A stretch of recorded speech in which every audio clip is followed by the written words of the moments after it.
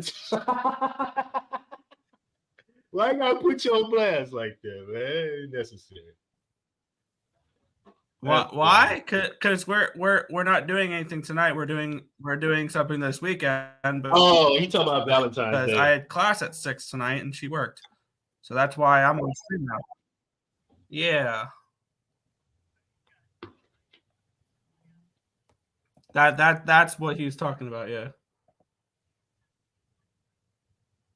I just don't like all these society obligations, bro. Like, when do we get a holiday? What do we do for fathers, like, and men? What do we get? Father's Day? You know what I'm saying? Like, fuck all this society obligations, bro. Shit. Dude, care? feel you. My wife Like, will be tripping. I got a I little ain't going to sound like fucked up, But- but like, damn, wasn't Christmas like a couple weeks ago? Yeah, why do we have to do something just because the calendar says to do it? You should be doing Right? that all year long. right? Like, just because it's February 14th, I mean, I should be able to do. I mean, you should be doing stuff all year long. You shouldn't be only doing it on like, but like, why is it obligated to do it on the 14th just because the calendar says so? It's a what do you call it? It's a commercial holiday. Is what it is. But you should be doing stuff all year long like that.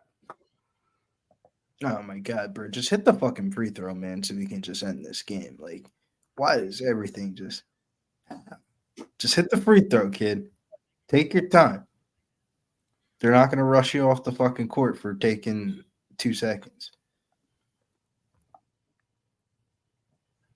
And he misses the free throw. Oh my god. Who? Oh my god. Fucking UNC Asheville. They literally missed their starting point guard, missed the front end and the back end of Hey, if Memphis wins this game, that trend that I told y'all earlier about teams that play the next game, bro, the Knicks must take the energy out of these teams, bro, because well, Memphis- Tibbs doesn't sub, so They whoever play really starts good the defense. game is playing 40 minutes. Like, that shit's some of the wildest things I've ever seen. Like, did you see this month for like who leads the NBA in minutes, and the top out of the top 5, 4 of them are Knicks players, and it's Brunson? all Brunson, Hart, DiVincenzo, and fucking Precious all are like 40 minutes a game. It's wild.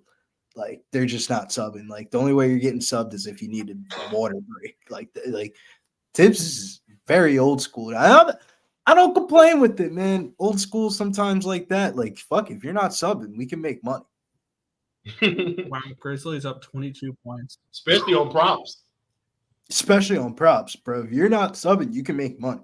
Like, Tibbs isn't even like really subbing out guys in blowouts. This shit's wild, bro. Like, the other night, I had Josh Hart in my DFS lineup. They were So down it by, like, sounds like 30. the Knicks are a great team to use for DFS. Yeah, best daily fantasy team. The Knicks are a good DFS. Yeah, for sure. That's usually how I get on the Knicks games, or playing the daily fantasy and the props.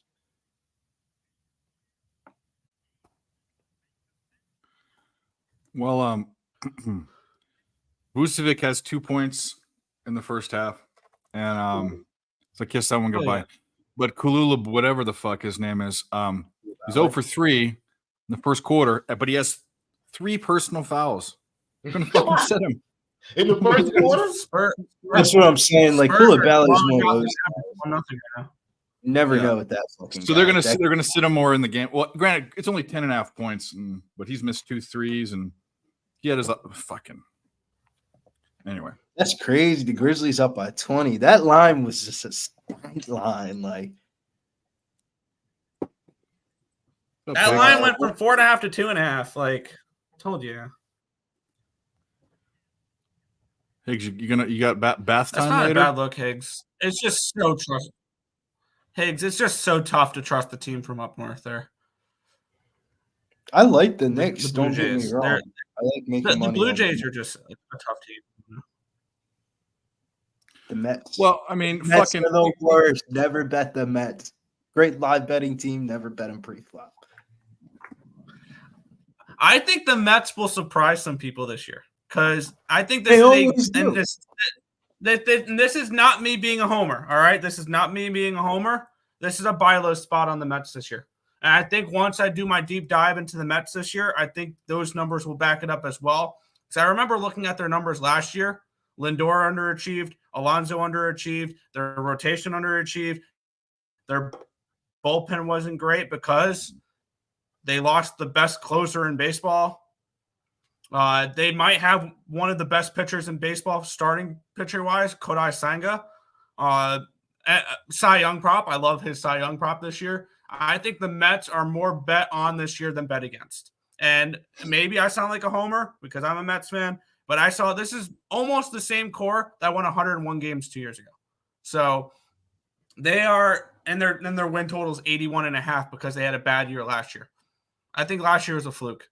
And I see the Mets winning 87 to 89 games this year. So I like their over win total. I think they compete for a wild card spot. So yeah. And they won't, yeah, exactly, Higgs. They won't be huge money line favorites either because everyone will remember how bad they were last year. But you give us back, you give the Mets back the best closer in baseball. I think that that was one of their biggest problems last year was blowing leads late. Yeah, they just blew games. It was like every time they were Because up, they didn't have they Edwin won the first Diaz. 5 they won. You hear trumpets again this year. He's going to get 50 saves. Bet him to lead the league in saves. Because the Mets don't play in blowout games. They don't blow out teams. They'll play 2-run games all the time. 1-run games all the time. So. JW says Mets suck. They do. And I've heard that my whole life. So nothing new there. And I want nothing more. I want nothing more than for everybody to think the Mets suck, so I can get better lines back in the Mets this year. All right, I just took There's my little rant. the Sharks live plus 2.5. Who I'm they on that play? twice. What is that? What was that at? Oh, okay. Minus 115. What juice? 15 cents. Okay. Yeah. 20 cents difference. Yeah. Plus I 2.5. got 135. Yeah. Yeah, I got Okay, 135 for that. the Jets scored first. This is a shitty ass Sharks team. I actually think the Sharks have been playing way under their ability, and to me it was kind of weird. I actually thought maybe there should have been like a minus. I know it was in the 400. It should have been like minus 500 situation. Is Hellebuck in net? Yes. Okay, well then, yeah. As far as I know, yes. JW, no. They're not going to win the World Series this year. No, not a chance. They'll be better than last year. They're not winning the World Series, though. The Who? Mets. Oh, Hellebuck Mets. is. so does World Series hangover? Does that work in baseball? Because obviously it don't work for Kansas City. It don't work for Patrick. No, Mahomes. it's I the think Super we Bowl see hangover is the here's my second bold team, take. the team that loses. Yeah, Super Bowl hangover is the team that loses I in the think Super Bowl. I think Oh, yeah. I think potentially both teams that made the World Series last year completely missed the playoffs this year. really? I think the Rangers Well, and the Diamondbacks can both miss the playoffs. Because I think the Astros win that division again. And then the wild card teams in the American League are going to go to American League East teams, and maybe I think the Mariners can be better than the Rangers this year. I think the Blue Jays can be better than the Mariners this year. The Orioles can be better than them this year. The Rays can still be better than them this year. The Yankees can be better than them this year. So I think I think at least 2 of the wild card teams go to the American League East, and maybe the Detroit Tigers flirt with that as well. I think they're possibly there, and I think they're a sneaky team this year. I think the Kansas City Royals are the Miami Marlins of last year. What about the They're a team Rays? that What about nobody the really Rays? What happened The to Rays. who was the dude here's that the thing, we're the betting Rays- on the start of last year, and then he ended up blowing out his arm, like his third start in? McClanahan Oh my! and Not- Jeffrey not Springs and McClanahan. Jeffrey Springs. Yes, Springs. Tigers are Royal. Oh, that's another one I really, really like. Minnesota Twins missed the playoffs this year. I'm not I surprised. really like Yeah, the Twins to miss the playoffs. Nick, you're I wish the lagging. Tigers or the Royals to take the Central. You're lagging quite a bit again. Damn it. I'm gonna Just gonna come out and restart come my back computer in. then real quick. Yeah, I was going to say restart I'm gonna everything. pop out and Yeah. pop back in. Yeah. Yeah, I'm gonna power down my computer, power it back on, and see if that fixes Good it. idea. Yeah, it was like a fucking Matrix. Guys, Nick doesn't drink or do drugs. He does drink occasionally. I don't think he does drugs. But I've seen him drunk once.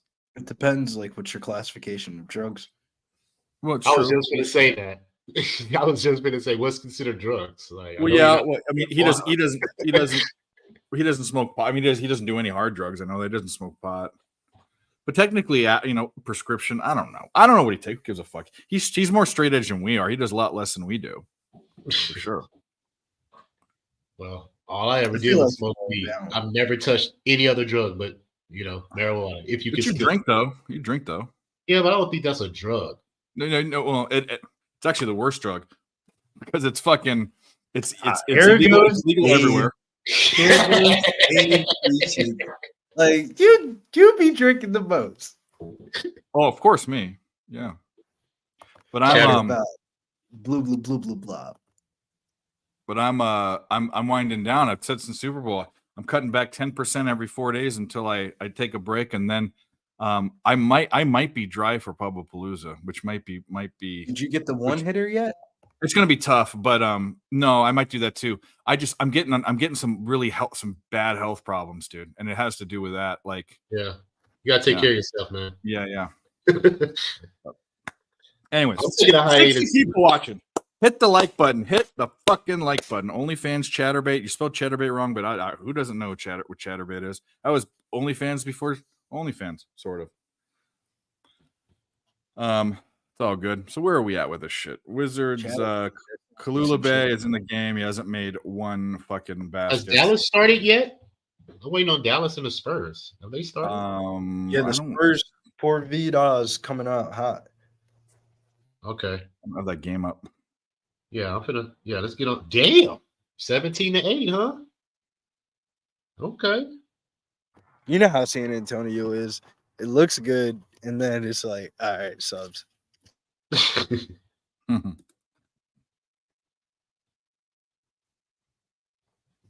I'm telling you, man, San Antonio gets a point guard. They'll be a real player, man. Like, they just need to get somebody to get Wemby easy buckets, not the bullshit shots that he has to shoot now.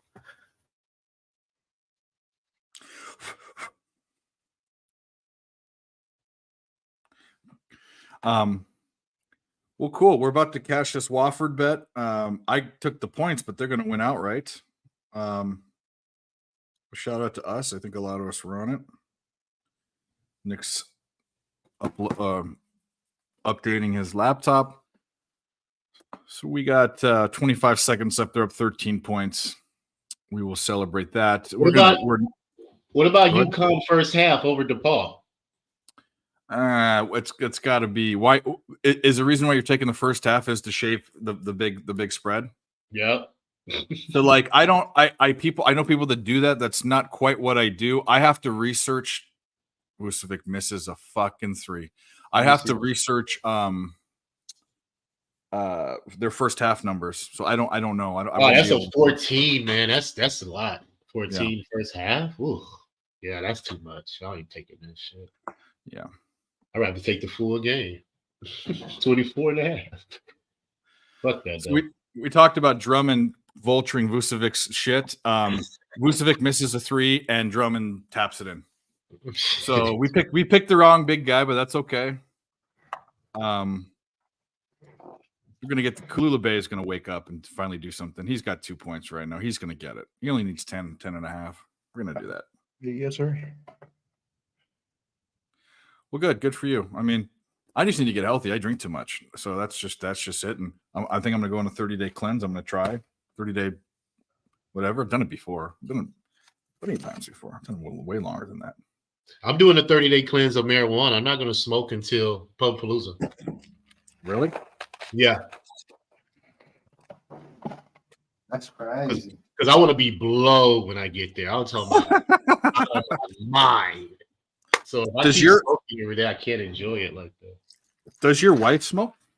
No, she does edibles. She pees on herself when she smokes because she'll cough and she'll pee on herself. Okay. She don't like it. She rather do the edibles. She's coming with me this year, though. I'm excited. I'm excited to meet her.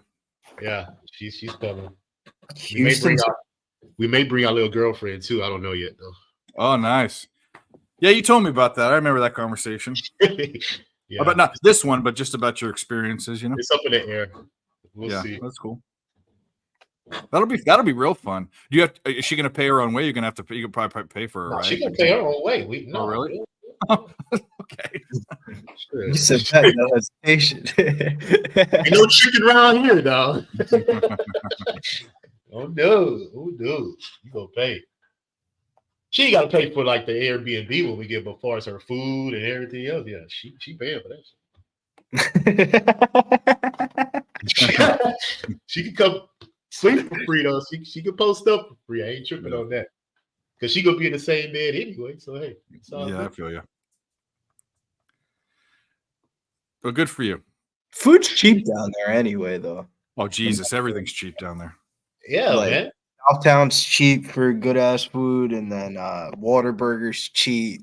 Like what's cheap? Like what? A meal, $10. How much y'all paying for a value meal? No, bro, you could pay like $12 and get like a cheeseburger at fucking Southtown. Why would you do that? Okay, I'm thinking that's normal. What do y'all pay? Oh yeah. So McDonald's out here is like $11-12 for a meal. I'll give you an example, LJ. I went to the store earlier today. I got a pack of my things, my pods. Okay. 3 snack wraps, a bag of chips, and 4 pretzels. That shit then ran me like $33. God damn. That's a tank of gas out here, bro. That wasn't even dinner. That was like, I was like, damn, we didn't buy any blunts. Like, this was like 11 right off the top. So in reality, it was like that shit was crazy, man. I was thinking about that in my head today. I was like, damn, that's as much as like you would get for like a pie. You get a whole fucking pizza for that price. All that said, I still would take that if weed was legal. Oh, yeah. I'll take it. I'll pay $30 for some shit. Hey, let me get some weed. Like, well, I live where gas is cheap, relative, not as cheap as some places in the Midwest, but still McDonald's. I think a Big Mac meal is like, with tax and everything's like $11-12. I think like 15, 16, depending on which you're in. Oh, it's more in California for sure. It's even more there. It's just like if you get a what's that shit called? A quarter pounder deluxe, large fry, large drink. That's about like 15, 16 beans. That's crazy. Shout out to Razor Sharp. And we did Razor. Razor, if you want, I don't know. Actually, it's Valentine's Day. You're probably spending it with the wifey, but if you want to come on, let me know. But we did cash Wofford, so we will play a video. The Woofords? The Wofford, what are they? The Terriers? The Bulldogs? Terriers? That's why I said the Woofords. You know, Yeah. Terriers roof. They're the Terriers, right, Nick? Nick? I know their logo's a He's dog. pros. Oh, yeah, he's still Nick. lagging. Nick. Yeah. Nick. Oh, you just heard me right Am I now? still lagging Yeah, bad? you're still lagging. Yeah. Nick, Nick. Doesn't Yeah. matter. Go to you. We're going to play a video. I don't know why. Some came in the mail today. I did. These nuts. Got him. Here we go. Damn, San Antonio's up 26-12. Is it time to get the fucking Mavericks? Like, I don't have any eyeballs on that game, but like, Yeah, I Fuck. don't either. I'm gonna have to make- Vucevic is god awful. Fuck him. I'm turning this game off. Fuck this guy. I told you, bro. That was a 1-800 game. Well, he's 1 for 6. If he could have made, I mean, he could have at least 6 points by now. I mean, shit, he has nothing. That's all right. We just hit a bet. We bet for a lot more money. NBA player props are what I call meal tickets. Like Khalil Bay's up to 4 points. He only needs 10.5. We're gonna get that one, Billy. 10.5. We're gonna get there. That's easy. you get a couple props going on your night, make an extra $150. Yeah. If you're Well, not bonus. so like the way I feel about it is, if you're just a prop guy, you can go crazy with it. But I'm a sides and total. I'm a traditional capper. I do all of my work and my big bets. My full units are on my bets. And if I can lose 4 props for every one full size bet, because I put a quarter unit on props. So basketball props, football props, I'll put more on. Football props, I'll definitely put more on. I had a nice little day, you know. I had a little half unit, put half of the unit on a NCAA basketball parlay, and then I put the other half a unit on Jalen Brunson's first quarter points, and it was a nice little day. But usually I don't bet like that, but it's the last day before the All-Star break. Yo, Yeah, you're about 3 seconds behind, but that's fine. it's so Hey, annoying. who I did don't know why. Who did Banchero replace in the All-Star game? Julius Randle? Because he got named to the All-Star team. But I'm trying to see who. That is true. That happens for Mike. No, Nick, just- Trey Young's on the Let me look All-Star at team. this. Yeah, he made it too because of some injuries. Yeah. I just gotta look I at like the team. that they're going back to the East-West format too. Yeah, don't I didn't like that pick shit. That Yeah. shit was stupid. Yeah. Because LeBron was Um, always swayed to win. Like he always Scotty Barnes. Scotty Yeah. Barnes was the other guy, LJ. It was Scotty Barnes and Trey Young. To be honest with you, I think they need to, for the reserves, like when they're picking the replacements, I think they should slide one off because I think DeMonte Sabonis should be in there over them two. DeMonte Sabonis is having a hell of a year. He is. Like his double-double and triple-double numbers are like right on track with Jokic right now. And everybody be stroking him off, but like nobody talks about the Kings because they're not as good as they were this year that they were last year. So Go on. Well, you know what? I don't know why he just bugs me whenever I see him walking or actually just existing. James Harden just bothers me. His face. I don't know. I don't know what it I is. think that's a move though tonight, man. I think the Clippers, in some way, somehow, with no Kawhi Leonard, we should be able to make money off of that game. Side You total. said you wanted to. Who just was it? You or LJ or both of you that said that you wanted to hit that for props? What?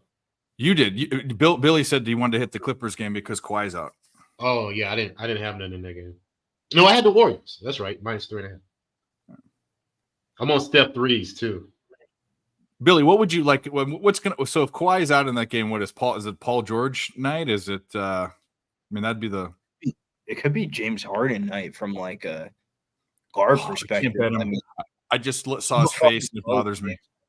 and then we could also go Avicii Zubac because, well, it depends on what his minutes limit is. Oh, Norman Powell, Russell Westbrook. Fucking Jar Jar Binks. It's got to be so it's got to be a score. It can't be like I don't think it can be a post guy. It's got to be scoring prop, right? It's got to be a scoring or assist prop. Yeah. Let's do some research on this game real quick. Yeah, you hit the books and tell me. I'll just tail blindly. Yeah, Fucking a guy that hits his prop in 3 minutes. And it wasn't like one basket. He had to get 8 points. Bro, he literally hit a layup, came down, shot a 3, made the 3, and then the next possession shot a step back 3, and that was the prop right there. It all happened in like one minute. The wildest part was he didn't even shoot the ball in the first 2 minutes of the game, and I was like, wait, why is this not going the way I think it is? Harden 20.5 could be one. He's gone over this number 2 out of 3 games versus the Warriors this season. The Warriors are allowing the second most points in the paint over the last 10. Man did me some good last year. Is he gonna? What are his minutes looking like? I bet it Marikoff before I bet it Terrence Mann, but I mean he should play about 24 minutes tonight. Terrence Mann. It's pretty easy. Like you take Kawhi out. Nothing. He's been doing nothing though. Yeah. Let's see what Paul George is like. Because this would be a PG start. Frying over 3.5 assists. He's hit this in each of his last 9 games versus the Warriors. That includes 2 this season. I don't know if I'm going to be betting Paul George assists, though. Yeah, Kalula Bay's at 6 points. We're going to get there. He made his last 3 shots. He just needed to fucking slip out of it. That's crazy, though. He's Yeah, it is. going over this line 7 out of 7 games. I feel like that's more of like a same game parlay piece than like I want to bet that as my straight up bet. The Paul George 3.5 assists. Bro, it's safe to say the Nets are not going to come back and cover this spread. They're getting beat by 43 points, bro. I'm glad we didn't grab the 33 at halftime, right? Like, right? Because they are not covering that. Plus 33 at halftime. I mean, there's no way they don't cover that, right? Did Simmons play today? Let's see. Simmons My guess is no. No, he's not in there. No. Billy's The highest score for the Nets is Bridges with 10 points. That's the highest score. Billy, I think Ben Simmons has taken the place of Michael Porter Jr. in your No, not even close. Porter Jr. is one of my favorite. I mean, how do you not like the guy? How do you miss a whole entire season from a back injury, and your team miraculously makes it to the NCAA tournament, and you show up to the gym and you end up playing? Like, that's some real thug shit, man. I'll give him credit for that. Like James Harden double. Favorite. That's pretty low, actually. Minus 105. Yeah, minus 105. I'm looking at Jokic, man. Jokic, that game's about to start. I wanted to take his I have triple the double. over. I got over 229.5 in that What is it right now? Let me see it right now. I like that 229.5 actually. I had that game price. I had that game lined at a 232.5. So I was like, okay, there's a few points of value. Let me grab some over in that game. I do like the over in that game, especially with Kings playing on the second half of the back-to-back. Minus 124 for the triple double. Sabonis is plus 220. I'm gonna tell you. I just don't like Jamal Murray's out, man. I just don't like that Jamal Murray's out either. Like that's a huge, like not even from like they can subsequently make up for it. I get it, but it's just a huge drop off from Jamal Murray to Reggie Jackson. It is, like bro. DeAndre Jordan can play defense, and like you can just put Aaron Gordon at the 5, run a little bit smaller, but like, man, like now who's Reggie Jackson's backup? Like, bro, Justin Holiday's like that. Yeah, I'm not in the business of betting on Reggie Jackson, bro. Sorry. Yeah, Justin Holiday is the worst out of the Holiday brothers, in my opinion. Like Drew Holiday is obviously the best. Aaron Holiday, I would say, is the second best, and then there's Justin Holiday. Like, if his last name wasn't Holiday, would he be in the NBA? Who knows? Dude, Paul George is 25.5 points. No, thank you. That's a lot of fucking points for that. Yeah, that's too high. That's too high for him. Way too Norman high. Powell's 14.5. He may get that. Yeah. Because he's probably gonna close, sub off the bench, but close. You just need it to be a close game at that point. Yeah. Because you know what they say, fucking the person that gets affected most in blowouts are the six men.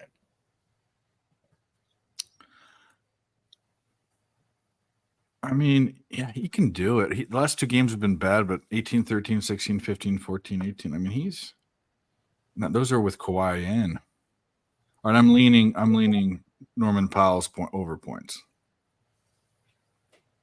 Terrence Mann 7.5, but it's juiced to minus 130. I still don't even think he might even get that. James Harden's 20.5. I kind of like the James Harden 20.5 at plus 100. Yeah, that might His be. 3-point prop is 2.5 at minus 148. So they think he's gonna go over on the threes. That's 12 right there. Okay, Boston, you can sit your starters now, Boston. I think you have a substantial. Jesus Christ, 101 to 55. Yeah, I think you can sit your starters now, Boston, for real. Seriously. Boston, you can head to the All-Star break. You're good. You can, they can. I think they can sit there and miss every single shot in the fourth quarter and win this basketball game still. The craziest part is Porzingis got hurt in a game. Luke Kornet's their starting center. Yeah, Tequila and I don't work very well together. I'm glad I bet the Nets last night, not tonight. Yeah, they don't. I have to have those shipped in, Scotty. And plus, they don't have those services around. They do in California. I've never done it, but anyway, it just needs to stop. Stop for a while. Reboot. But guys, 61 watching. Hit the like button. Where else can you get all this? I mean, fucking the NBA Brain Trust here. We're on it. Light hockey night, NCAA basketball. We haven't talked much about, but I liked what I liked. I put it in, and I didn't add. I did add one thing, but it was before the show, and we hit Michigan State. We hit that one because they were down early. But we like UNLV coming up. That's the bet for the later college basketball, and then Panthers up 4-1. I am not even paying attention to hockey. They were up 4-0. Yeah, 4-1 now. But geez, I haven't been paying attention because the only game I'm really paying attention to is the Jets game, and that's still 1-0. Yeah, which I would be thrilled if it just stayed 1-0. Like that would not bother me whatsoever. Oh yeah, I would. Yeah, that'd be great. Double tap that one. Are we on Florida tomorrow versus the Sabres? Since the Sabres won yesterday, blew them out. Ooh, that's a tough game. I'm more interested in the LA Kings tomorrow after getting pumped 7-0. Like you lose 7-0, I expect your absolute best the next game. And they're getting a New Jersey Devils team now. I haven't fully capped the game yet, but they got a New Jersey Devils team coming in on a third game in 4 days.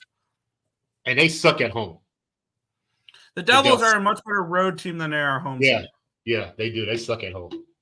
And I think a lot of people are going to be scared off the Kings. And I've heard so many people after they got killed in their last game saying, all right, the Kings are on the ban list.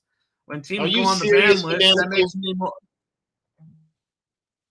Hey, we got a question in the chat, which is perfect for this. They're asking, like, well, I would say I'm at the 10 Commandments, but maybe like the most important thing when you're trying to gauge player props for NBA. I know mine, but I don't bet them, so I don't know. What do you think, Billy? Picking a player prop, game total, minutes, hot streak, cold streak. What's the most important thing you gauge looking at player prop? Well, it just depends on what prop you're taking. Yeah, I would say minutes. The first thing is minutes. I got to know what the minutes are like. Second thing is it's like half and half of matchup plus how they've been shooting. Because, like, sometimes you catch people that, like, maybe they had a bad matchup the game before and you're betting them on a bounce back or they're just playing the Atlanta Hawks and everybody just hits their career high. It can just be like that. Like, so, like, matchup and, like, kind of, like, spot, like, how they've been shooting. And then third is also like feel, like total situation, who it is. I don't like betting on motherfuckers that be bummy. Like, not like bummy, but like I like betting on people that have shooting variance. They're either gonna hit the prop in the first quarter or they're gonna miss that shit because they got cold. Like Michael Porter Jr. is a great example. Like when he hits his 3-pointer prop, he hits it in the first quarter, but when he does it, it's like, all right, he just went like 2 for 8 tonight. So it's all about like that kind of stuff and what kind of prop it is. If I'm betting a 3-pointer prop, I want to more have shot attempt volume, more look at the team defends like catch and shoot. Like the Bucks are like one of the worst teams off of dribble handoff. So like dribble handoff shooters are always good plays against the Bucks. Like Duncan Robinson had 8 threes off of dribble handoffs last night, for example. So it's all about like that kind of stuff. But if it's like a college basketball player prop, it's more than likely I'm betting on a stud. I've never took a college player's prop. Neither have I. It is very Football. I do not Oh basketball. yeah, of course. College basketball player props are very profitable if you can like nail it at the around this time of year, because it's like certain games some teams just don't sub. So like one that I played was Kevin McCullers of Kansas. It was like a big Kansas game and they were playing like Indiana. It was a minute ago, and McCullers didn't sub the whole game. So like I've seen that a lot with Syracuse. They don't like Syracuse. I'll look at their box score, 36 minutes, 40 minutes, 40 minutes. Judah Mintz is one of my favorite player prop bettors because he never subs. Like that's how you bet the player props, is like just bet on people that don't sub out. Like Zach Edey, points and rebounds is always at like 25.5 and shit like that. If he doubles, he's probably gonna go over. Like it's crazy, man. Like player props are like, I would say with college to put definitely a quarter unit on it. Never go full unit on a college basketball player prop.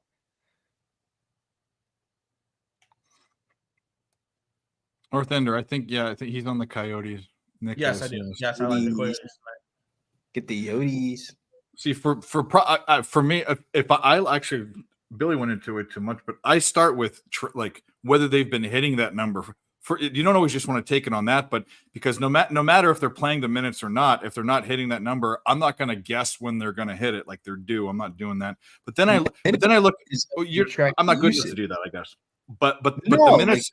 How you track the usage. Like a guy like Dante DiVincenzo, his prop always goes up. It went from like 12.5 up to 20.5. It's like, damn, am I really betting 20.5 points with DiVincenzo? It's also value and where you're getting. That's where like the Reeves props were so low, but it's definitely minutes. You got to think. You should look at a guy and you say, and sometimes you look at a number and you're like, holy shit, this looks low. Well, they're playing a shitty team and they're going to blow them out. Or they're playing one team's going to go big and they're not going to. They're a guard, so they're going to have to match, and that you're going to have to go big. So you have to look at what how many minutes you think they're going to get is probably number one, or if it's not number one, it's number two. I think it's 75% of the cap. It's the minutes. Yeah, I look at also what they've done versus this team in history too. Like I go back to 3 games of how they've done versus that team. I apply that as well. Just to see that does put me on a couple of. I remember one we're looking at was like LeBron James against like the Warriors, and he just like smashes his rebound prop against the Warriors.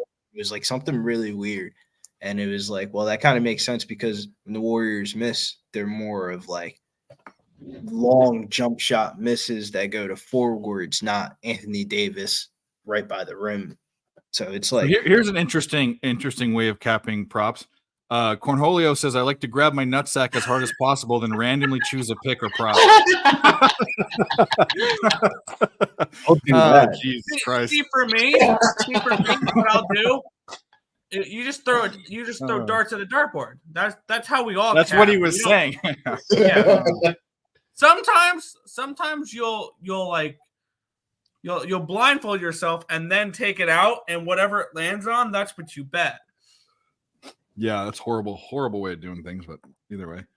Boom, got that one too. Right, 97 plus 116, 213. That's over 211.5. New York, Orlando over winner. All right, so the Clippers game starts what, in an hour and a half? An hour. No, 45 minutes. If I'm win this shark, if the Sharks bet's looking good, or if I hit a Kula Bay's prop, I'm gonna bet Norman Powell. I decided. That's what I decided. There you go.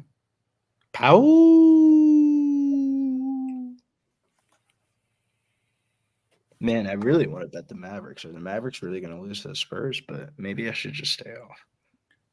I can't even betting fucking Vukovic. But how am I ever in your right? How often have you bet Andre Drummond props in the past like 3 or 4 years?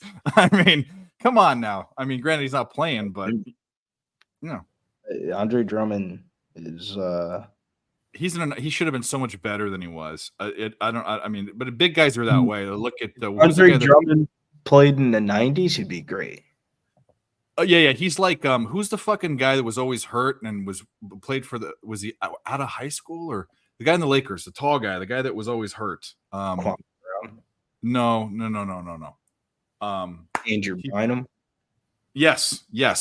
He could have. It's always with bigs. They always could be so much better than they are. I think Anthony Davis could have had an all-time career. It's because bigs are more likely to get hurt. You're a bigger body, so you're more likely to get injured. So that's why sometimes you don't pan out the way people think you will, because you're hurt. Yeah, he came out of high school. I couldn't remember when they started the one and done bullshit. I moved on it. I parlayed it. Nuggets, Mavericks.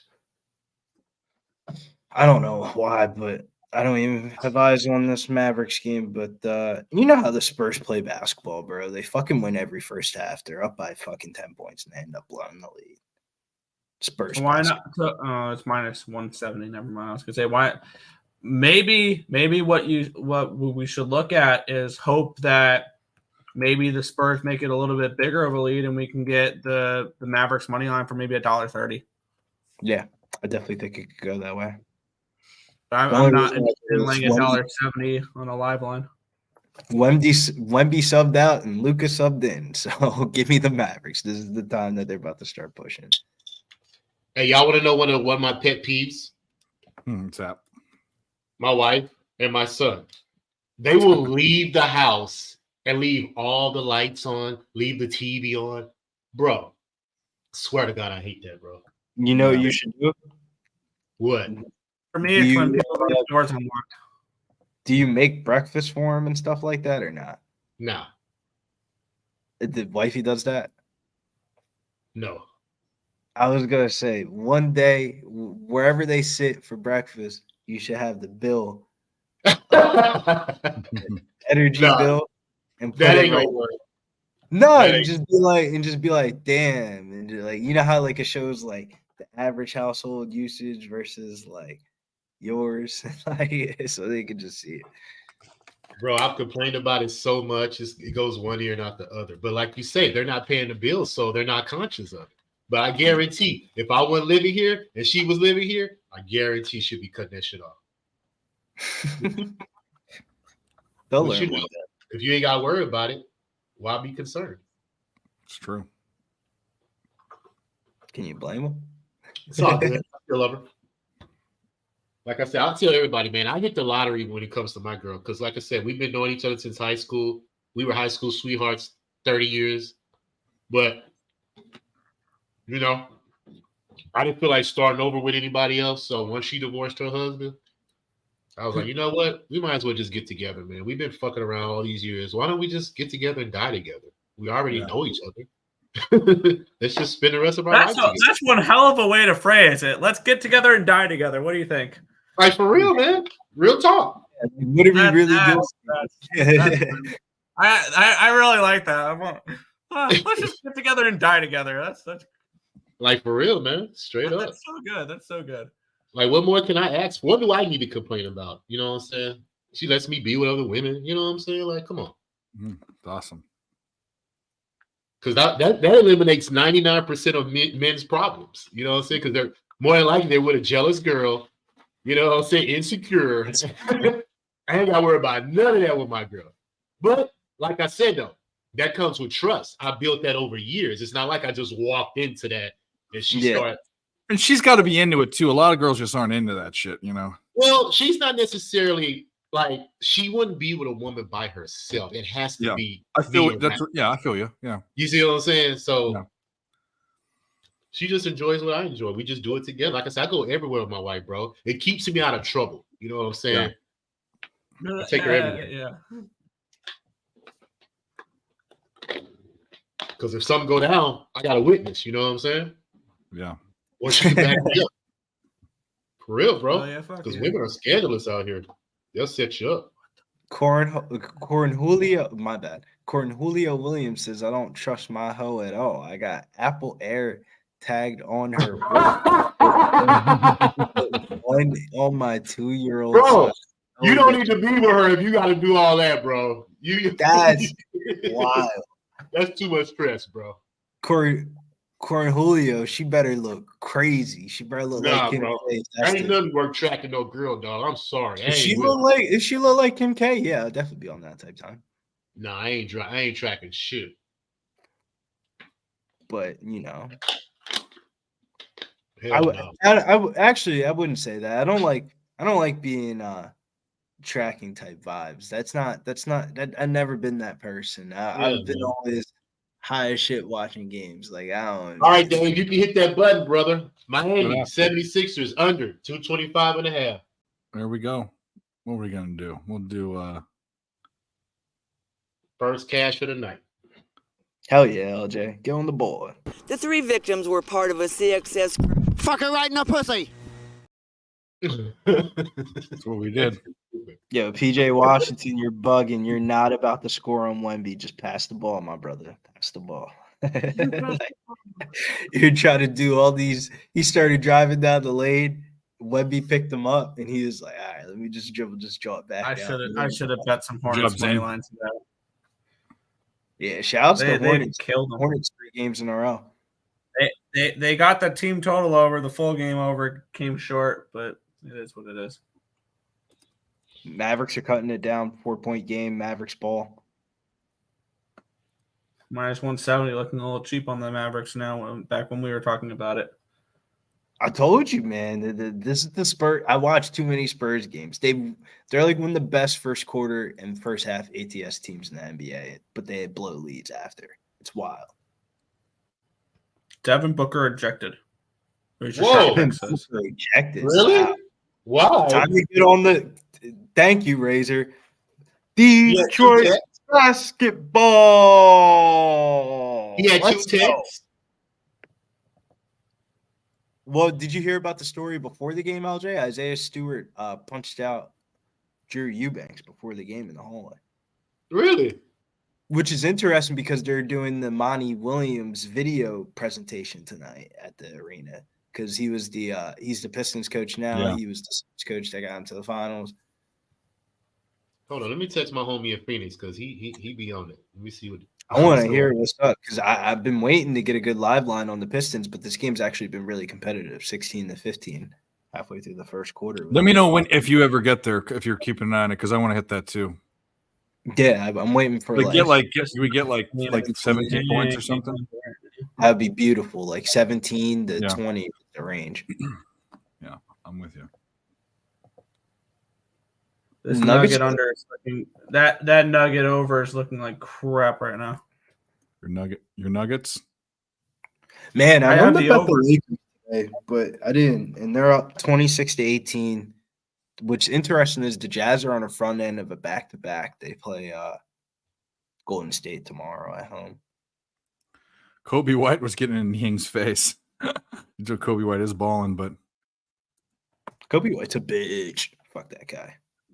yeah, I mean, I don't know. He just needs to get a He haircut. made us money this year. He did us well, but I'm cooling on betting Kobe White props for a while.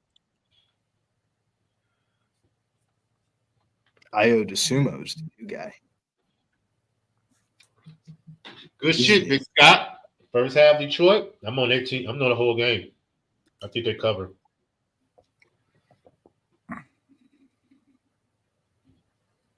Glad I stayed off that think first you're- quarter temperature. We'll see they struggling a little bit. Well, I no, think they cover. It's just I want a good line on it though. Like if I'm betting the Pistons, at least let me get a good. Like if I'm betting the Pistons, it has to be at plus money, and I'm getting a good line. Like the other night, I was on here and I was fucking arguing with Dave, or was it Dave or Mike? It's probably And me. we're arguing about the fucking Blazers being 5.5-point favorites, and I was like absolutely Mike, none of me. And Drop we it. fucking ended Drop up betting the Pistons in it. overtime. They ended up winning outright. That shit was wild. Good girl. The Pistons aren't bad, man. They're not bad. They're just not good, if that makes sense. they Yeah. massively underachieved to start the year.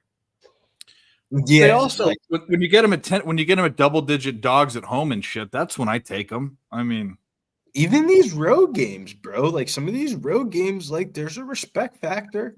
Like they could have easily got smoked by the Lakers by like 40 in that game, but they made it competitive like that. I think they only lost by 15 or 17, which isn't good in real life, but in the betting world, if the line's at 17.5 and we could get it, it's a good line. bets do we have out there now? The Nuggets, The Sharks. Nuggies were definitely. I'm glad I ended up. Vucevic 4 for 14, 3 for 14. Holy fuck, how bad is that? You took the wrong one. I know, Jesus Christ. I mean, let's just say that he's still not going to get to where we needed him to get to, but let's say he makes as much as he's supposed to make. He gets another 3, 6 more points. He has 15 points. He's close. 14. What does he have to get? 18 and a half. He ain't getting there. Oh no. 3 for Yeah, this 14. There's only 8 minutes left. Yeah, no, it's done. And he wasn't getting involved too. It was Drummond. I took the wrong guy. Celtics smash. Yes, they did. Let's fucking go Raptors. Shouts to Nikki with another fucking NBA doggy. Raptors looking good. Nick was on the Raptors. Or was that last night or the night before? You were I'm on on the the Raptors. Raptors tonight. Yeah.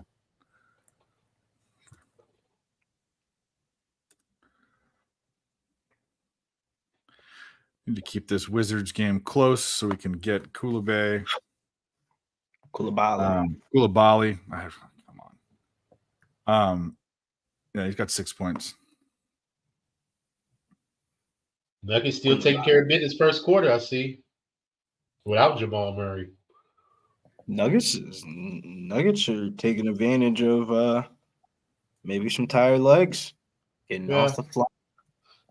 It's all good though. Like I said, there's a reason why I stayed off. I can't be mad if they hit it. What's up with Houston though, bro? Like how you gonna call yourself a playoff team? Yeah, out here down 10 to the Memphis to the G League to the Memphis G League Unite. Wherever their team is called, their G League team. Well, they got Jared Jackson in there, so I mean, That's not all jokes aside, though, the Memphis Grizzlies starting lineup tonight wasn't that bad. They had they bench Gilliard. They put Gilliard to the G League. They put Scottie Pippen was out, so they started Luke Kennard at the point guard. And to be honest with you, Luke Kennard, they ain't ever run that shit at Duke, but that shit don't look that bad, bro. When he be running point, he be kind of doing his thing, man.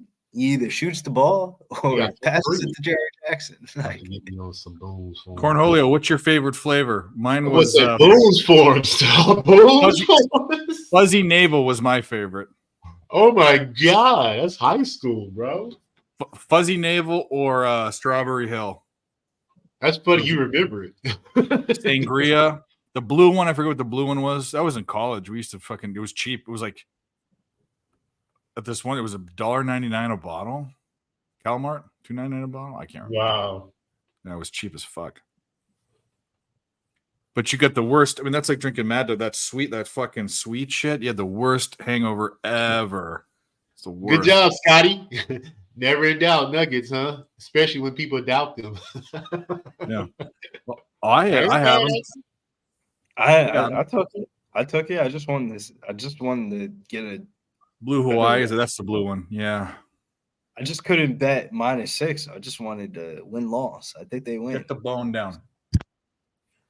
I hope they cover. I think they cover. It's just 6 in an NBA game? Like shit, man. You basically need And you know what prop is never on my book? It's Walker Kessler's blocks. I never can get that prop, bro. It's Really? wild. He be going over his blocks all the time. It's Bro, crazy. like 3 a game. Like he got 2 already in the first quarter, bro. He's the biggest benefit of I all never those can trades. get it. I even called them one time and they were like, no, we don't have that. I'm like, why not? Maybe because it'd be cash. Yeah, It'd be cheap. Be like 1.5 minus 160, but it's a great like same game Bro. parlay. You could take it 3. You could take his prop the blocks at 3, bro. Yeah, the one night we're on here, he ended up getting like 4 or 5 blocks. It was like a primetime game for the Thunder, or not the Jazz. I'm so mad, bro. I never can get it because I'll be smashing it every day. Now he's starting to. All right, Nuggets. First quarter. I see you. My bad. Put down you. That totals of 43 points in the first quarter. That's terrible. What are we doing? My over's fucked. Well- right off the rip. That's not good. Mavs came back and walked the What's the Spurs number you down. got? Where Luka assists at? Where we at, Luka, with your assists? 6? Okay. Need 4 more. Need 4 more. Yeah, LJ, that game kind of worked out perfectly for you that the Spurs got up like that in the beginning. Yep. Like Hello? the starters are probably going to run their majority. Oh, of I was silenced. Nick, Yo, what number did you get? for what? The Nuggets. 229.5. Not dead. You're fine. 5 lines at 213.5 at 16 points under. 60, not they get dead. 60, It's just 60, the 60, Kings. 180. Kings can't hit a fucking jump shot. Yeah. I'm not complaining though. 16 points from the Kings in the first quarter is wild. That's terrible. Yeah. Nuggets 27 without Murray. I mean, like, ain't bad. For real. Hey, it's all good. At Don't this matter. pace, I'm going to need the Nuggets to put up 128 points. It can happen. Damn, the The Wizards blowout might help you. You know, like when the bench guys kind of get in right before the All-Star break and they just kind of run up the stats a little bit. 23-23 in this Pistons game. I got to put this game on. I can't believe I said that. Pistons and fucking Suns. 13.5 point spread, but getting there. What does getting there right mean? 10? Question mark.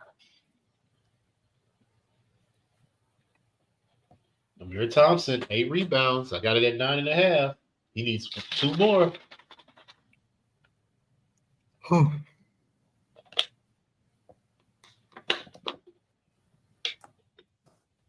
Two more.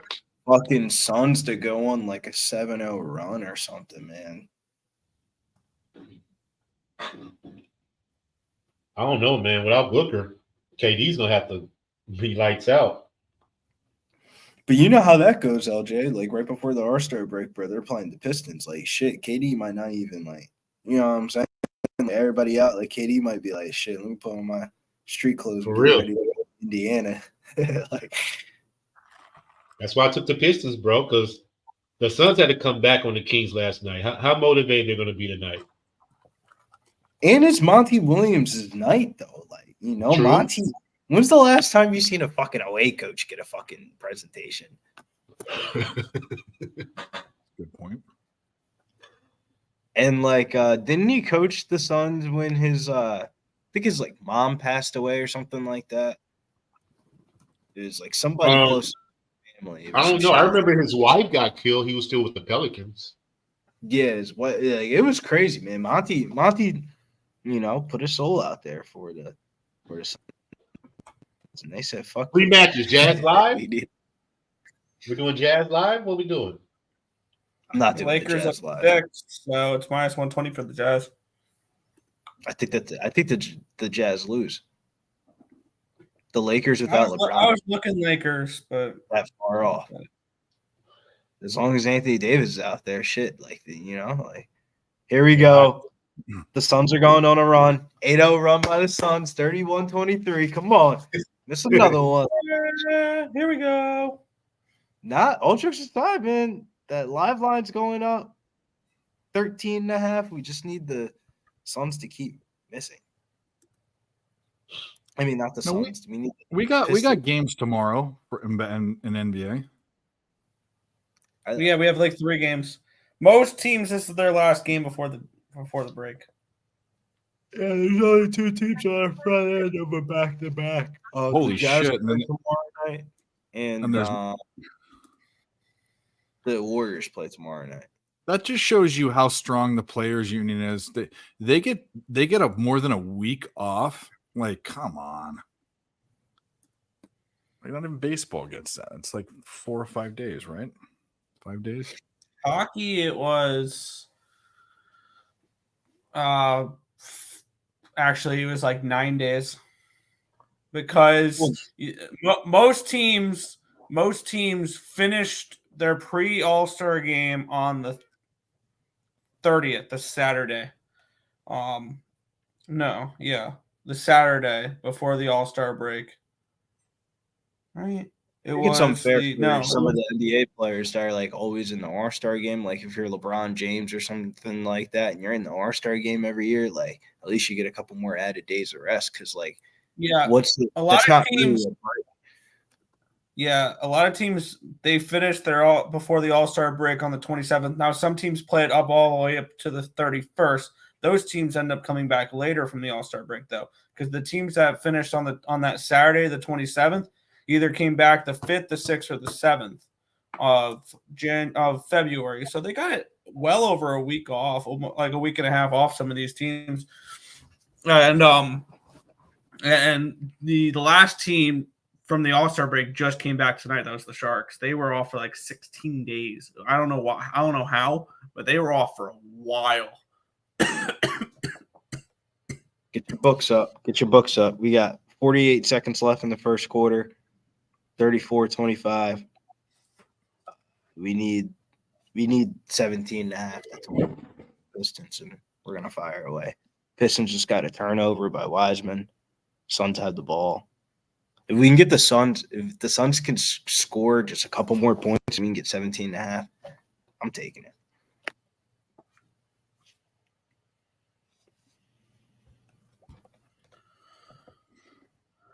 Especially because KD's going to sub out in the second quarter, too. So, ideally, I would like to get it before KD subs out or bet it in the third quarter. KD's at the free throw line right now for a technical free throw.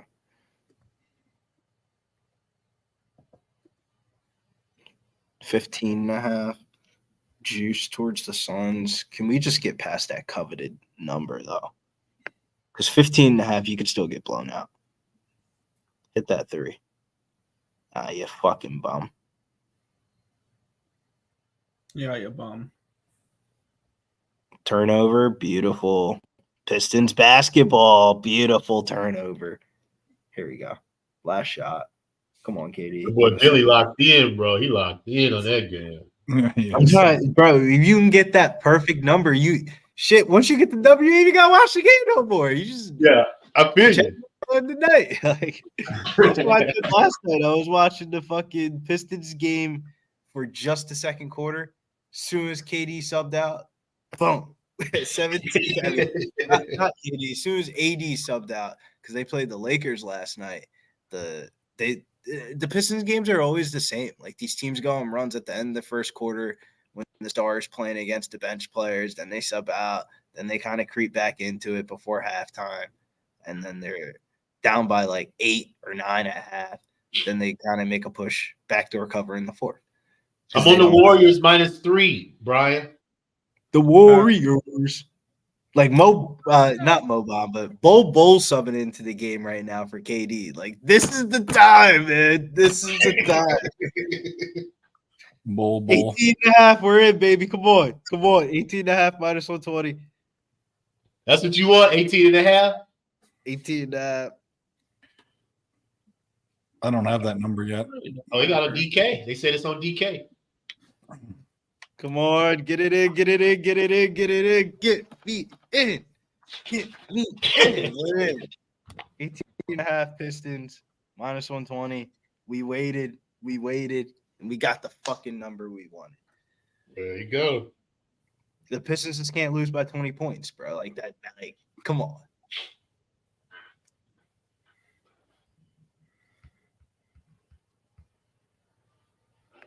Come on. Brian, I You might know- be on Norman Powell, but I don't know quite yet. I'm making my decision here in the next 10 minutes at this point. Get this fucking Pistons line in, man. Bol just subbed in for fucking KD. It's 16 and a half on the book I have open. I don't want that. You have FanDuel in Arizona. I do. I'm having problems geo tracking, and then DraftKings has shut me down. I need to send in my ID and shit. So I'm fucked on both those books. Well, if anybody can get the Pistons live, this is the time. KD just subbed out for Bol. So there's no Bradley Beal. There's no Devin Booker. It's fucking Josh Okogie, Grayson Allen, and Eric Gordon. Like this is the time. This is the time that the Pistons are going to creep back into this number. Yeah, why would KD even care about this game, bro? Why the fuck would he care? He's definitely not about to sub back in until like. Like I'm good, coach. I'm good, coach. Yeah, As long as they win, like they don't care about how much they win by. Nobody's gonna. Wow, remember is this. it really 5-1 Panthers? That's insane. Kawhi is out, Brian. That's why I'm looking at someone else to get on. The Penguins are so bad. I want to. They're bad. They're really bad. The Penguins are, I think, for sure going to miss the playoffs this year. I wouldn't be surprised if they're sellers at the deadline. Like they need to trade players away. They need to blow that team up. Is what they need to do because they've been competitive for so long that their prospect pool is barren. They've got nothing because they made the playoffs for 16 straight years. So they kept trading away draft picks. They kept trading away prospects for these playoff runs. And now they've got absolutely nothing. When is their trade deadline? A couple weeks, Yeah, I believe.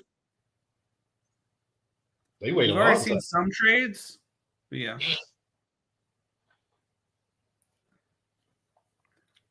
Good work, Mel. I was leaning Panthers. I could have only looked Panthers in that game, but I stayed off. I was actually leaning under in that game too, which would have lost. But what is it? Really, Raptors? The Raptors were leading the entire game. Now I'm wondering if they're going to cover. Now they're down 3 with 2:45 to go. Unfucking real. Dave, you still might be able to get in. Cade just missed a 3. I think Grayson. Allen's- It's all locked up for me.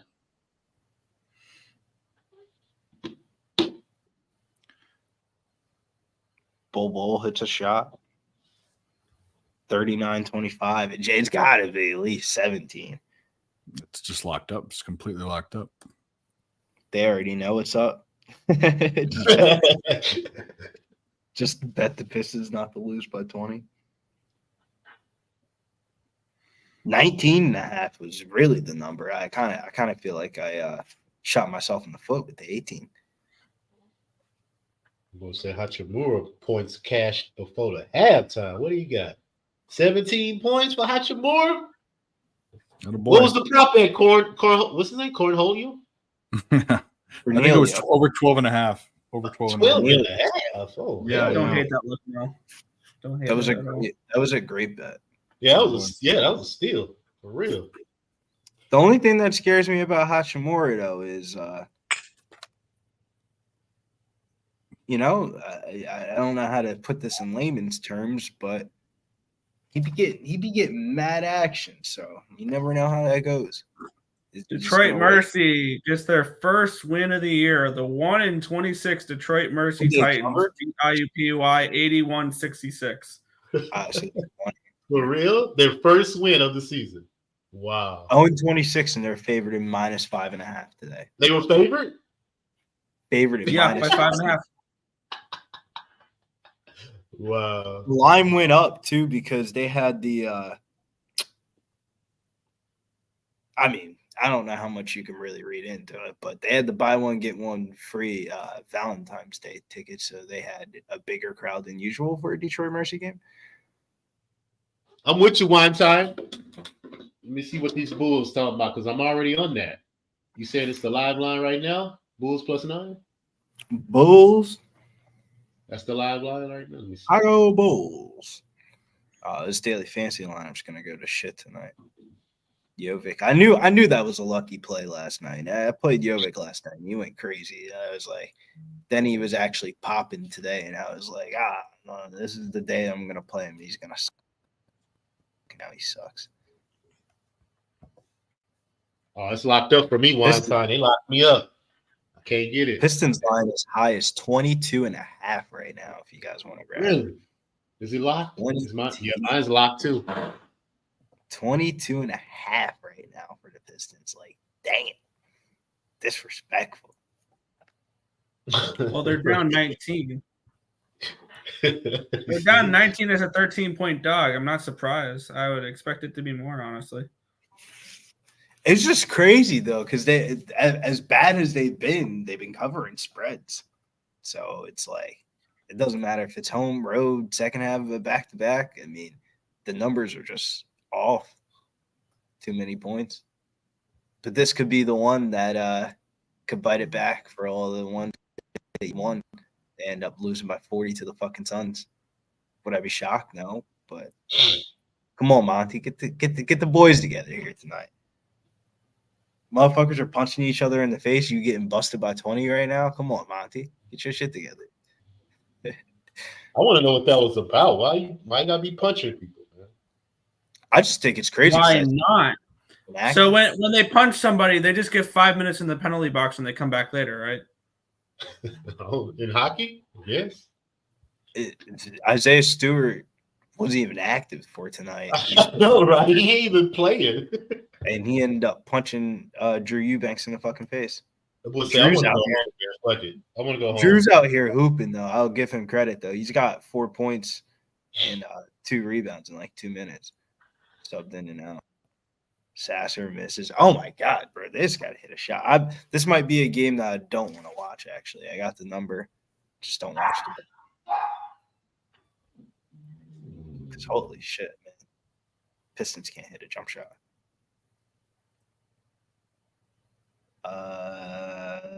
The Pelicans are down by 2 against the Wizards. Wow. Rockets. The Wizards have been feisty.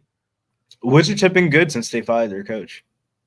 And this is a long. Oh, I wish I knew that. This is the first game back after a decent sized road trip for the Pellies as well.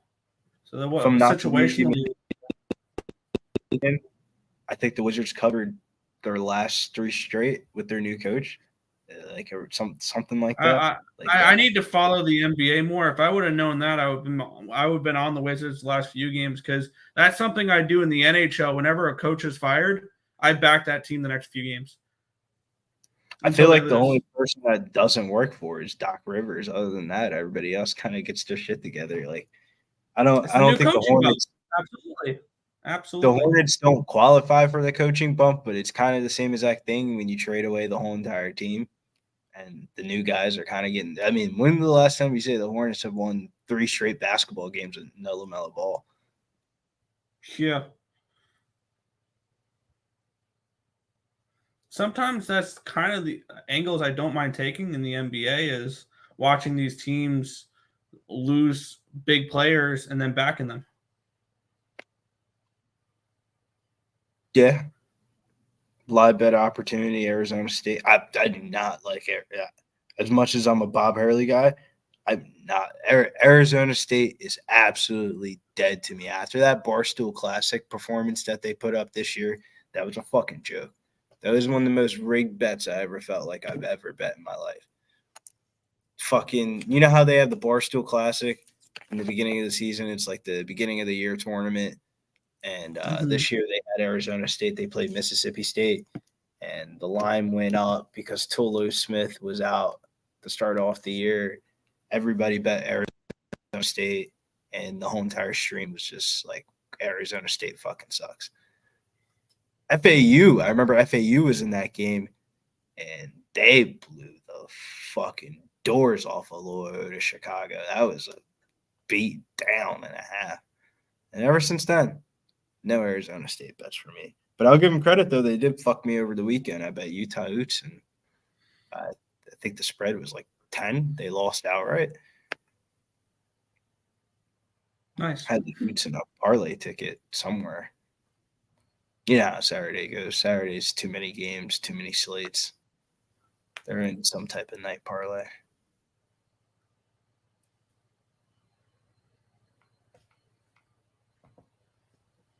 Still a 1-0 game here in Winnipeg.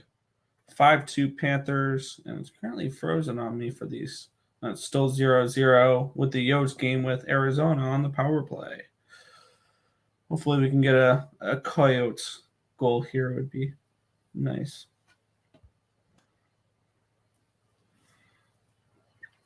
Jeez, 126, 124. Currently sweating out the Raptors here, which are down 2 with 13 seconds left. I have a feeling I'm going to get fucked by some foul fuckery or something like that. My back hurt. I couldn't sit in that fucking chair anymore. So, couch time for Dave. Hey, Relax. man. Be relaxed, man. For real. Why not? Popcorn. What the fuck's up with this light, though, man? God damn. Where we at with this Pistons game? They're getting smoked. That live line should be like 22-26. It's locked up. It's locked up at 25.5 for me. I don't know what they're doing. Because it's like, you know how like the books have to put a line for every live game? I feel like they just kind of know like the Pistons games are weird. Pistons games are just weird right now. It's very rare for an NBA team to get blown out by 20 or more points. Very rare, regardless of what time of year it is or if they're tanking or not.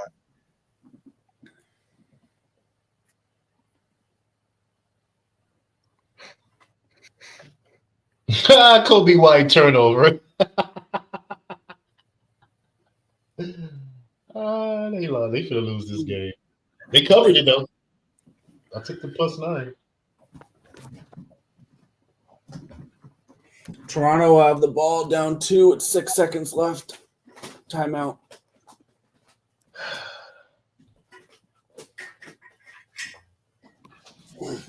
No, it's up to this ring light. This ring light's not working for me.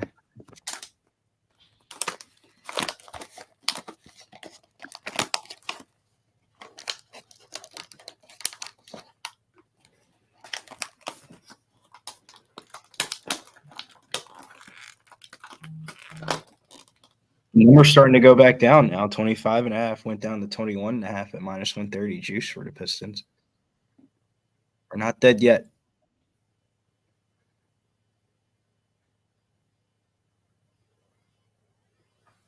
I don't think the Pistons cover the 8.5, but they might cover. If you have anywhere between 18 and 25 points with the Pistons, you're live.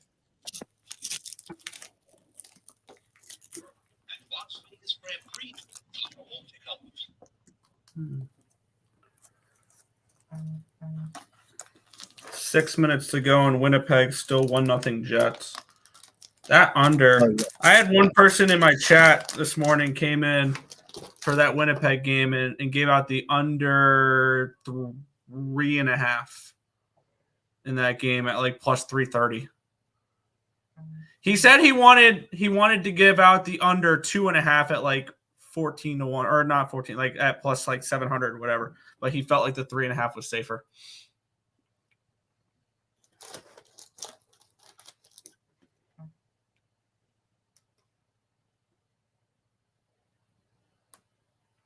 The Boston Celtics become the third team in NBA history with multiple 50-point wins in the season.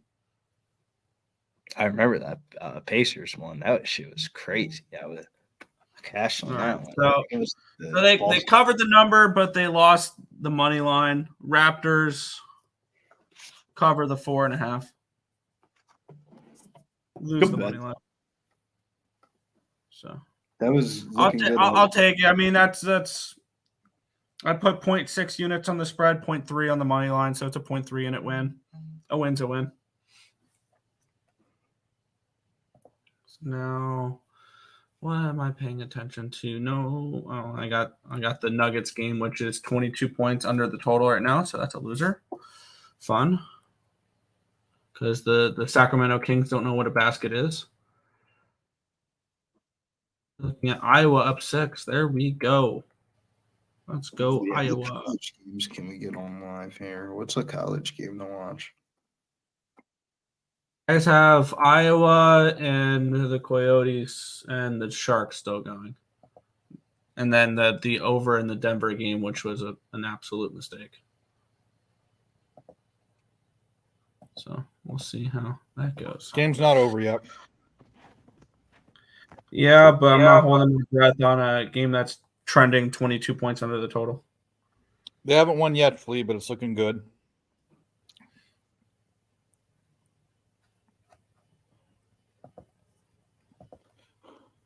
Well, boys, I think we've done pretty well. We're gonna probably cash a Sharks bet. I need Kalila fuckhead to get back in the game.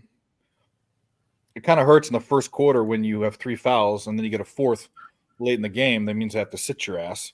But the game's close. We only need 5 points. Vucevic, you're dead to me. You're literally dead to me. I will cunt punch you back to the Iron Curtain. 3 and what? I'm not going to look at the stat line. It's absolutely horrible. You suck. UNLV starts at 9. Love that game. I probably like that more than I liked Wofford, and Wofford smoked. Oh shit! And then I have 1 minute. Can I get this in? I'm gonna bet Norman Powell. I don't know what I'm fucking sitting here playing with my wiener for. What number did you get on Norman? Got my winner. 14.5. What was the juice? Well, it's not. I got to refresh. It was 118. I bet you the games. I have a minute left. It expired. Come on. Think. Thinking. Now the prop builder's not working. Fucking. This is what this fucking site does. I probably won't be able to get it in now. Come on. Sports. It was 118. But it probably won't be available once I refresh all this.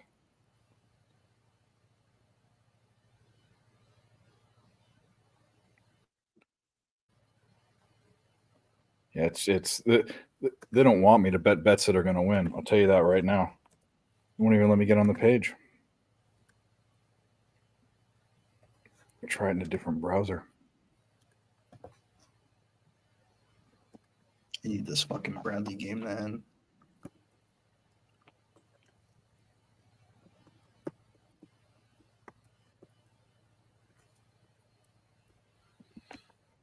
Three minutes left in this Winnipeg game.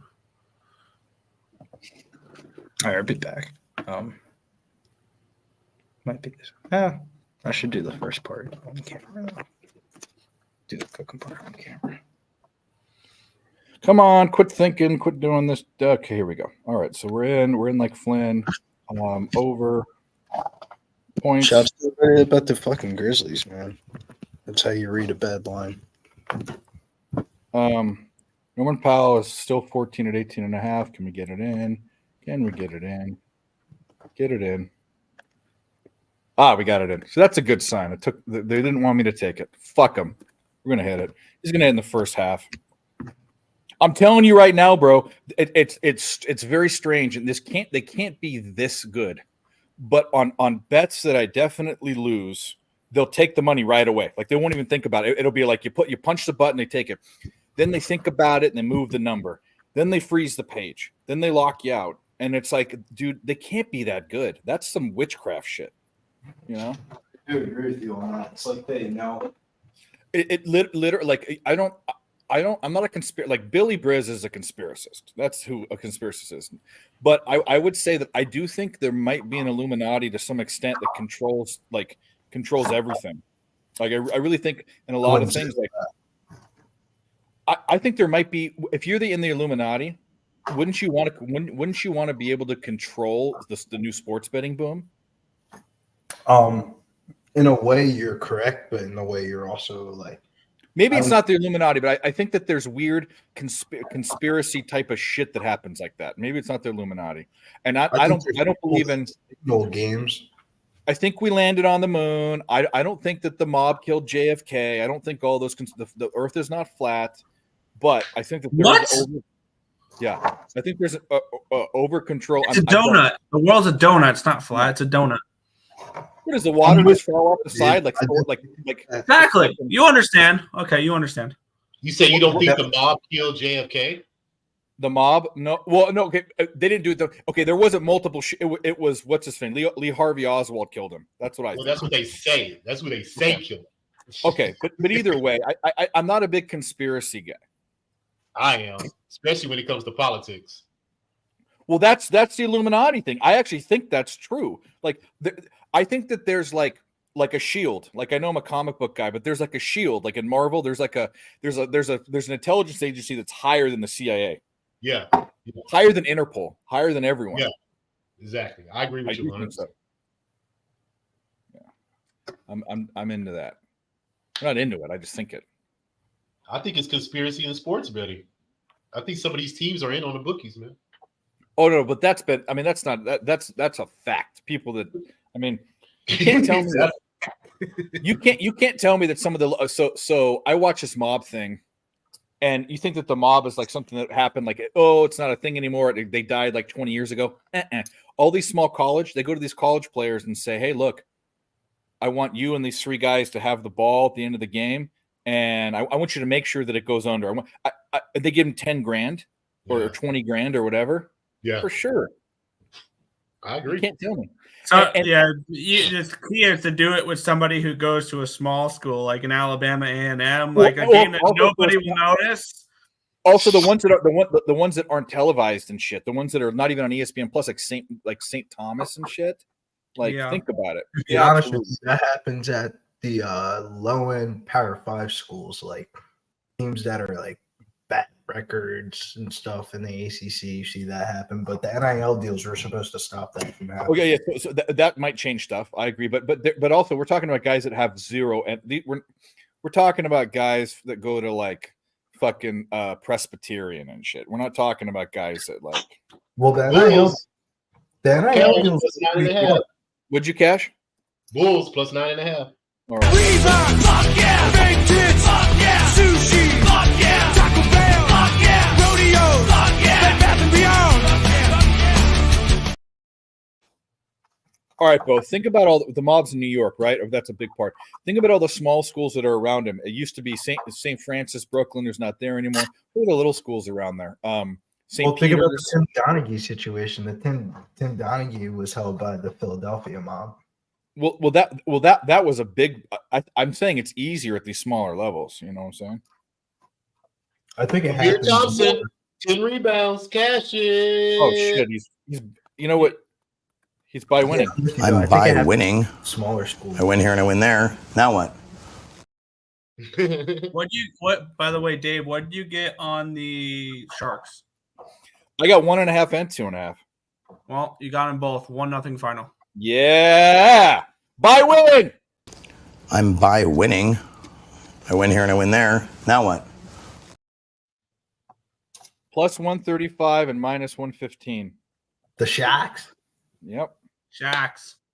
The fucking Shacks. Who says Dave doesn't fucking cap NHL? NHL is going the best of any sport right now. I'm win 3, lose 1. Win 3, lose 1. Like, I'm fucking smacking them up. My volume isn't as high as Nick, but that percentage is fucking. I'm like Cornholio right now. I want to aggressively grab my nutsack and pick another bet. That's one of the best things. Man, that was a good cash right there. And he's on a double, 16 and 10. Wow. Okay, what we doing over the Spurs and Dallas game? What's going on over here? Okay, Spurs Dallas. I told you to get Dallas when they were making that run when Wemby subbed out the game. I said Dallas live, and I parlayed it with the Nuggets. I told you Luka can average a triple, bro. 23, 8, and 8. And it ain't even fourth quarter yet. How'd you win on the Jets? Oh, you took a money line, Gary. Maybe money line and under. Oh, okay. Well, I would never condone taking that money line, but wasn't the money line like minus 350 or some shit? Yes, sir. Yeah. Fanatical. I could have gotten plus money for +2 with the Sharks. You could have. It was Could plus have got tricky 105 dicky. for +2 with the Sharks instead of 2.5. Is this what you had? Nah, I'm on Norman Powell. We're already on it. We already did it. It's done. Well, Vucevic, you are officially dead to me. Is this game going to be on ESPN? Yeah, Warriors and Clippers. Yeah. Yeah. Okay, that's what we're going to have on. Man, oh man, we're cash. See, this is the thing. Like, we're all. I mean, most of us are unicorn. I'd call all of us unicorn cappers because we do everything. We do things better, but. Fucking, we have the two NBA guys on tonight. We've been fucking smacking it. For real, man. I would not call myself an NBA guy. Nick would definitely not call himself an NBA guy. I'm going to say this. The casual, I'm better than the NBA casual better. I'm actually probably better than the average NBA handicapper, but I know some really good NBA handicappers that are specialists. I'm no specialist. You and Billy blow the fucking. You guys dive way deeper than I ever want to ever. That's because I played basketball, man. So I feel you. I don't find I find the value in other places, but it's kind of like me and Billy with college basketball, or me and Nick with baseball. Like, we do deeper dives in other things. Like you and your NBA is just impeccable. I mean, yeah, I love the NBA, man. And that's that. I mean, not. I mean, you're a good baseball capper too, and you can throw some hockey in there. But now that your football's done, you're going to be focused. Yeah, I'm gonna dive into more hockey. I can't wait. I was like, y'all, if I had more time, I would cap college basketball. It's just I don't have time. I'm going to tell you what right now. What I should do, and it's just I'm good enough at other sports to do it, but what I should do is quit everything and just cap college basketball and put more money on it, up my units, because it's a full-time job. It's ridiculous. I get it. Yeah, you're right. Nick and I have a way of narrowing down. Like, some people narrow it down by, like, Cab only looks at like top schools, and some people only look at certain divisions. And Billy has his way of doing stuff. But for me, there has to be. You can't cap, like Babano tries to do this, and I don't think you can. Every single game, like on a Saturday, 150 games, you have to narrow it down to say, I'm not even looking at this one. And we have our way of doing it, Nick and I. Other people have their ways. Babano's a machine, bro. I don't think he sleeps. I don't think he sleeps. For real, he's a machine. I'll say this right now, like, he is, and this is. I don't think you guys would disagree with this. I think he is the best handicapper right now. Just for the effort he puts in, I disagree. His IQ is high. Like, because here's the thing, he doesn't just stop at college basketball and college football and NBA, NHL, and MLB. I heard him talking that he's going to be capping the UFL. He caps the CFL. Yeah, he caps all these different, like. He's nuts. I think CMAC. I would say from the time that I worked at Pub Sports Radio, I say CMAC is the most well-rounded. He's up there. I think him and they're top 5 for sure that I know. I'll give CMAC credit, bro. He be knowing the shit. Well, you see CMAC when he's on shows, he's got that pen in his hand, he's writing shit. He's never not doing, like, capping something. He's always writing something. Always, you see him. He's not even paying attention to the stream. The reason why I say CMAC is because, man, I can't imagine what it's like to be a first generation, like, Vegas person, like, that lived there your whole entire life. You started off as a runner, running tickets for your pops, and now you're in the betting. Right. Like, Connor's been in the heart of Las Vegas his whole entire life. Like, that's crazy to me. For real. That is. It's a different type of. He's got that. Even though he's not that old, he's my age, but he's got that old school mentality where he grew up like how Ragu and Sean Higgs and Ramon Scott, how those guys grew up capping. Now is different. Connor adapts though. He bets a lot. There was no fantasy. There was no all that shit. No, he is. Of course, he is. Connor's bets a lot of player props. And he's also very like people ask him, "What do you want? What do you want?" He's also disciplined. Like, he doesn't like need that bet every fucking game. Like, it's important.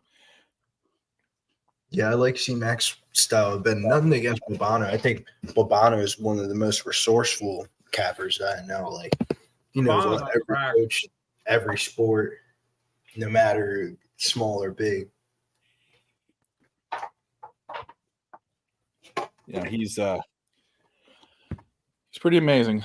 But I appreciate that, director. It is that and baseball are my two most profitable, and I don't think that's necessarily because I enjoy it the most. I do enjoy watching college basketball, and I don't enjoy watching baseball that much. I enjoy watching NFL the most, and NFL is probably tied with NBA for least profitable because it's so tight. The lines are so tight. It's not that I'm not good at it. But you can be a 58 to 60% lifetime handicapper potentially at college basketball. You can't bet that if you bet a big sample size for football or NBA. If you're betting over 1,000 games for your lifetime, you're betting 1,000 games a year. It's I think you can win bets on NBA basketball, but I agree with you. You can't bet the NBA day in and day out. Well, you can't rely unless you're betting a lot of money. You can't rely on that as your only sport. Or actually, that's not true. There was a guy named Volger. There was it was a Greek. Yeah, the totals are different. Poker player. His name was Valderrama. But anyway, Schmack totals. Real quick, I want to give a shout out. He's in the chat right now, and he mentioned it during my show this morning. Joe Kryptonite not only gave out the under in the Winnipeg game, which was a 5.5. That motherfucker went a couple steps further and said under 3.5 and under 2.5. Wow. Good shit. He's the under machine in the NHL. The under fucking machine. I've never seen anybody bet unders in the NHL like Joe Kryptonite does. And he will not only take the 5.5s, he'll take the 3.5s, the 4.5s at big plus money too, and hit them. Shout out to you, Joe Kryptonite. I was thinking about you when I saw this game fucking tank 1-0 the entire game. We double tapped that. In fact, that game tonight right now is the most money. I won the most money on one game in hockey today than I've won on other sports. That fucking awesome, Joe Kryptonite. You're the man. But the guy's name was Bob Voulgaris. He has another Greek name. He's not an old guy. He's in his 40s or anyway. He created an algorithm that had some edge in NBA basketball for a year or two. He won like $5 or $6 million, and then some NBA or sports company hired him to do their shit. Oh, he was the director. So actually, you know who hired him? Don't tell me it was who I thought it was. He was a great poker player. And then in 2018, Mark Cuban hired him for the Mavericks as director of quantitative research and development. So he fucking broke. He didn't break Vegas, but he won enough money to go under the radar. Like, he didn't get in trouble. And then Cuban hired him to do analytics for his team. That's awesome. Wow. That is awesome. Yeah. He was on all the WPT stuff 15 years ago. I bet. He's 40s. He's in late 40s. Night. You probably can't hear me. What the fuck, Billy? That looks like it could be a schman. His fucking thing. Look at that. It's a schman. look at it. Look at those arms and those shoulders. Look at that. Billy, come on, Billy. You could have a nice, soft lady there. You got a heart. I mean, she's even clenching her asshole. Look at that. He say, forget a she-male. He said schman. Fucking schman. A shim. Oh, that was funny. I like that. That was funny. Yeah. I'm over here sweating this under Memphis and Rockets game. What'd you get for it? What did I get for it? Hold on, I got under 218 and a half. That's not looking good. Yeah, I know it's not. They shooting threes all across the fucking court. But I passed that Amir Thompson though. I like that. He's been balling, bro. Like he's a fucking rebound machine, and he's scoring.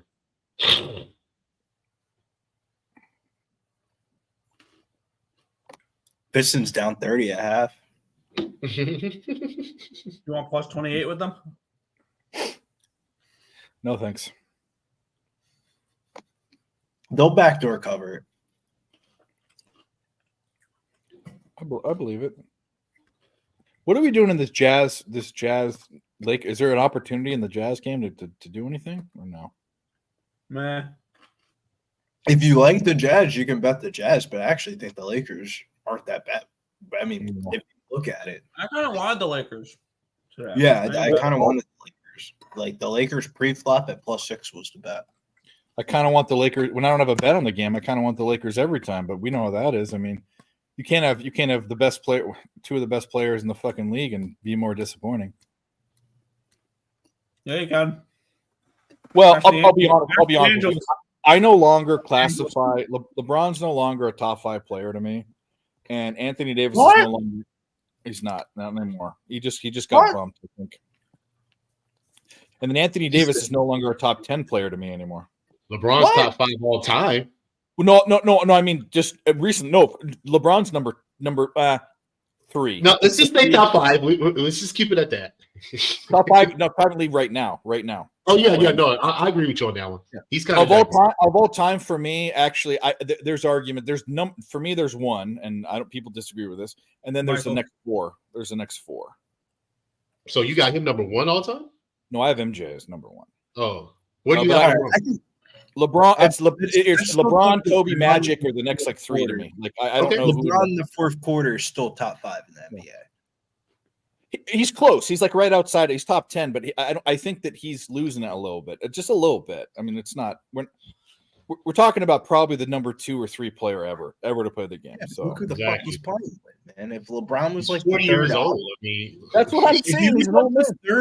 If he was a third option on a team, he'd be fucking great. But like, let's say this, and I don't want to put ideas in your guys' head. However, MJ at this age was not playing like LeBron at this age. He was not. He wasn't playing. So I don't want to. Yeah, well, I think he was about to retire. I think it was 40. He was in 38 or 40 or 42. He retired once before. Like, I get it, but he got bored with basketball and tried baseball. I have two words, and this will forever be my only argument. I won't say anything else. Hand check. That's it.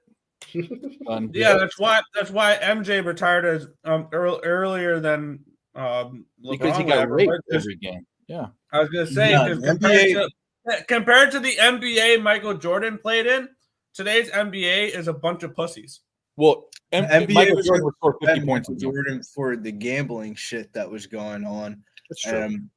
He retired, so it was basically like him being suspended. He wasn't good at the end of his career when he was with the Wizards. Was it the Wizards or the Bobcats? It was Wizards. Wizards, yeah. He wasn't good anymore. He wasn't the same anymore. His decline. I mean, he was good enough to play. I mean, he was better than a lot of players, but he wasn't like LeBron is now, where LeBron can be go up against anyone still. Wasn't the same guy. How old was he? This is what I understand about when people knock LeBron, because they say he's jumped from different teams. They give Jordan credit, they give Kobe credit, Magic, because they stayed with one team. Yeah. I don't necessarily agree, because let's just say maybe their general manager and their ownership wanted them to stay and help them get players. You know, you could be with an organization that's not caring about winning. You're going to want to go somewhere and win. So why do you fault LeBron for going to win instead of staying in a sorry situation? Well, I don't think that I'm not that guy that says that. But by the way, Jordan didn't stay with one team; he did go to another team. Well, I mean, the majority, like, you know, they don't count the Wizards. A lot of people. It's like Joe Montana still played for the Chiefs, but I always feel like you have to classify it as like Jordan's the best franchise player to ever play. Like meaning like there's nothing more than you want out of a draft pick at that spot, and he never left your team despite all the bullshit. Like, he's the best franchise player to ever play, and that means a lot. I feel like he could have jumped around to 10 different teams and still done the same thing. Exactly. Yeah, but I feel like LeBron, though, if he played for a different team and he wasn't on the LA Lakers as a number one option, he would. The teams would fucking smash if he played. Well, for look what happened when Jordan was there. They three-peated. He left. Then the Rockets had their time, right? He came back, and immediately when he came back, they fucking three-peated again. It's like, I mean, it's definitely talking about putting a team on your back. I know there were other players, and I know that people talk about LeBron and that 07 or 08 team. I get all that. Okay, put him on his back. But Jordan was doing at least or more of what LeBron is doing in a league where they were double teaming and physically beating him up. Yeah. So that's where the difference. The league's way harder nowadays. Back in the day, you only needed 2 people on the court that could shoot. Nowadays, you can't. Michael Jordan would have 50 points a game in this league. Would have 50 points a game. Absolutely would. Untouched. He'd shoot mid-range jumpers, fadeaway mid-range jumpers, and he'd make fucking 20 shots a game. Average 20 shots a game. I don't think that him and Kobe are the same player, but he would probably just make Kobe's numbers. Well, Kobe kind of played in it too. I think it's gotten softer since Kobe too, but either way, it doesn't matter. Nah, Kobe played throughout I would say somewhat this era of the NBA when they started shooting a lot more threes. Yeah, you're right. Kobe would have to adjust. His game wasn't completely, he wasn't a. I mean, he could shoot, but he wasn't like these type of shooters. I mean, and Kobe was fine though. He was good, but the Steph Curry thing changed everything. It really did. Yeah, but I'm talking about like 2010 Kobe team when they thought that they were going to win a championship with Steve Nash, and Steve Nash ended up getting hurt. It was 11. Like they won it in 10. They won it in 10, but they didn't. Oh, you mean 10 into 11? 11. Whatever year that was, I remember like the Lakers were supposed to be good that year, but Kobe was still like good. Like Kobe's. Oh no, that was before. No, that was before. That was with Malone, Karl Malone, and Steve Nash. No, I'm talking about the year that Steve Nash went to the Lakers, and he got hurt in like he had a broke back. Yeah, like he got hurt in the first month of the season. Everybody thought the Lakers were about to be nice. Bro, his back was so bad. He was taking epidural shots, bro. That's crazy. Like football players. That's what they give pregnant women. Yes, that's what I'm saying, bro. Like, you're in some pain, bro, to get epidural shots. Like, yeah, you need to retire, bro. Like, call it quits, bro. Seriously. Oh my God, Memphis. Why do y'all want to keep scoring? Stop. What am I looking at? 112 plus 102. ESPN sucks. 214. 218 and a half. I'm going to NBA.com. That's done. I got eyes on this Lakers and Jazz game. That's the game I have to get to. It's hard to gauge it because I kind of want to get a. Do you think we get maybe a lucky line on the Lakers? Like if the Jazz go on a little mini run. Well, the Lakers were like plus 110 when I saw them last. If we can get the original line that it was before the game, like 5, like I would say 6.5, 6, I would definitely bet the Lakers.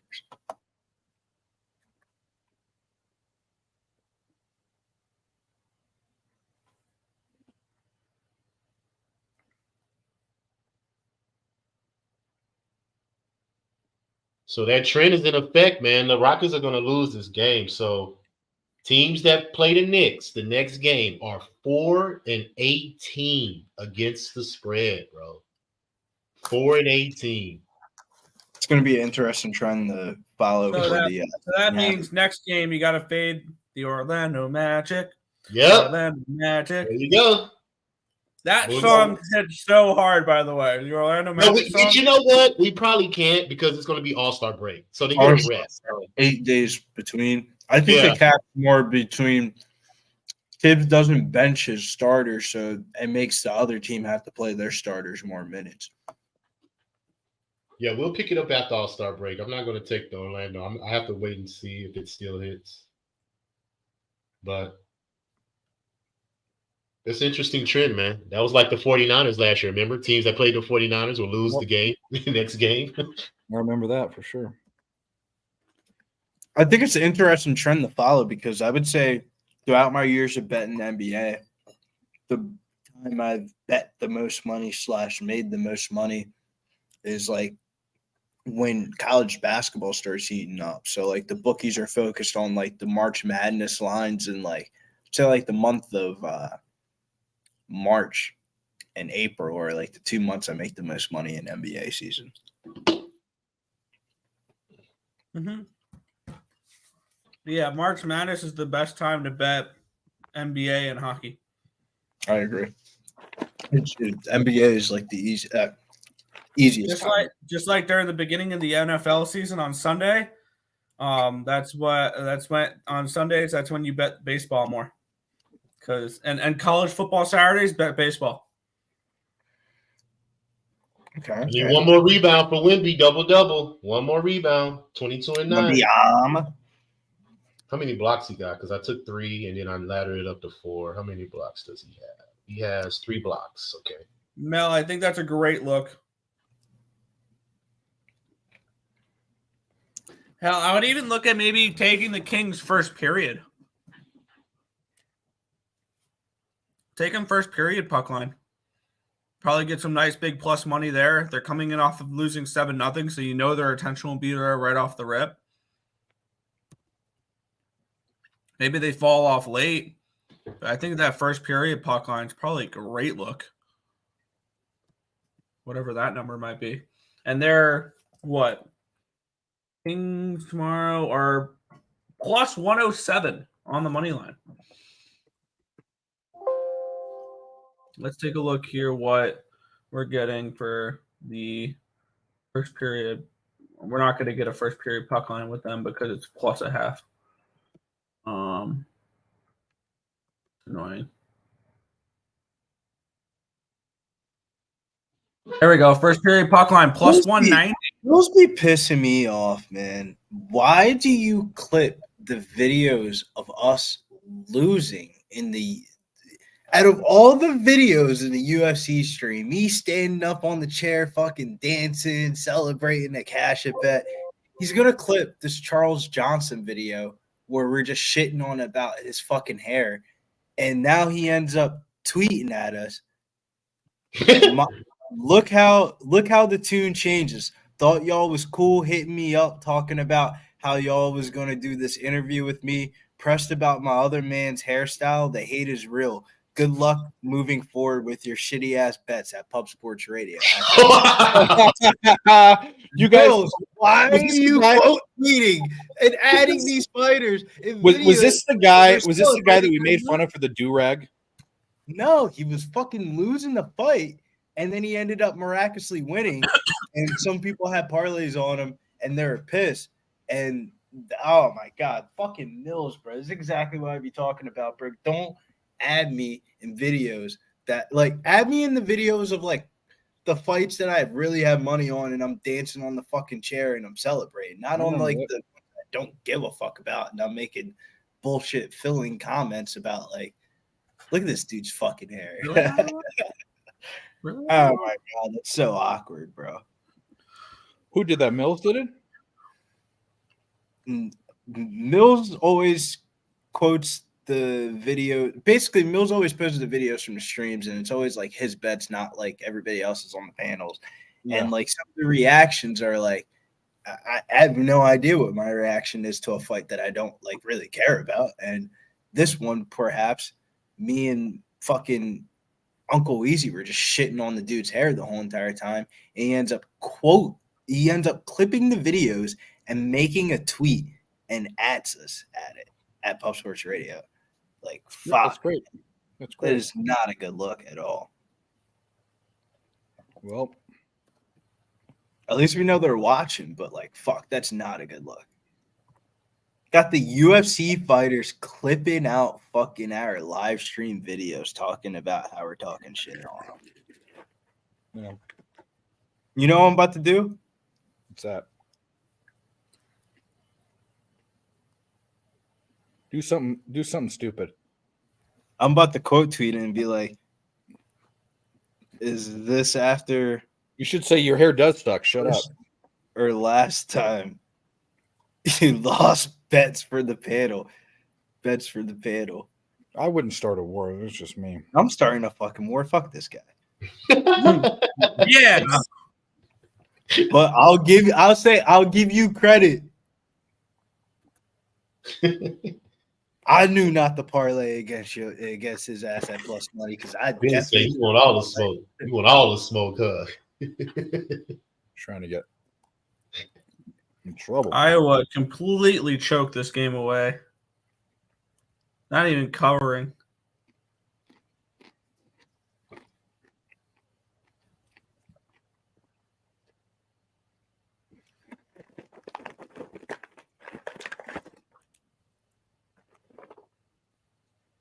Don't you even think about it. Don't you do it, lady girl. Why can't I get the stats for this game? Wow, Auburn taking care of business against South Carolina, 99-60. Well, that answers the question. Is Auburn good? Yeah, Because South Carolina is a ranked team. yeah, 11th in the nation, and they blew them out by almost 40 points. Yeah. I said it. 101 to 60, 41-point game. Auburn's one of my teams. I think that I'm going to be looking at for the Final Four.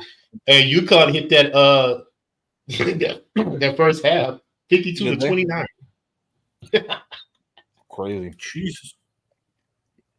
And I didn't take it. It's all good. That was too big of a number. UConn's not a team that you want. UConn's a team that you want to take with against a ranked team. You want to get it down. You don't want to be fucking around with double digits. For real. It's a crapshoot. Dave, so this is why I wrote up. Is this after the first or last time you lost bets for the panel? I'll give you credit. I knew not to parlay Maxim. Run back the clip, though. I was excited for you not getting cut from the UFC. P.S. Your hair does suck. Yeah. And yes, your hair. I got to put that. And yes. No, don't put that. That's a horrible idea. What are you doing? You have a UFC fighter that actually wants to fuck with you, and you're gonna fucking blow the bridge up? I'm not allowed to do UFC fighter interviews anymore, so I could care less. Did you do something bad? Not as bad as fucking Mills getting X'd out by Kayla Harrison, if you remember that clip before she got signed to the UFC. They gave Mills the interview spot on the PFL media day. Long story short, Mills like stumbled his words. He basically was saying like this chick's hotter than you, basically, and like she just like took really bad offense to it, and like the video got clipped on PFL. It was on like the TMZ for like UFC type shit. Mills was on the front page. It was bad, actually. So if he did that, what did you do? Video. I just told I don't like doing UFC fighter interviews because they always show up fucking late, and that was the situation. It was like Max Griffin was coming on the stream, and Mills was like, get ready, blah blah blah. And you know how like you have the 6:30 college basketball bet in? I told him to shut the fuck up. I got way too much money on this college basketball game, and he just took it the wrong way. I mean, I had like at the time, I think it was like $400 play on it, and like for me, bro, for like it's a lot of money on a lot of money for me too. Fucking college basketball game, like what a fucking prick though, bro. Who the fuck clips that shit and fucking adds us in it, man? Like Mills had a premium play on Maxim, so he wasn't even on the fucking screen. So it's just, I feel like he's really talking about Nick and fucking Wheezy, because I ran back the clip and all I said was the O must go. The O must go. Wow. At one point, Iowa was up 9 points. We had them. I had them +5. They lost by 9, or they're down 10 with 25 seconds left. Well, That's fun.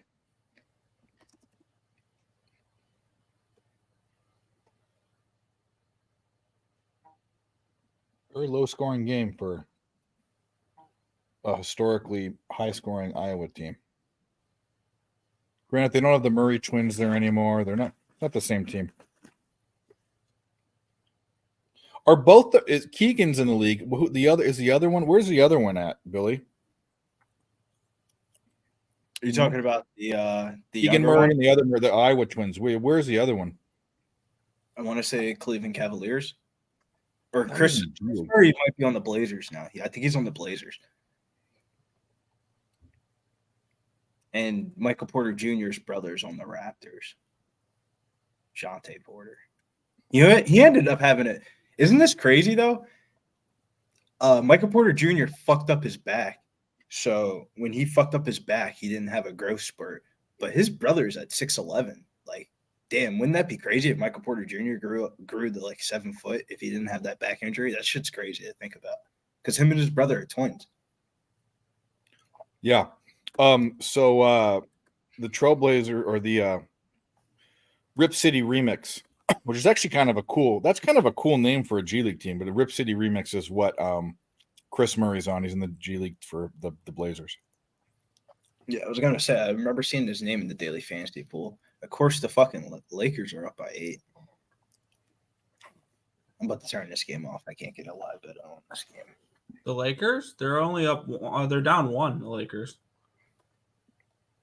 What you talking about? You have down 1? Damn, I must be behind then. 82-81 Jazz under the third. Damn, I must be behind then. I don't know what the fuck I had on the screen. They're up by like 3 on my screen. I gotta put this crunch time thing on that has all the NBA games. Fucking did Weezy say that? Bro, Fanatical Jim, thank you. I did not say a bad word at all. It was all Weezy and fucking Nick. I didn't say shit about him. Talk about everybody at Pub Sports Radio. Maybe you should take your bitch ass fucking panties out and fucking fuck your bitch on the holidays and not be tweeting about dudes on a fucking live stream from 2 weeks ago. Like how sick do you have to be to go to a live stream from 2 weeks ago and clip the video out and tweet it out at 7 o'clock on Valentine's Day? Like, the fuck are you doing with your life? No, Johnny number 5. I'm 2-2 live. Hit the Sharks, hit Michigan State, lost both NBA props, and then I've won one of my primos, and all 3 of my other primos are going or haven't started. So I'm 3-2 so far tonight.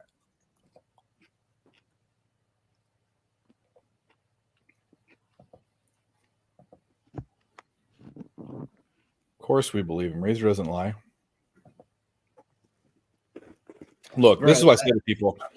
My record needs to be updated, which I let it go too long, and I actually was working on that today. But if you don't believe the capper that you're watching the show, just go somewhere else. If you think they're lying to you, just what are you doing? Like, come on. Right. I mean, if you don't believe me, then don't believe me. I mean, I believe Razor that he went 5-0 tonight. of course, Yeah. we talk about losses all the time. Look at all 5 of his bets. All 5 of his bets are all against the public. So yeah, he definitely went 5-0 today. Like, people were betting Houston. He bet Memphis. He bet the over in the Toronto game, which was a good bet. And the people were betting Philly, and the Heat ended up winning. People bet the under in the Seton Hall game. He bet the over, and he bet the under in the American Navy game, which would be only a game East Coast people would give a fuck about. I looked at that game. I'm just saying, like, they're the only people that are betting on Army versus Navy is like if you live in like one of the New Jersey, Pennsylvania, New York. Bro, or I Delaware. canceled a work Zoom call 2 years ago at 12 noon to watch George Mason play Navy. So Are you betting an American at Navy under 130 with a spread? Those that are was my like games. 11? Those are my games.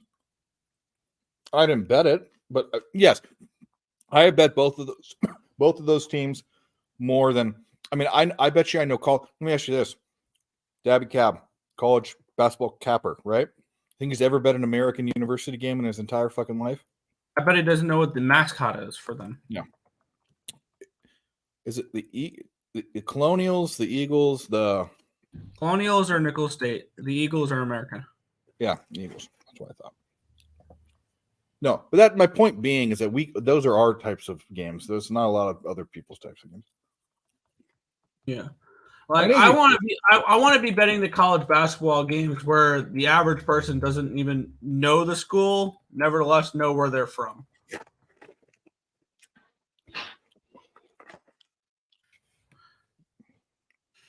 I didn't bet the game, Cheshire Cat. So I mean, I didn't bet a side, and I said if I had to, I'd bet the Chiefs. I already said this. It's well documented. It was like if the Chiefs were going to lose throughout that playoff run, it was going to be only. Of course, I'm a Niners fan and want the Niners to win, but my money's my money.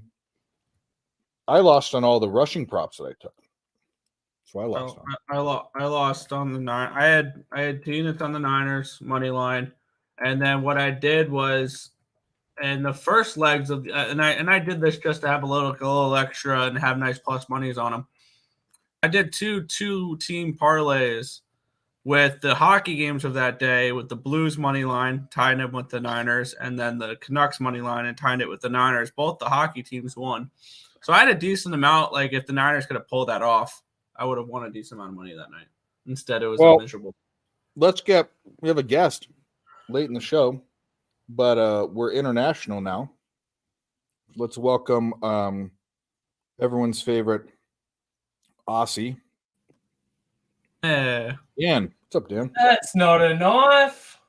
That's a knife. What's going on, boys? What up, dude? Do you know LJ? Have you been on screen with LJ? We haven't met, but I've seen LJ on some of the content I've watched, so I'm familiar with LJ. Yeah. What's going on? Nice to meet you, man. Hey, man, chilling. How'd everyone go for the Super Bowl? I watched a little bit of that stream.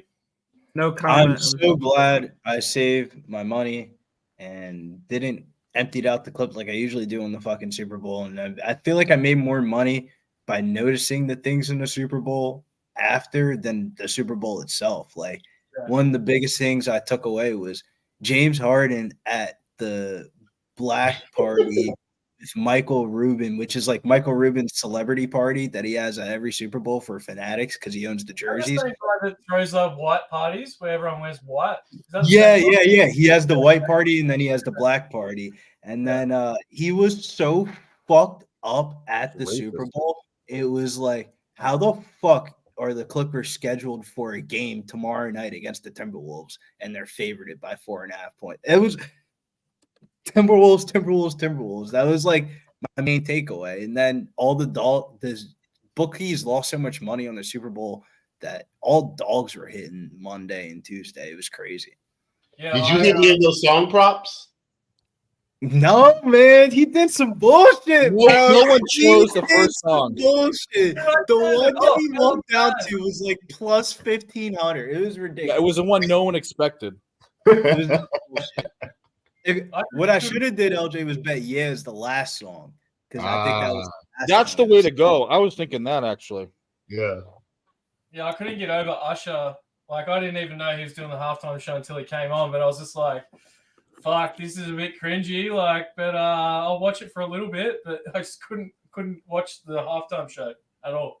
I felt uncomfortable watching it from a male little perspective. pop lock dance that he was doing, like that little pop lock and shit at the end. I'm just like, no, man, don't do that. Dance moves were on point, though. I'll give him credit. Like, yo, how are you on Swizz Beatz' wife like that? And you're not killed, and you're not killed. Well, yeah, that came out in the news here as well. Like, that popped up in the news today. Can't be hugging my girl like that from behind, bro. Yeah, touching up. That was wild. He was. I wouldn't be surprised if if Alicia Keys were like standing up, fucking on the stage. Bro, would you be surprised though if they did? I mean, hey, it's entertainment business, bro. And her dress was so thin. JT ripped off Janet Jackson's bra, so like crazier shit's happened. So Yeah, that's why I was pretty shocked that Usher was going in on Alicia Keys like that, because like, you know, she's all wifed up now and shit, and like her boyfriend. I was gonna say, imagine being her husband watching that halftime show. You're Her like, yeah, husband's there's my girl. What the her fuck is husband's going Swiss on? Beats, though, Nick. Swiss Beats ain't no like he ain't no fucking Little Nas X. Like Swiss Beats like a straight thug. Like For real. it's funny crazy. if they were like, have you seen the dancing they do in Jamaica, the daggering? Have you seen that? Oh yeah, but they Yeah, put but their they, ass in their face. Imagine if you just started daggering her on stage, just like full dry humping her, like on the middle of the Super Bowl stage. Well, no, I'm talking about the Brazilian one where they put the feet on their shoulders Yeah, and then they they- put their ass in their face like this. Yeah. Yeah. I got really lucky. I only put like I didn't have any bets on the game to start, but I live bet Kansas City and I got them at plus 300. I only put $50 on them, but it was a bit of fun to keep the game interesting. And like whenever I see Mahomes doing this crazy, I'm like, there's something in his bag coming. I'm like, I gotta bet him. Yeah. Director, I'll tell you right now. A, UNLV stats aren't bad. B, Fresno State, every single statistic is bottom 25 to 30%. And C, UNLV's covered the last 8 to 10 games. So that's it. I'm actually on the slot machines on ESPN Bet right now to get does that my bankroll up to bet UNLV. They'll take that bankroll, but they'll take that bankroll too, Billy. Man, that shit'll suck up your money if you're not careful. They give me 20 free spins, so whatever That's I all right. get, I'll match. Did you see your boy Ben Simmons got eight assists yesterday? I had him at I got him at plus 105 for 6+ assists. And He was looking, Benny was looking good out there, man. God bless. Yeah, he's resting again. Fucking, they've already put him on rest already. I'm not surprised. I'm to be honest with you, I'm more shocked that he even came back this season. Yeah. Do you guys have anything you're waiting on today? Like, what are you guys watching right now? I only have Dave's the yoke left. convincing me on this UNLV bet. So I'm waiting on Powell to fucking get 14.5 points. I'm waiting on Denver Nuggets to cover. I'll say the Kings got back in this game at 71-76. Is anyone playing the Warriors Clippers game at all? Norman Powell, I have this as over points. Yeah. I got -3 for the Warriors. Yeah. Man, I've noticed lately that Russell Westbrook's 10+ points prop's been looking okay. Starting to like his points over under, I think, was 8.5 or 9.5 for his last game, like a drop. But then I think he scored at least 10 points in the last game, so it probably went up again. But wait a minute. Somebody commented on my post already, Dave, and this dude had such a low amount of followers that it didn't even come up in my mentions until Big Show commented back. Listen to this guy. It's like one of those, like, you know, like those fake accounts that like fucking just chirp tweet. It says a tipster. Dude's name is Goals and Yellows. His name is Tipster, and he says, "Shut up with a yellow card." Well, I want to fucking, you know what I want to do? I want to be on some Seneko vibes. Pull up to the USC PI Center. I'm about the same exact weight as Charles fucking Johnson, and let's fucking go, bitch ass motherfucker. You don't throw You no. saw how that balls. worked out for that guy, didn't you? He was getting his ass beat until he wasn't. why don't you do because Sean Strickland can't. You should have a meet the Kappa ring at your Pubapalooza thing where you guys can like beat up trolls that have been giving you shit. Just have I'm waiting. I'm waiting. waiting. Darty, I am waiting for the move to Atlantic City. And when we move to Atlantic City officially, we're going live on Rumble. YouTube was a great run. We're going live on Rumble like the streamers do. It's just, we just got to get there. Got to get to Atlantic City. But that's the goal, man, is to have the streams on like 24/7 like the streamers do, but it'd be like the sports betting. And like Just IRL meaning- gambling, IRL sports betting. Yeah, IRL You know that sports. Pub Sports has a product that they're selling now that's 24 hours running stream of all the shows. So they've already got it. Well, They run it just at already Southtown. have the Rumble account set up. Nobody ever watches our Rumble shit, but Well, is that the thing that that Dutch was Rumble doing? shit popping, and we get some views on it. A lot of people are starting to use Kick as well. I would use Kick, but shit, unless they throw me a bang.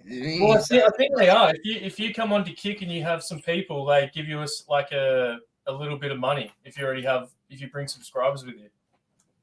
Hey, Dave, about to call it a night, guy. All right, buddy. You take it easy. Yeah, Thanks for okay. showing up. Nice to Man, meet you, y'all bro. be good. Y'all keep cashing. Make this money, man. Talk to you soon. I think that's the way it's gonna go. Like the way we're doing these streams now, I think it's gonna go to the IRL world. Yeah. I've been thinking about streaming more, but it's like, I don't know if I'd be interesting enough to sit there by myself and do it. Like, it's good when you have other people to talk to. So, I don't know. But I guess that's what the chat's for, isn't it? It depends I on don't, like even, I don't even want to make decisions about that kind of shit. It'll just, on IRL. it'll come naturally to you, Dave. It already does. Like, I reckon you'd be good at it. Dave, you wouldn't want to. If I did the IRL thing of like I would like to be guided through it. I don't want to have to figure a new fucking thing out. I'm like 70-year-old. Like I'm like my grandpa that like anything he's all like, I can't get on my Gmail. Well, you open the wrong browser and you have the link saved on Chrome. It's saved on fucking Microsoft, whatever. It's not like I'm that guy. Like I don't want to have to learn a goddamn one more thing. All I want to do is win bets, give out the knowledge and the work that I have, and hang out. That's what I want to do. I don't want to be famous. I want 1,000-person fucking YouTube channel just so I can say I have it. You want a community, like a little community. Yeah. And I want people that come on the show, and then the people that don't, they can go buy my picks. Like that's all I want. Like come hang out and get them all here for free. We'll hang out, or we'll do that. The IRL streams would be fire, bro. If we were IRL streaming Pubblepalooza and people could see what like there's like streaming like this, but like for example, like Pubblepalooza, if there was like a legitimate camera following like one person and that was doing the interactions and stuff like that, I feel like it would capture a lot more of. Is it monetized? Yeah, you can monetize it. I say Rumble. You can make people pay to be members, like to watch. Yeah, it's the same thing as YouTube, and I don't like that Like model Twitch. either. It's kind of like the Twitch model if you're familiar. I'm not familiar with Twitch. Fuck Twitch. Imagine if instead of just doing like a live thing, like you'd be surprised what people like to watch, but then it's also like how much do you want to share? But you could do like an IRL of the Kappa where you're streaming when you're getting your picks ready, like doing your research and all that sort of shit. Like if people want to watch you to do that, they can pay for that because then you're kind of like showing them your workflow and how you do it. I'm already. So by the way, Nerd Talk started with the Capper Collective. We broke down the cards. Like I already give out 99% of what I do for free. I'm not looking to do something else. Breaking down the card. That's not what he's talking about. He's talking about like you live streaming, like actually like punching numbers in and stuff like that.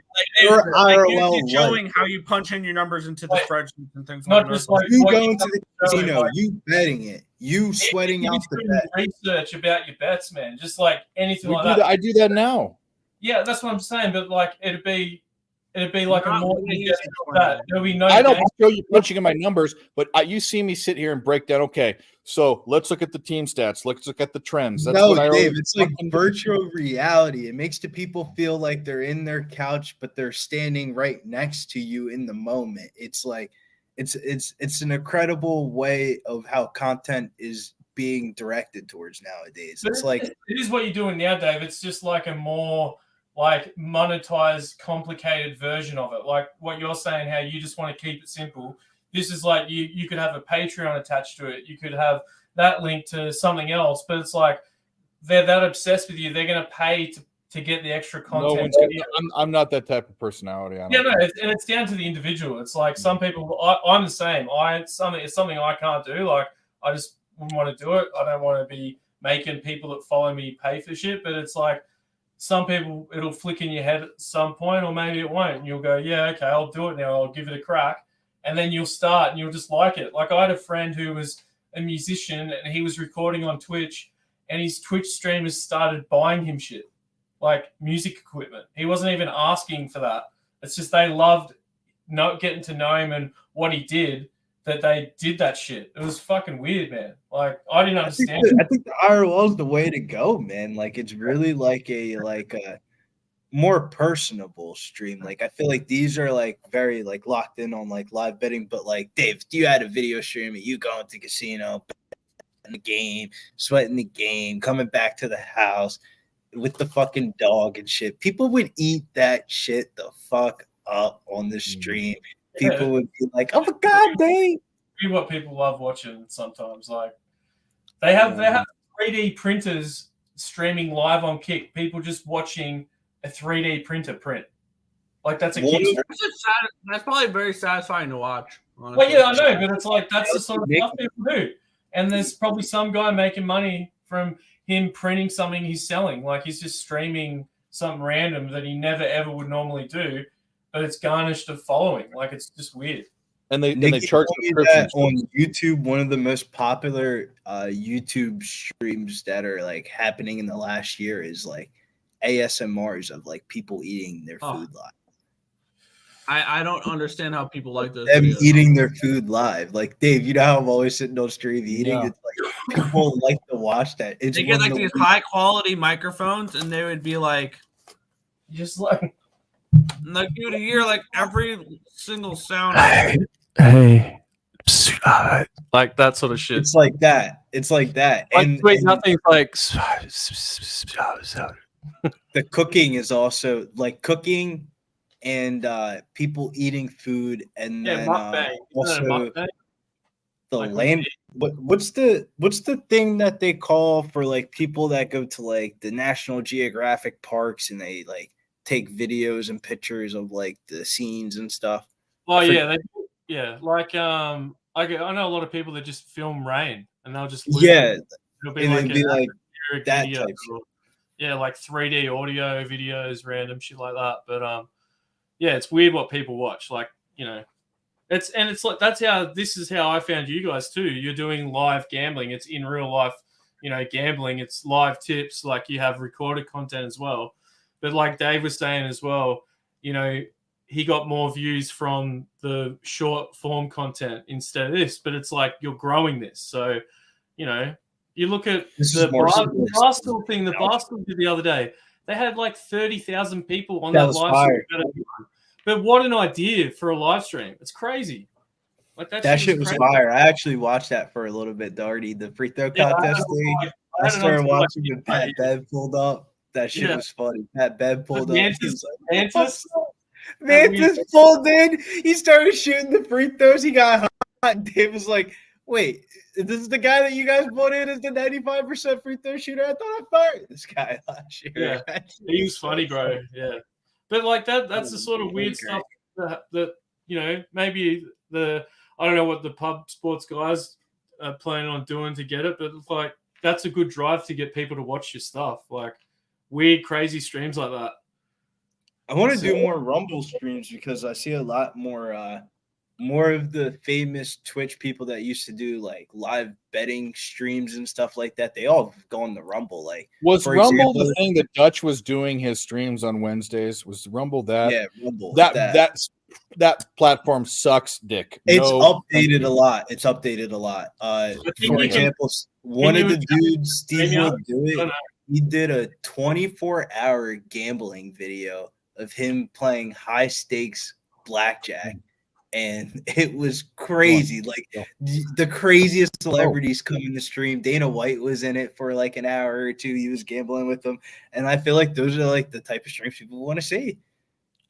Well, let's talk offline because I don't want to do one more thing that isn't going towards some sort of goal. And if I don't understand it, I'm going to be floundering around and fucking. It would have to be like us all at like, I think it would have to start with like all of us at like different events at like Public Police. Dude, I'm just pissed. I'm just pissed that I'm stuck over here because, like, I've got all the fucking equipment. I'm sure Nick's probably got some equipment as well. Like, you got film guys, like you got guys for production, and I'm not talking like I'll send you some of the shit I've done. Like, I've done shit for our national league here with my fucking setup, like for AFL.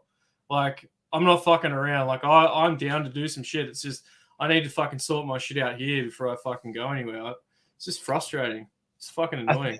I feel like it's something that we got to definitely like work on towards in the next year of like going more in-person video content in a way. Like, even if it's we were talking about this a year ago. We were talking, and this is the problem. There's motivation issues with everyone at PSR. I mean, you could say lazy, you could say motivation issues, but I tried what we were going to do for the unmuted mic. I couldn't even get my the rugby league coming up. You should be sending guys. So what we were going to do is we were going to go down and do it. First, we were going to do Pub Sports Cribs. The first one was going to be the bar. I tried to get the people to film a Cribs. We had it all laid out for 2 months. It never happened. Gave up. We were going to go out and do food restaurant reviews and stupid stuff like. We were going to wear like a GIMP masks and go eat tacos and we're going to do all sorts of weird in live person stuff. The problem is all these ideas are out there, but no one actually does anything. And so that's why that's why the unmuted mic doesn't exist. All of this, it is all this talk and no action. And all I did was fucking spend hundreds of hours trying to get OnlyFans girls on there, and that was the only thing that was happening. That show was supposed to be a bit show. All it turned into was interviews because there was only one person getting interviews. So that's why I feel like these ideas have to go back down to one person. No, we need. I need a person that puts in the effort that I do. That's what I'm saying. Like, you need a video guy on the ground, Dave, near you. I have a video guy on the ground. Dave's in as a guest appearance in the video for like the 4-day vacation thing. And like that, like, I feel like that would be like, I'm telling you, man, if we did it and we tried it. Be able to organize like press credentials, like Pub Sports has a kind of, it's getting to that point where, you know, press credentials for boxing. Yeah, well, that's what I mean. Like the rugby league is coming to Vegas. Like, you know, you could send a couple guys to interview a couple of the shitter players on some of the teams if you can't get the good guys. But it's like interacting, and that could be like a 5-minute content video. But when you go film that content and you're there, get the guys there for a week and film like 6 videos. So then you got like a video a week for a bit. You know, like that's how you need to think of when you guys get together to use the time when you're together. Like, even if it's just sending one camera guy off with 2 of the guys and they go do something in Vegas or, I don't know, just random shit. That's pisses me off because I don't want to be the guy to, like, fuck up everybody's vacation and ruin everybody's drink fest thing. But, like, that's what it is. At the end of the day, you're there to have fun, but you're there to fucking build some shit up too. Like, I always feel like they turn into like drinking fest and like everybody's drinking a bunch of alcohol rather than doing like content. But I feel like, I don't know. This is like me talking on a personal level. I feel but that's where you just need to find a couple like-minded people like yourself that have the same mentality that they don't mind if they don't have to drink that weekend. Like they can just be there to shoot some shit. You could drink. Don't get me wrong. I don't mind people drinking. Like there's like a. You know, it's March Madness. People are drinking, enjoying the game. I don't want to be the dick and be like, yo, we're doing fucking video content. God damn it. Like, yeah. You don't want to be the party pooper. I know what you mean. Because I just smoke weed, so like the most I need to do is take a fucking hour to 2-hour nap, and I'm not high anymore.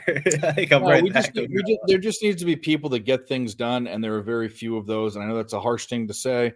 But to just answer your question, Dale and Johnny number 5, same thing with the unmuted mic is this, the reason why that show isn't happening is the same reason why, for different reasons, the show with Allie didn't work.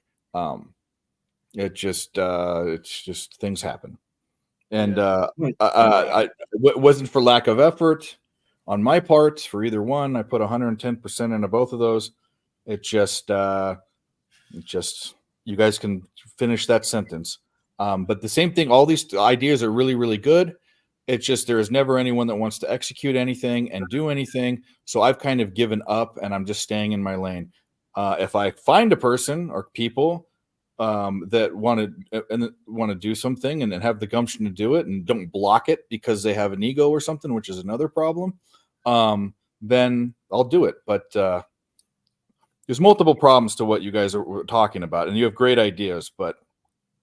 Yeah, I sympathize with you for that, mate. I know. I do sympathize with you, dude. Doing video, I would say one of the most frustrating things as a content creator is like. I'm in that spot right now. I'm stuck videos. here, man. I'm trying to do stuff, and I always have people like they fucking blow me off, or they'll fucking forget about it, or they have I've got to do this now. I can't do it. It's like fuck. Well, don't waste my time. Like Yeah. I or when people show up late, I hate when people do the late thing Or don't even show up at all, or talk to you. Then Nick has to fill in.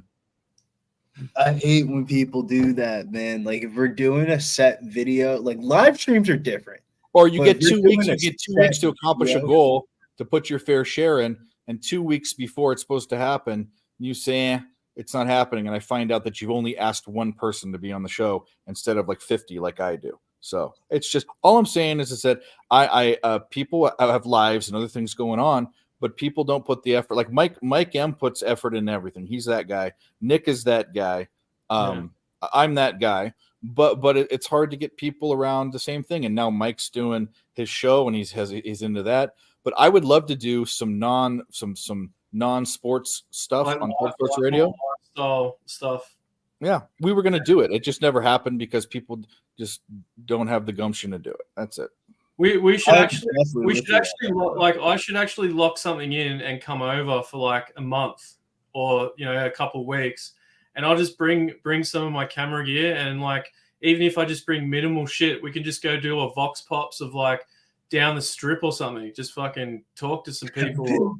Go eat I've some. been to the fucking ghetto before, Dale. What does that even mean? I don't even know what that fucking means, Dale.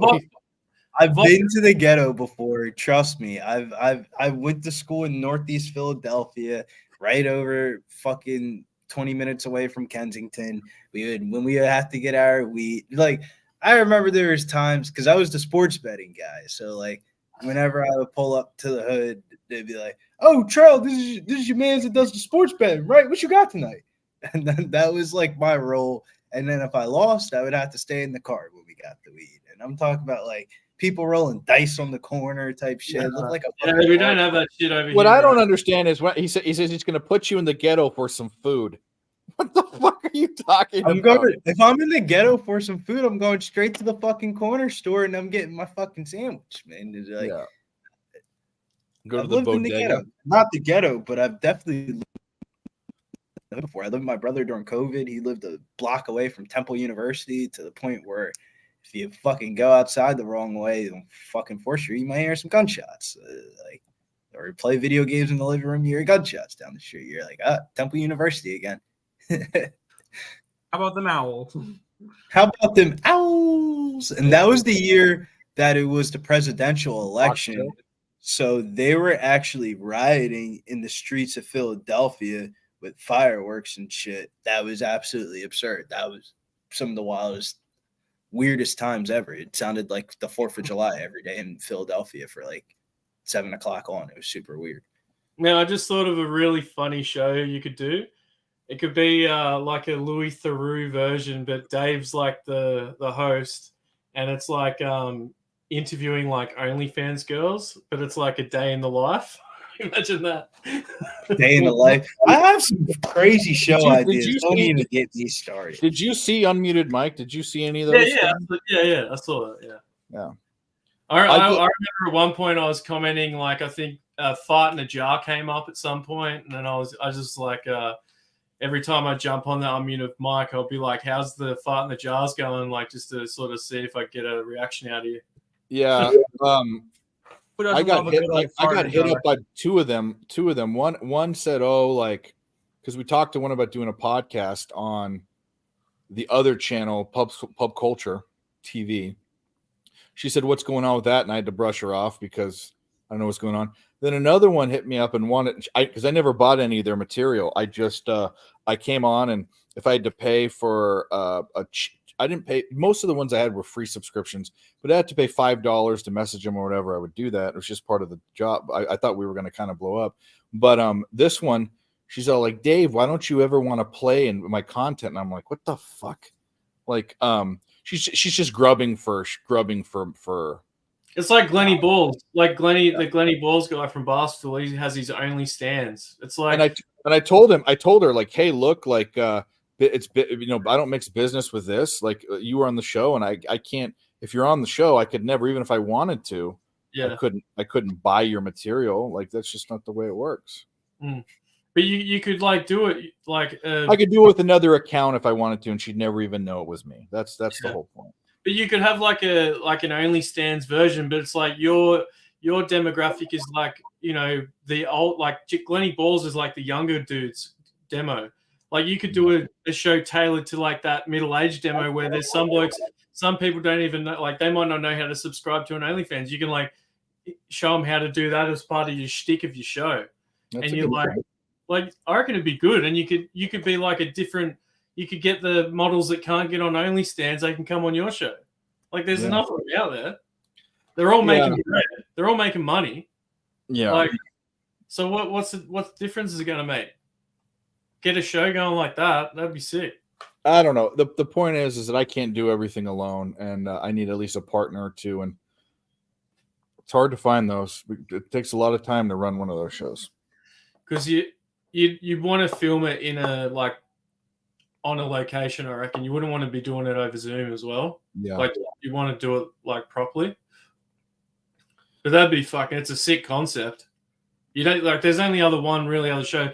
Then they got the fucking Plug Talk show and the fucking seedy ones like that. But it's like you could do a real. I reckon you could do that shtick of that version tailored to like the older age group. No, I'm with you. Yeah, Johnny number 5. We were talking about that. It does look like a schman. Yeah, we said that already. It's kind of frightening. Probably some UFC fighter he's obsessed with. Yeah, it absolutely has to be. But anyways, thanks for being there, guys. Still got a bunch of people in the chat. We're waiting. I don't know if this UNLV game has popped off yet. It should have, but we're on that. We're sweating out the Clippers game, and then that's about it for me, at least. Coyotes tied it up, but then it was the video review took the goal away. No, that's not good. Still 1-0 in the game.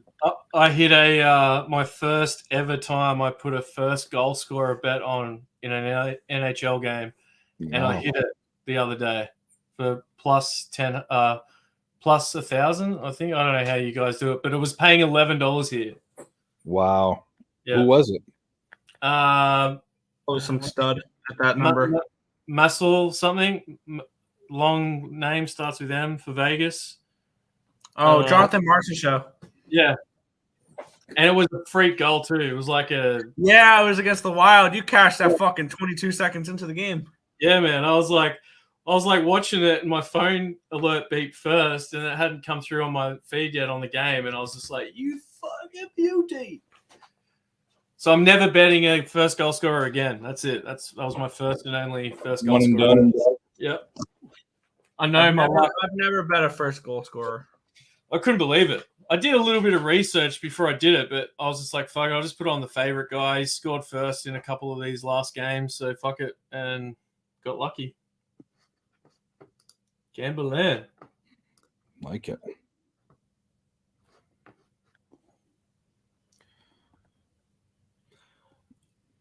I have an update on my job interview too, Dave. Yeah, what happened? I didn't get it. Okay. That's okay. Yeah. But I started work in a liquor store today that specializes in boutique beer and wine. So yeah, I might have to get if I get any samples, I'll send them your way. Wow, okay. I like I'll do up a care package. I'll hold them for a month. Get you some weird beers. Don't get in trouble. Oh, no, they give them to me. Nuggets live. Are they down? Yeah, they're down. What the fuck? Okay, that's nice. So that one won't hit. So we'll end up being 3-3. It'll be up to UNLV and Norman Powell. So we either have a small win or a small loss tonight. Norman Powell's 6 points. Halftime.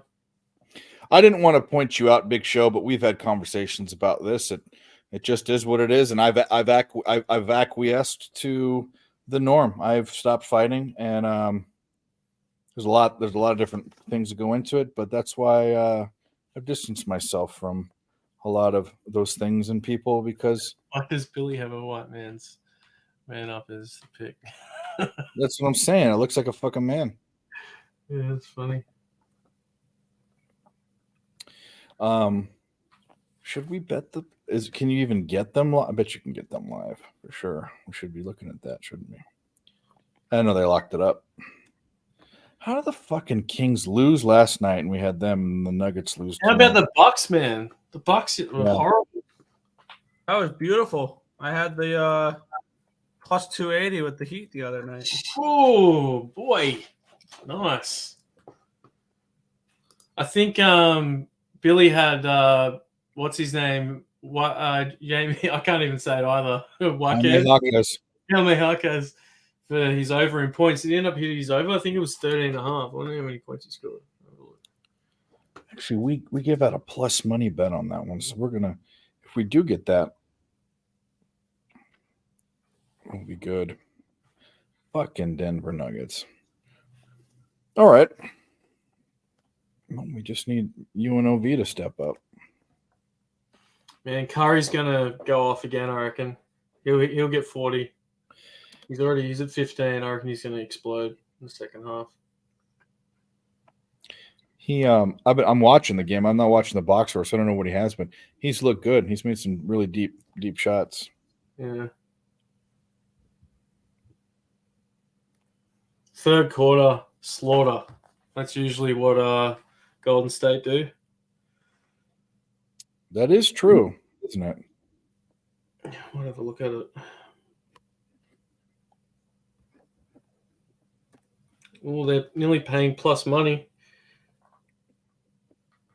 I'm going to do that.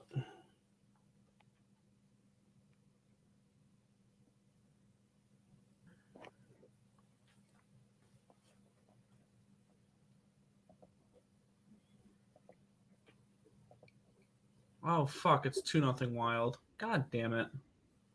I hate the Wild. I really, really do. Yeah, they suck, man. I had Vegas and over 5.5 the other day, and they just ruined old mate's 1000th game.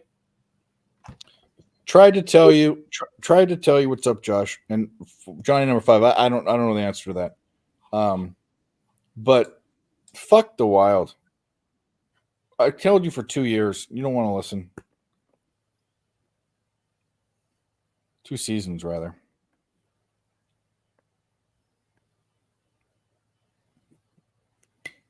Quit sending dick pics.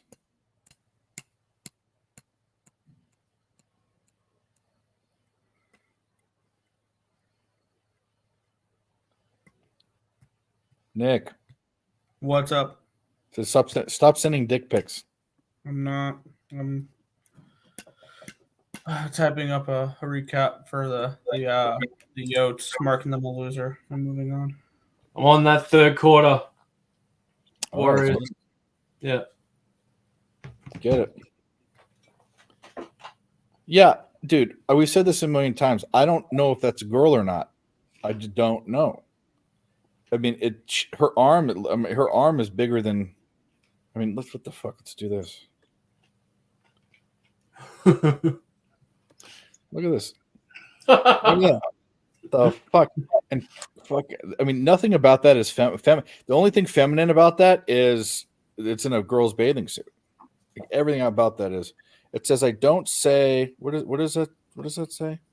I don't say this online a lot, but my girlfriend is smoking hot. Gina, what? The fuck? Is it Gina Dang?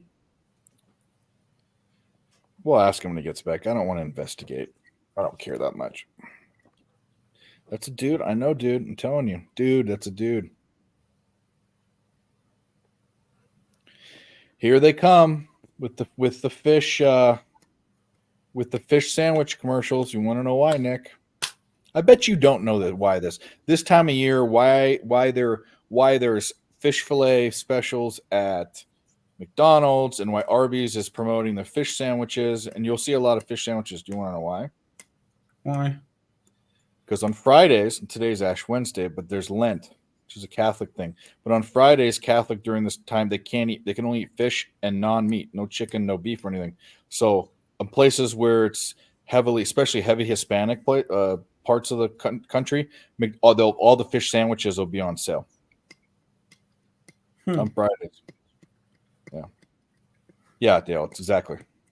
But you can't. They got to capitalize on it, don't they? Whether you're religious or not, they got to capitalize. It's horrible. Gina Mazzani, don't even know who that is, and it scares the fuck out of me. Now I got to look her up. Gina, or is that her girlfriend? Gina. Is she? Yeah, Gina. Is she a fucking? She's back. She's Elliot Manzini. Polish or something?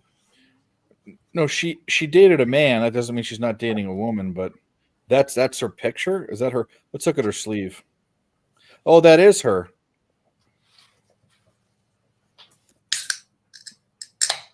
Bro, she's scary. She's fucking scary. No, thank you. No, thank you. I'm not into ripped six packs on chicks. I want a soft. I want soft. That's what I want. I don't want flat stomachs. I know I don't want a gut, but I don't want, you know what I mean? I don't fucking want a six pack on a woman. I think that doesn't belong. I had a chick that I dated for a while who was really good at jiu-jitsu. Yeah. And there were some times where like we were getting into it where she'd like pull a jiu-jitsu move on me and it'd actually scare me. Like, he was that good at jiu-jitsu, man. Like I never tapped because I never got in a vulnerable spot, but I don't know if I would tap. I'd probably fall asleep if she did it. I'd be too proud. Just kill me. Just kill me. Yeah, I remember one time she did something with her legs, got me in this fucking thing. I felt my heart felt like it was going to explode. I was scared. I don't even like gym rat chicks that aren't ripped. That they go and they just go to the gym and they try to be all like, no, I want a little. I want to. I don't know. I just want it to be soft. I don't think that's. This is totally old school and weird. I think that's manly. Stop trying to be a man. Boss bitch should not be a term. Okay. Fucking this gym rat shit. Like you want to get buff and have arms. Like today is arm day. If a girl ever told me today is arm day, I would never. I mean, I want her to fall off the edge of the earth, the flat earth. Like yeah, there's a few of them around here that just love going to the gym. No. I mean, okay, go to the gym and run. Go to the gym and swim. I don't want to hear about you doing, oh, I did lats today. I did biceps today. Are you fucking kidding me? Yeah, and I'm going to stick a tampon up my ass. Like fat, lazy chicks are the best. I'm not even saying I like big chicks, but I'm just saying like I can't get into this. I don't know. It's a mindset, and it's this degradation of femininity in the female. This is a man conversation reserved for men only. No, they don't want to hear this. This is totally what I mean. This misogynist. This is something to talk to the boys about. It's like people would consider this misogynistic, but men and women aren't equal. They're not. And they shouldn't act like they are. They shouldn't strive to be. They should embrace their differences. And also, as far as equality goes, I don't think that there's an equity. And where there's an equity, there's a reason why, because it's meritocracy. Like you're just not as good. A man isn't as good as a woman in a situation, she wins, and vice versa. If a man's better at something than a woman is, but I don't need women trying to go to the gym and be men. I don't need that. It's not what I need. What if they just go to the gym so they can stay healthy and that's not what. Okay, so they run on the treadmill, or are they trying to get definition in their arms? Today's arm day. That's not a thing you hear women should not be saying that. Men should be saying that. And if you are, then great. Then go do that. You're not for me. Go to someone that wants that. Yeah, I grew up.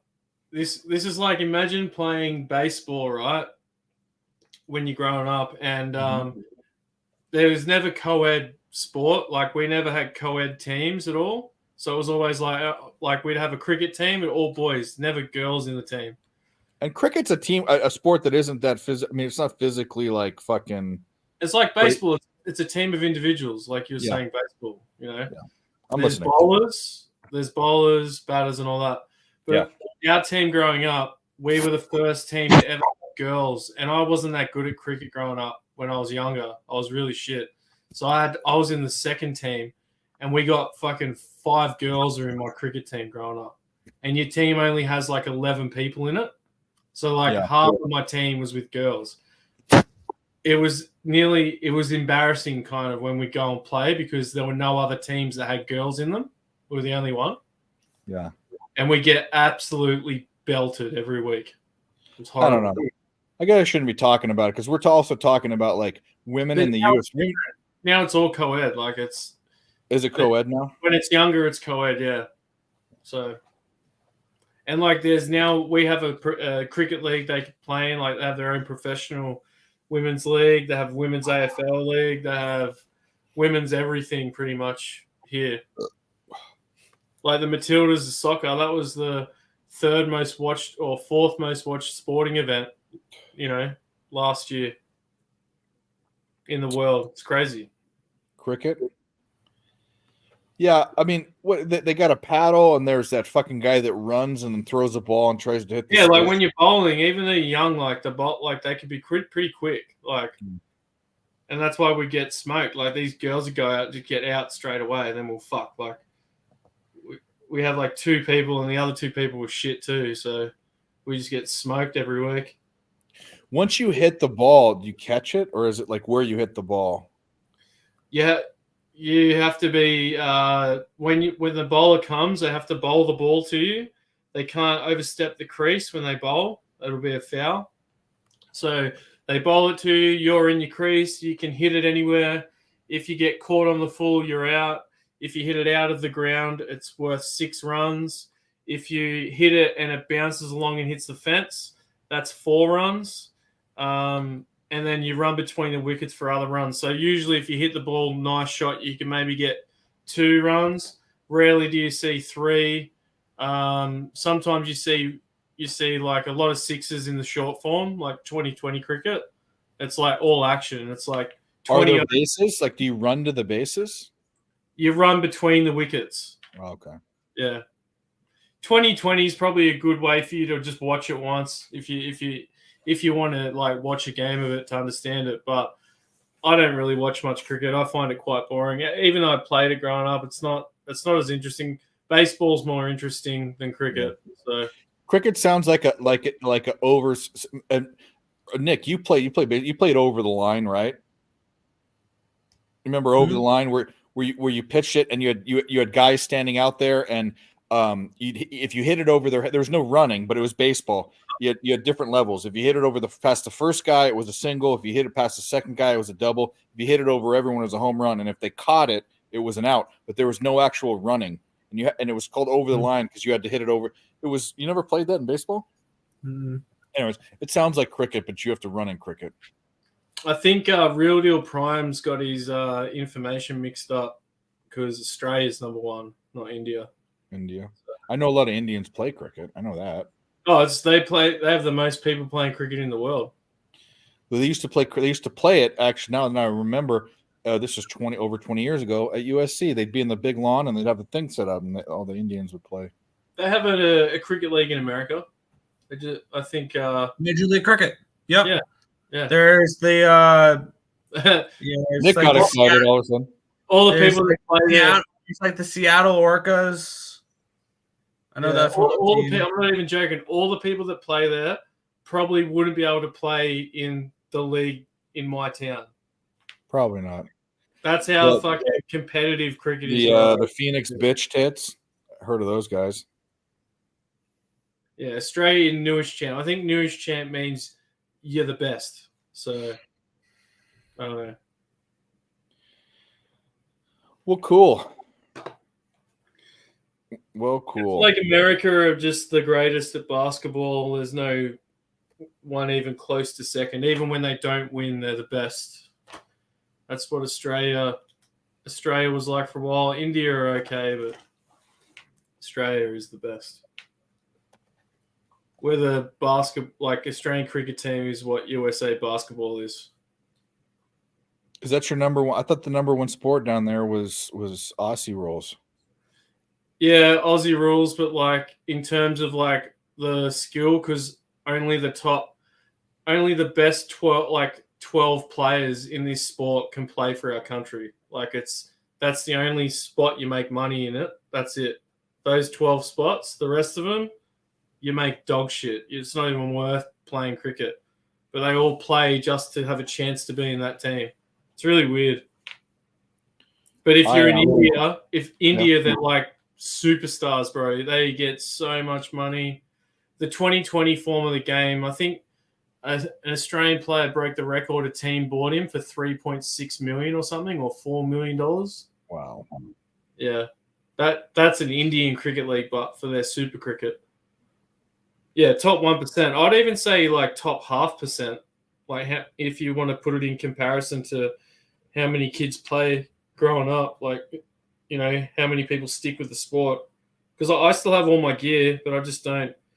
I don't want to play. Like I'm like you, Dave. I got skin cancers everywhere. Like, I'm fat and fucking out of shape. But yeah, you know what I was watching the other day, which I thought was a Kiwi thing, but there was some Australian, I think it was rugby, and they were doing that Maori dance. What do they call it? A hama or a hala? The haka. Yeah, but that's not an Australian thing. That's a New Zealand thing, isn't it? Yeah, they do it in New Zealand. A lot of those islander countries, when they play international games, I think Samoa do it, Fiji do it, but they do like different versions of it. But the haka is the most famous one. It's intense, man. They do it in the rugby union before all the games. I've seen it, and they get like it's rugby union do the best one. Every other New Zealand sports team that does the haka, they do it because the All Blacks started it. The All Blacks, that's the best one. Don't watch any other one. It's like fucking rip off. It's bullshit. It sucks. It's just embarrassing. Well, I always get kind of it's a very cultural thing. So like I'm watching this team. And then I started watching other hakas too, which it got kind of just down the vortex of YouTube, and it's cool because I see a bunch of native people doing it, and then I see these like whiteys doing it, and it's like they're trying to do the facial thing, like the thing that they do, you know, and it's like that's like me trying to like wear a do-rag and go down to the hood and like. But with some of those Kiwi players, some of them are Maori, like part Maori, yeah. Richie McCaw, he's like I don't know if he's part Maori, but he was like the captain of the All Blacks team for a while. And he used to do a mean haka. He was a big white dude. Second rower. Absolute monster.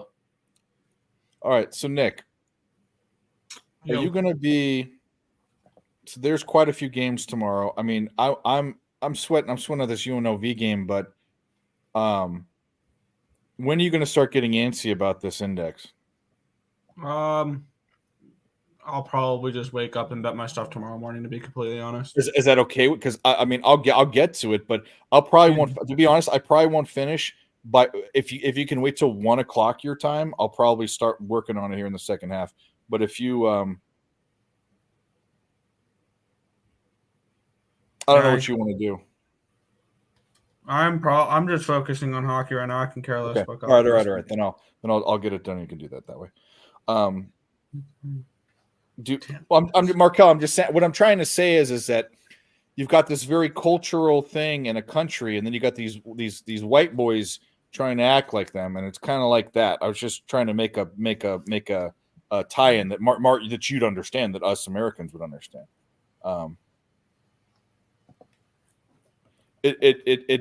Yeah. Anyway, I don't want to get too down the rabbit hole with that, but anyway, is anybody on the Clippers tonight? Not that I know of. I know people on the Warriors. I'm on a Clippers player prop, but I'm not on the Clippers. And Dan's on the third quarter. Warriors. Yeah. Draymond Green's going off, so with that looks like lower back injury.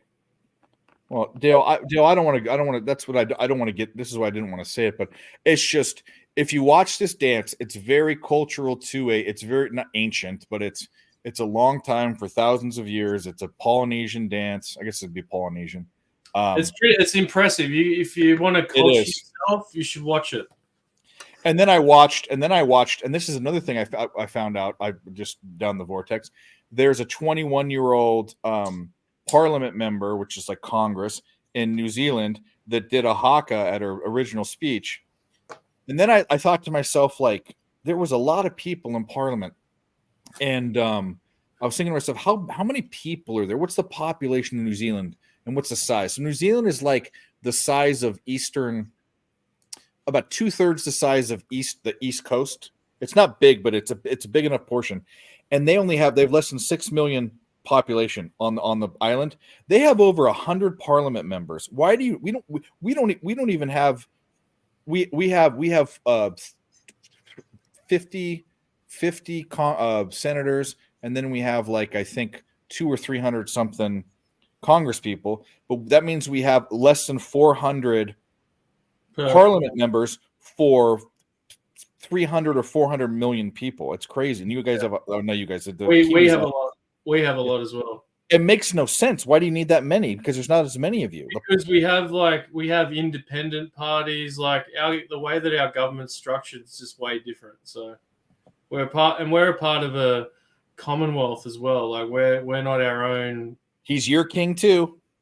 Yeah. I used to say she's your queen. I used to say she's your queen too, but I can't. You want to hear a crazy thing about when the king and queen come to Australia?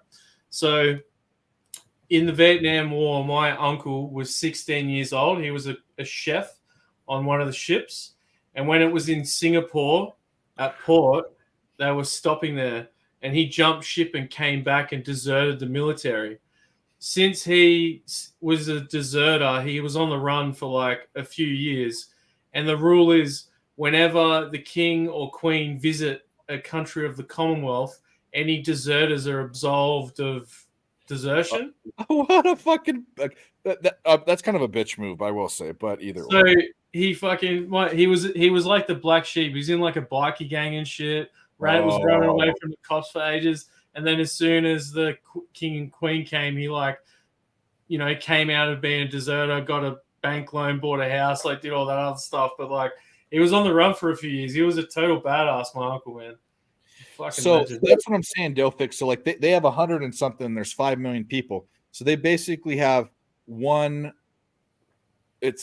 So we have, what's the math on that? So we have 331 million people, and we have 500. So we basically have one congressperson for every 2.25 million people. You guys have a congressperson for every like couple 100,000, or not even, like 20,000. Not you. I keep saying you guys. Barney's on Ipswich. He's betting Aussie horses. There we go. Of course, Barney comes in here with his tired bullshit. Come in here. Are you off? You're off right now, aren't you? Come on. Can we scream it officially? We're all wondering about your pitch ability. Everyone was asking. Detroit basketball. You won? Did Detroit win? 16, baby.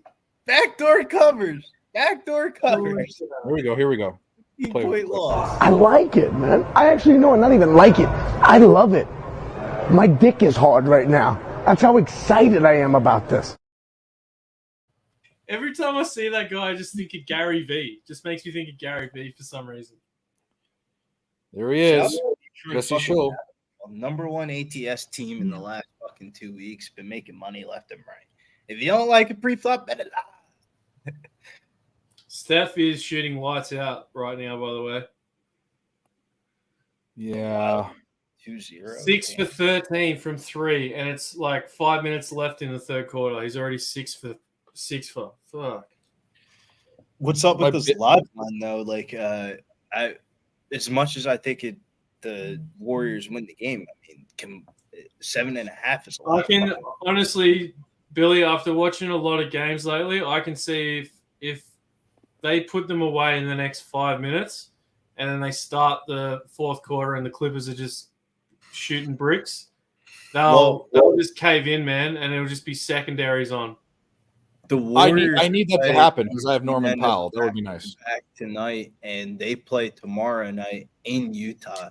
So I would imagine they're gonna have to bench their starters in the beginning of the fourth. And the Clippers, this is their last game before the All-Star break, so they might just say fuck it.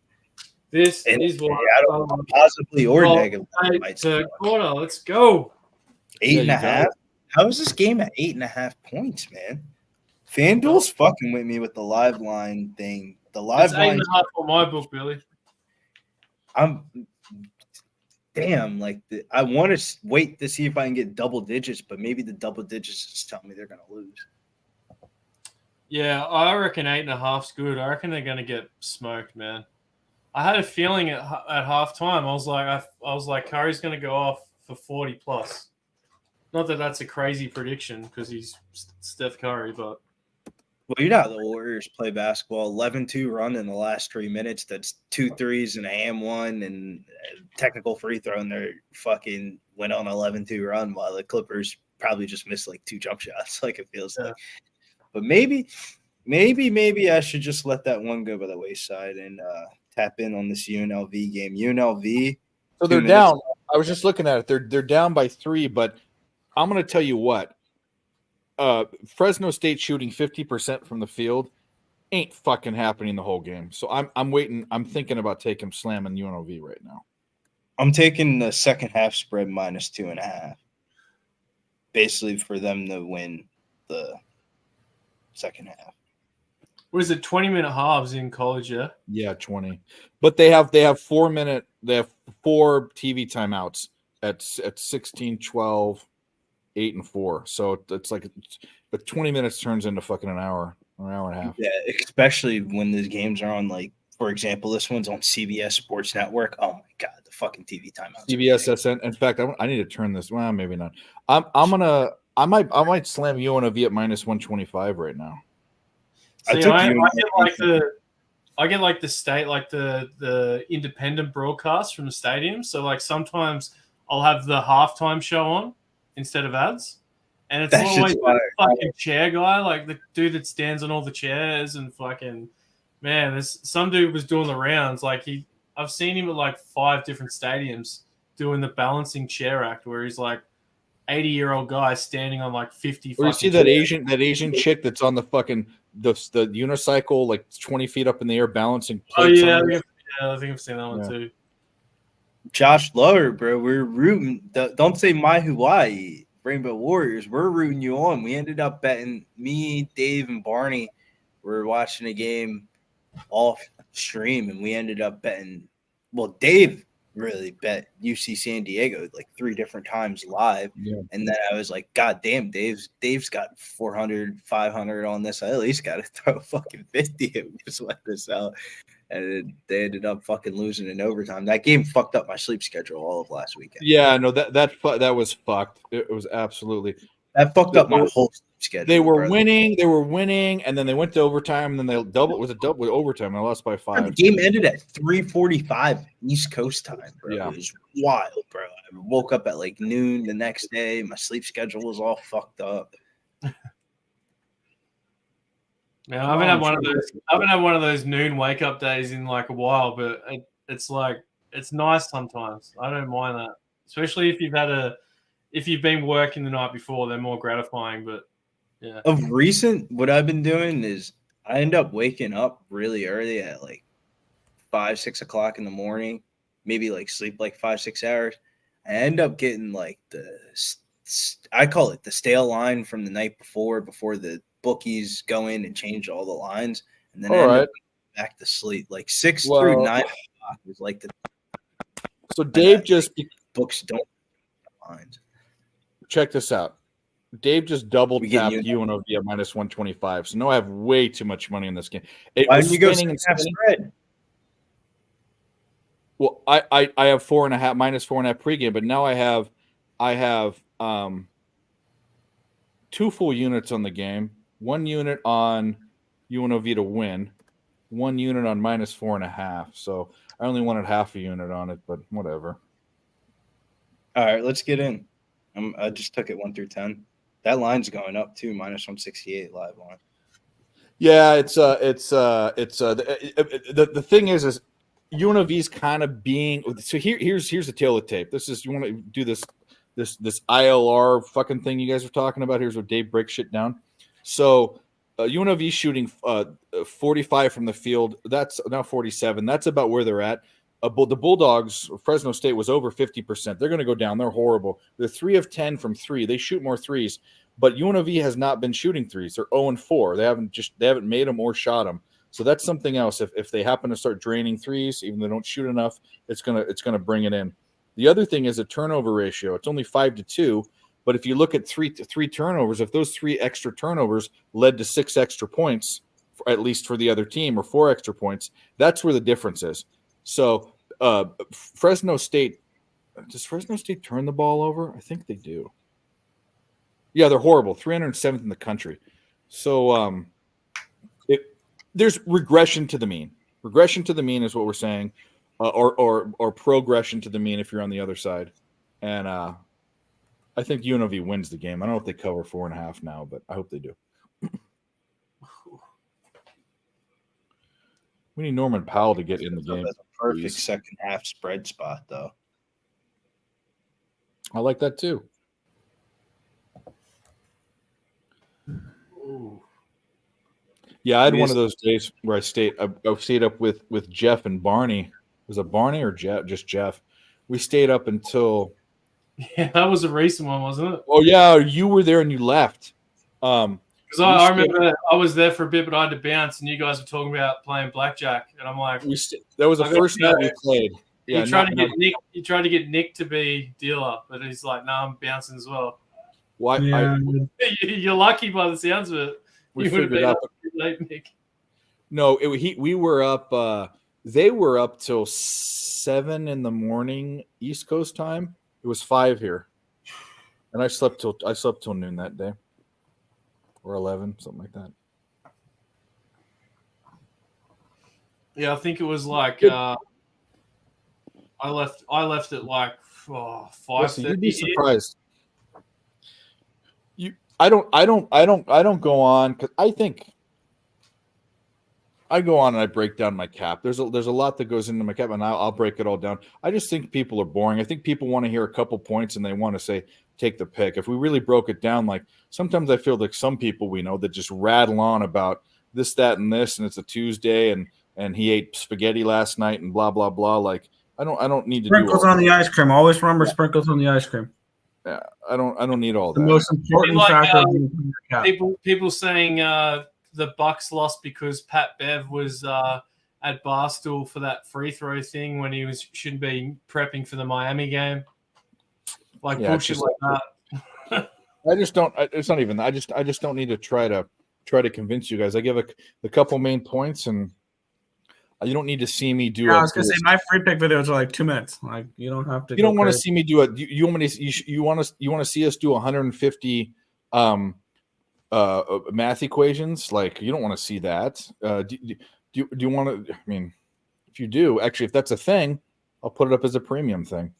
That's what I mean. People want to watch weird shit like that, man. Like you'd be surprised. It's like when you know, I have an eBay store where I tell people the shit I sell, and some of them can't even believe the stuff I sell on there. It's like people buy it. Well, let me ask you, Johnny number 5. If I set up first of all, there is a way that you can get it with knowing that, but it wouldn't be. It's too much time. I give out so much for free. I can't give out hours more above my time for free. You have to put a So Johnny number 5, I want to ask you this, and this is a serious question. I'm not trying to offend you or whatever. would you pay a monthly subscription to watch me do something like that? Would you do it? Like a Patreon, like you could create. Oh no, it would Patreon. It would be it'd be a Patreon. There's also cap. Would you pay, or like there's even YouTube Premium? If I put out videos of me showing me capping like every day, would you pay a monthly fee for that?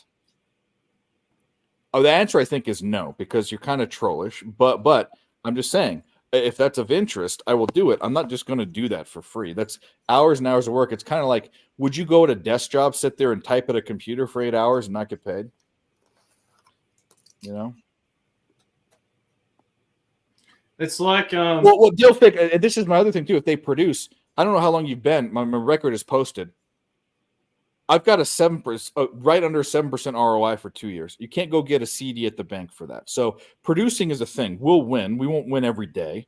And people, this is the problem with people is if I lose for 2 weeks, which happens, people leave. This happens with the picks I do. But the interesting part is the capping part, teaching a person how to fish versus giving them a fish. So if you think if you wouldn't pay anyone for pick, well, that's not what I'm saying. You're paying for the content. So if the answer is no, I'm not doing it. You'd watch. Would you pay to watch how I do it? Would you pay for that? Would you pay to watch how I do it?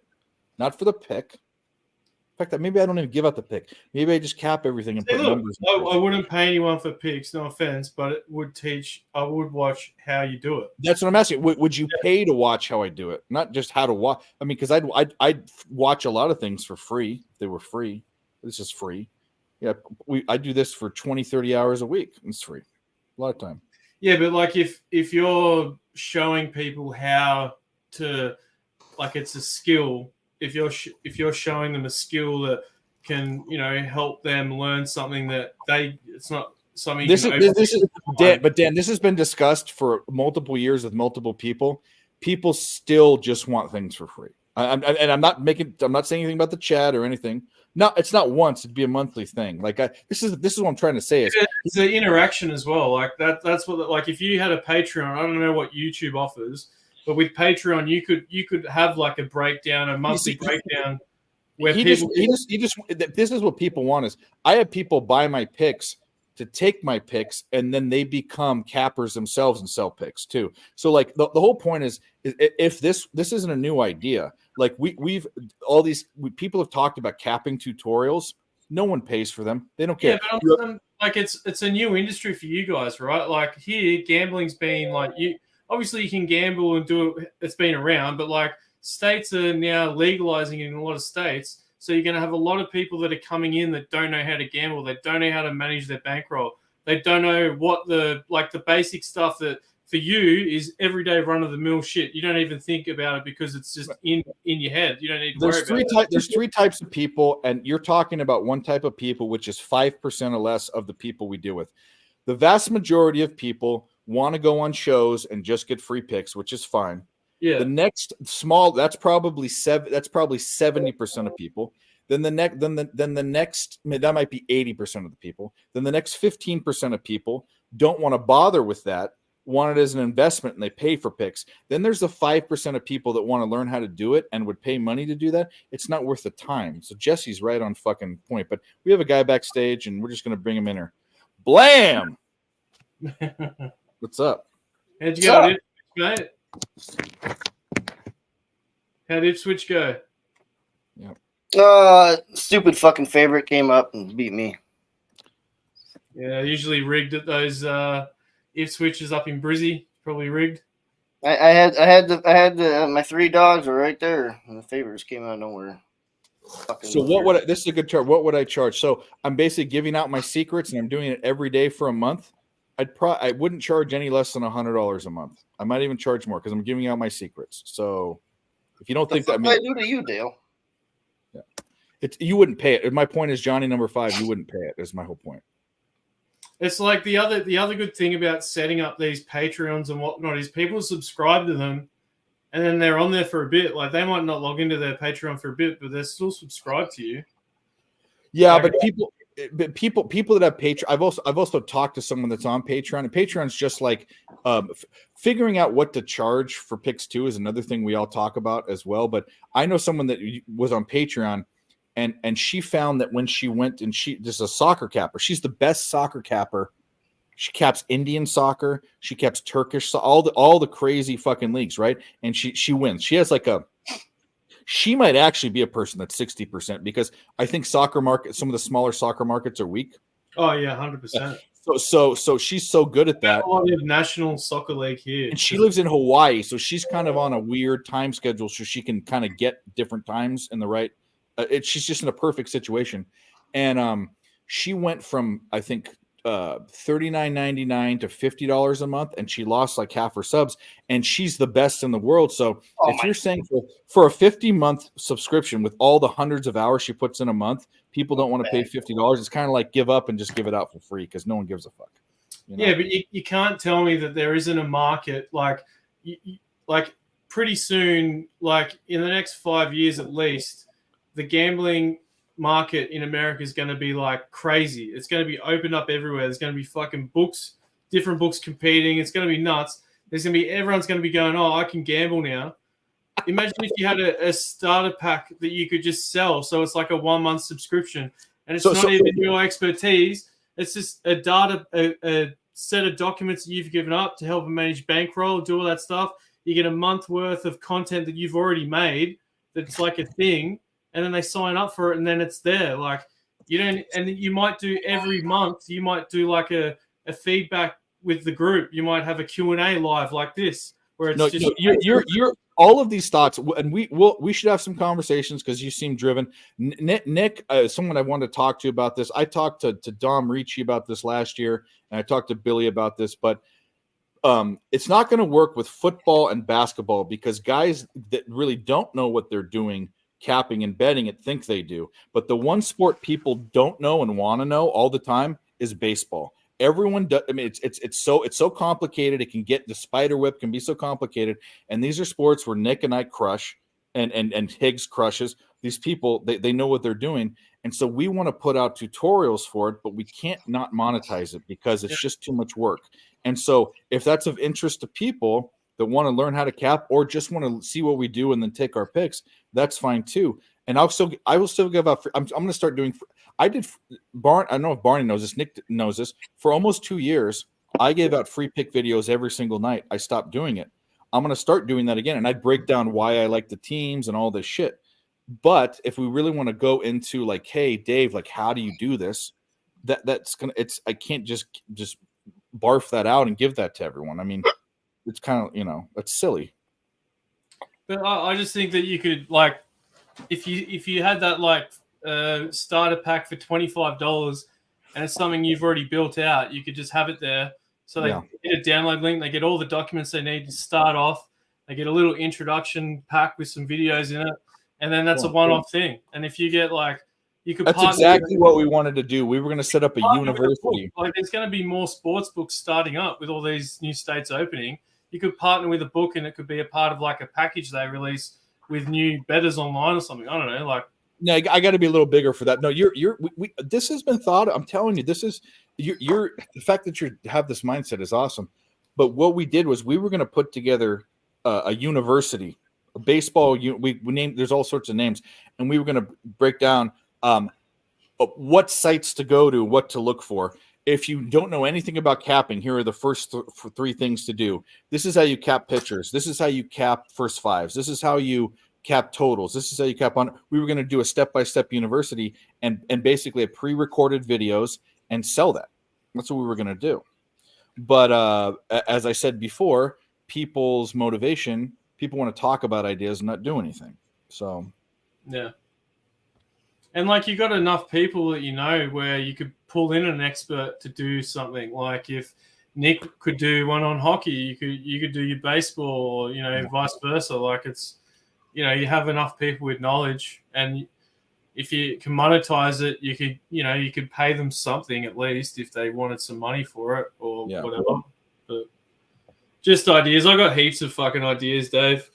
I do too. The bottom line is this, and I don't want anyone to get the wrong idea in the chat or anywhere else. Still, 99% of what I do is free. I give out all of my premium picks in the show. I tell people everything I give out to the people that aren't there, and this is we cashed that third quarter too, by the way. You did. Yeah. Anyway, everyone knows that stupid story. Let's play the ding ding.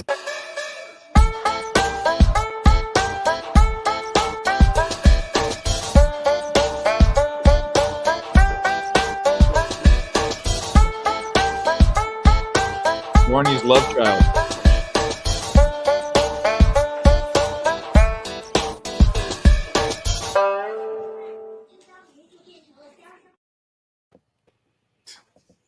You don't remember when you took that trip to Beijing and you got drunk and you drank too many Tsingtaos and you woke up on top of this 300-pound woman?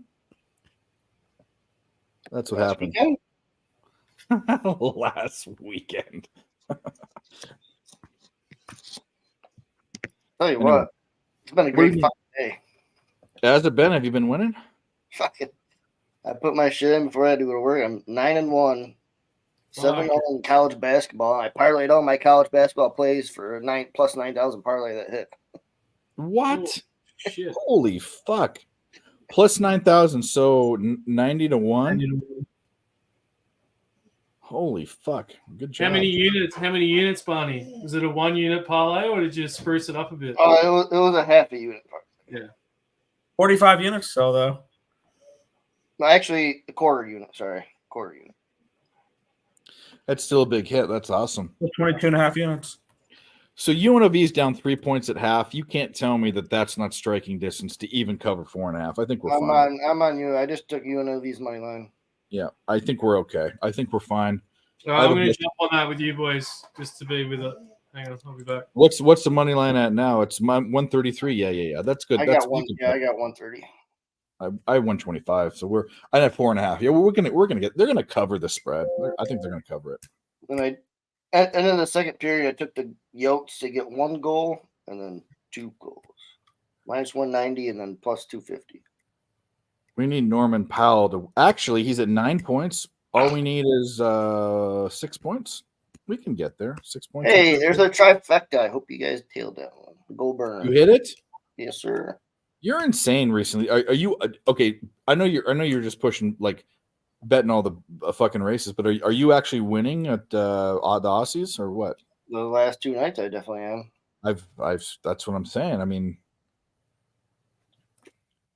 this is how it goes, though. You go cold for a little bit, and you come back, and you get fucking hot. I'll tell you what. I want to get back to those days, but I didn't because I saw.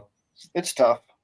This is why it's tough. So like I don't like Razor. It's like Razor does what I do with sports betting. Like it's win 3, lose 2, win 3, lose 2. He bets the same amount on these, and he bets 3-1s, 4-1s, 3-2s, like all that. I see horse betting as more of like a slot machine pool. So I can't bet it enough consistently to bet all the small. Like I don't want to win $6 a race, but that's the way. The way he does it is so much more calculated, especially for it's like the way Nick and I bet our bets, like right. for yeah, okay. So because it's part of our living, that's the point. But we've had so many big Aussie races. Like I told you, we've had there's one time on stream when I bet a $2 trifecta, which was bet 4 horses. It was $48.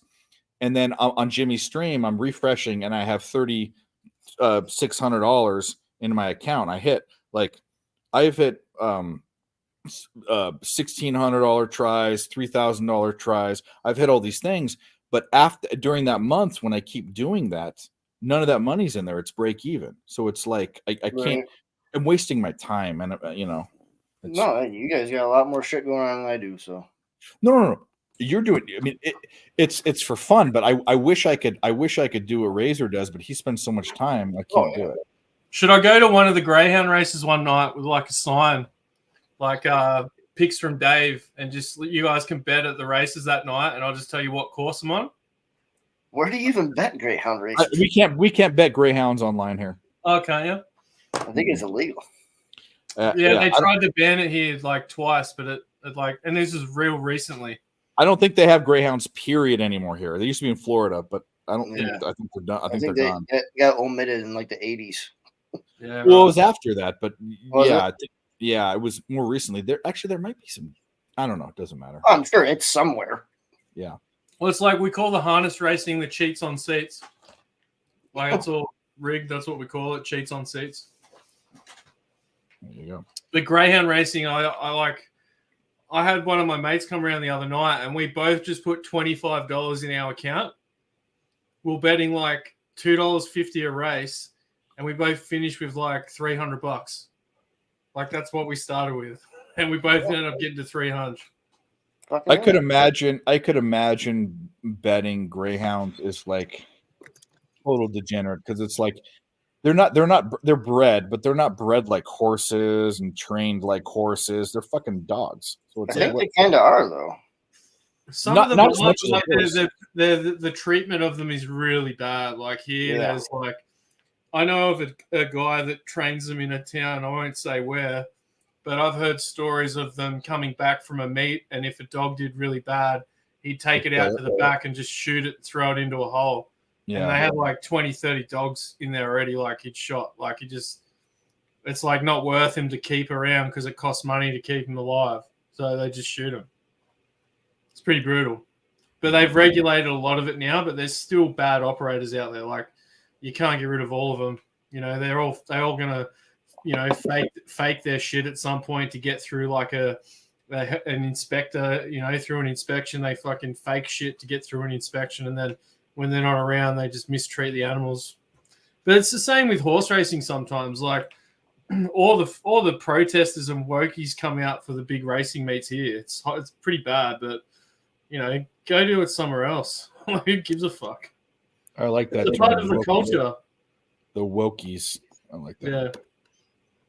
You can't take away horse racing. Like it's been around for thousands of fucking years. Like seriously, like fuck off. Like get over yourself. These people nowadays can take away anything, I feel like. It's fucked. And then they'll have like, you know, I know people that have done drag, no offense, but then they have people in drag teaching kids shit. It's like, what the fuck? Yeah, right? Yeah, that's not a discussion we should get into, but That's what I was like. I'm friendly of all that, but that's like it's contrasting ideas. It just doesn't make sense. You need to be an adult before you make those decisions. That's the whole point. I remember seeing a clip of some kid. He's like, "Here's $1 million or an Elmo toy," and the kid takes the fucking Elmo toy. Parents are like watching from a two-way mirror, just like, no, you know. That's kind of the point. It's kind of the point. You're trying to confuse. No, it doesn't matter. We're not going there. I need to get a drink. This is drinking talk. I ladder bet my win from the third quarter onto the bet with you boys. So I'm on money line. UNLV money line. Yeah, I like them -4 pregame, but not enough to bet it. So I like their stats at halftime. Yeah, now they're -160 on my book. Good. Yeah. I think a lot. So that game's not back on yet? It is. Oh, it is? Yeah.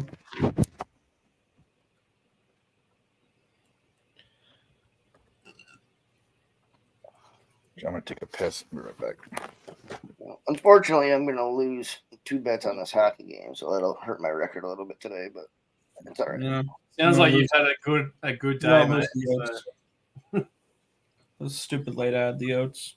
Yeah, I was on the Yotes. Cost me a winning day. But I hit that Yotes over 1.5 or over a half goal, so that made up for Yeah, I bet the Yotes when I saw it was Fleury. Yeah, I mean, why not? If I'm gonna lose money fading Fleury, I mean, I know long term I've won money fading Fleury this year. Like for sure, it's like fading Wainwright last baseball season. Is he still gonna be around, or is he done? He's done. He retired. That's what I thought.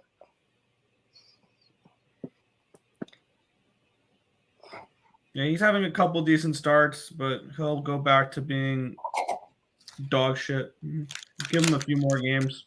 Dale, I'll put marbles wherever I want. He'll show that he's 40 years old again. Oh fuck, no doubt. I'm not worried about the couple good starts he's had the last few times, and all of a sudden people are going to hype up the Wild. Oh, the Wild are going to make the playoffs. Stop it. Okay. Okay, there, bud. Yeah, bud. I saw a crazy statistic, but they've made the playoffs like a lot. They've actually made the playoffs the most amount of times In the last decade, they've made it like the most. Really? Well, they're like top 2, yeah. Them and So I'm guessing. This is what I mean. I'm guessing. The only that they- problem is they've lost in the first Yeah, round. that's what I mean. 73 years. That's what I mean. Like They get out in the have first no round every problem year. getting to the playoffs. Winning 4 games in the playoffs is where they slip up. Because they're a team that is, I mean, they're a Minnesota sports team. They're horseshit when it comes to the playoffs. There's some weird stuff going on in this Clippers game right now. You watching the Clippers game? No, I have nothing. I have live odds on the Minnesota game on my screen, and that's about it. I'm really probably just gonna prep my my hockey video here to record in a couple minutes and head off there. Ooh, okay. Miles Plumlee hit that. What's his name? Podensky, the point guard for Golden State. Hit him in the face. Relax, Dale. In the face. I ain't perfect, Dale. Yeah, some might say you are. Yeah, I like the Brown. Yeah, I did like the Brown. I thought they were a good team, and they were a good team. And I would like. I'm very curious to see what they're going to look like next year with Deshaun Watson. I had a ticket on the Browns to win the Super Bowl too. So yeah, and I like the Kraken heading into the season. I didn't bet any futures on it. I didn't bet any futures in the NHL, but the Kraken were one I liked, and I was dead wrong on them. I'm not going to be perfect on every fucking team. I just noticed Billy's fucking screen. What the fuck is that? It's Gina fucking. It's some fucking. all right. That's why I remember it. Okay. Yeah, we've talked about it. He has a fucking schman, Yeah. pretty much. Gina Manzani. Yep. She's not attractive. Sorry. 446. No, Kings tomorrow. Kings, no Devils. Kings. You're like a devil. It's a terrible. spot for Draymond Devils. Green is like losing his mind right now. If anyone's What? watching, No he's way. like- he's not. I mean, like he's been a smartass, like over the top smartass. Not Draymond. He was just staring down the court like this. Yeah, not Draymond.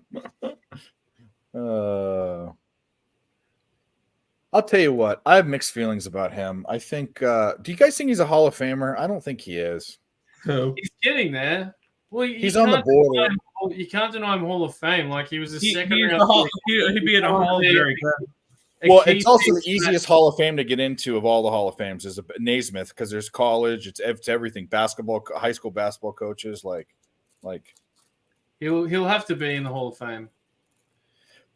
I think if he wasn't in the Didn't win any situation- championships. No. No, if he wasn't in the if he wasn't on the fucking what did they call the Slash Brothers, the Smash Brothers? Splash. If he wasn't on the Splash Brothers Warriors teams, he would not be. Fair statement.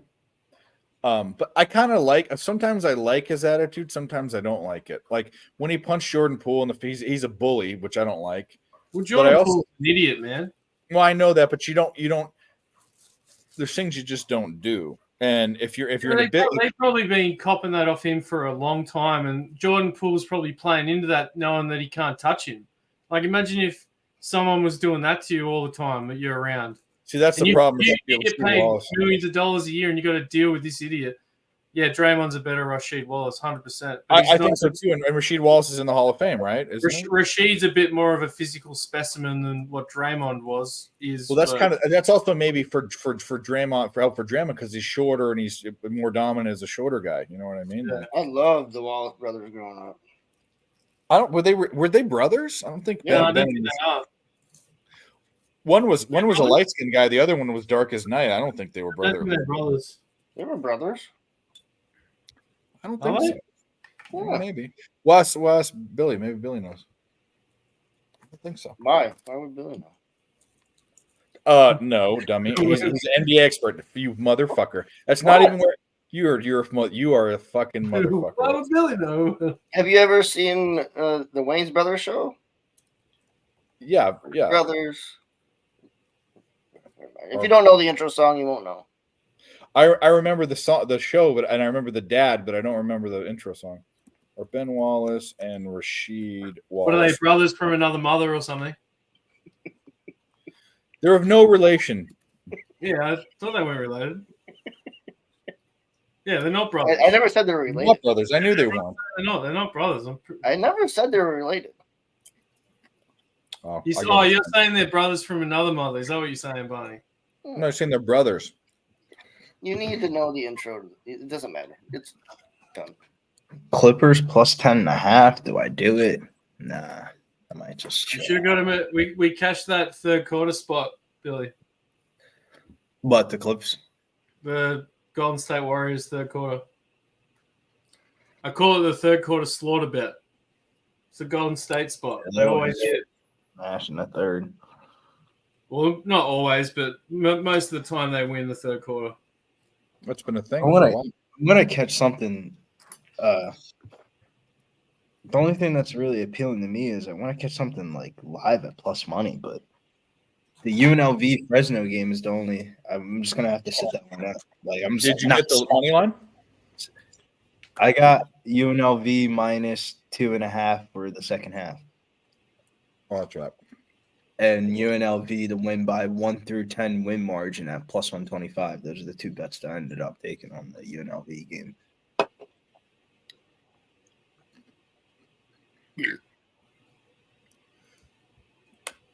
Score, motherfucker! He missed it. I want to get something live at plus money though, man. That would just make the night just a nice little icing on the cake. Are you watching the Clippers Golden State game or? Yeah, I have that game on my TV. But I honestly kind of going back to what you were saying, Darty, before I left for a little bit. Yeah, the secondary is going to come on. The Warriors just might. I think the Clippers could backdoor cover it because the Warriors can't play their starters. Well, they don't have any depth. They don't have any. The Clippers don't have any depth right now. Like they Kawhi Leonard being out, like that's bigger than any other player in that team being out. So he just does everything. He's the main guy that scores. Even when he's not scoring, he'll get 15, points. Like watching the Clippers play this week, it just feels like they're ready for a 7-day break. Like James Harden was at the Super Bowl all fucked up. Oh man, yeah. Like he don't even like. I don't even touch his props, bro, at all because he's so up and down. He could like go off one week and then next game he'll get like 5 points. Yeah, when he's on, he's on, but when he doesn't feel like playing, it's very. So it's like, do I want to bet the under 245? Do I really want to be in the business of betting the under on a 3-point shooting team? No, not really. Well, I was looking at Jackson Hayes the other day. And I couldn't get any player props for him, and he ended up playing heaps for the Lakers the other day. When they played the Pelicans, I'm like, it's his old team, and Mike was like, "Who the fuck's Jackson Hayes?" Like he was like, "Who the fuck's that?" Jackson Hayes is that dude. Yeah, he's been getting minutes. He was a top 10 pick, wasn't he? I think he was a 10th pick. Wow, he might have been a top 10 pick years ago. Yeah, no, yeah, I think he was a pick 10 in the same draft with Zion. No, not Zion. I like Jackson Hayes, man. He's a good basketball player. It's like him and Chris Wood player props have been doing a lot of Rui Hachimura player He was props. 8th overall. Out of Texas. Yeah, 8th. I knew he was top 10. We got cricket live on ESPN Plus, guys. What'd you say? Cricket's live on ESPN Plus. There you go. New Zealand and South Africa. Cricket live? Fuck that. I'm putting on the CBS Sports Network. I'm watching this UNLV game. Go Rebels. There could be some good soccer bets overnight for me, which will be, I think, maybe early morning for you guys. Actually, no. It's 4 a.m. or 5 a.m., 7 a.m. starts for games here, so it'd probably be during the afternoon for you guys. What league? It's Europa League, which is the European Oh yeah, it's a secondary Champions League. Yeah. Young boys are playing. Young boys. Young boys are playing Sporting Lisbon. So we got They're Switzerland playing at versus the young boys' house. They're in the young boys' house. Portugal versus Switzerland. So who's gonna over? Right, over. Over. Yeah, that's Both gonna score over 2.5 goals. I'd even just say that's Sporting could possibly just dump a truck on them and absolutely kill them. Oh shit! At the young boys, I feel like Yeah. they could score. They could put one in. The young I boys mean, score a lot of points though, or goals. I thought. Yeah, but like they tend to get their group wins more so against like clubs from similar tiered leagues for them. Like Sporting Lisbon's that's like Ronaldo's home club. Like Is that 579? That's one of the top over Portuguese 2.5 Like they're goals. probably minus 150, and both teams have scored. like It's like Porto, them and Porto and Benfica's the other one. Gerardo, did I get that try, Gerardo? I think I did. I did.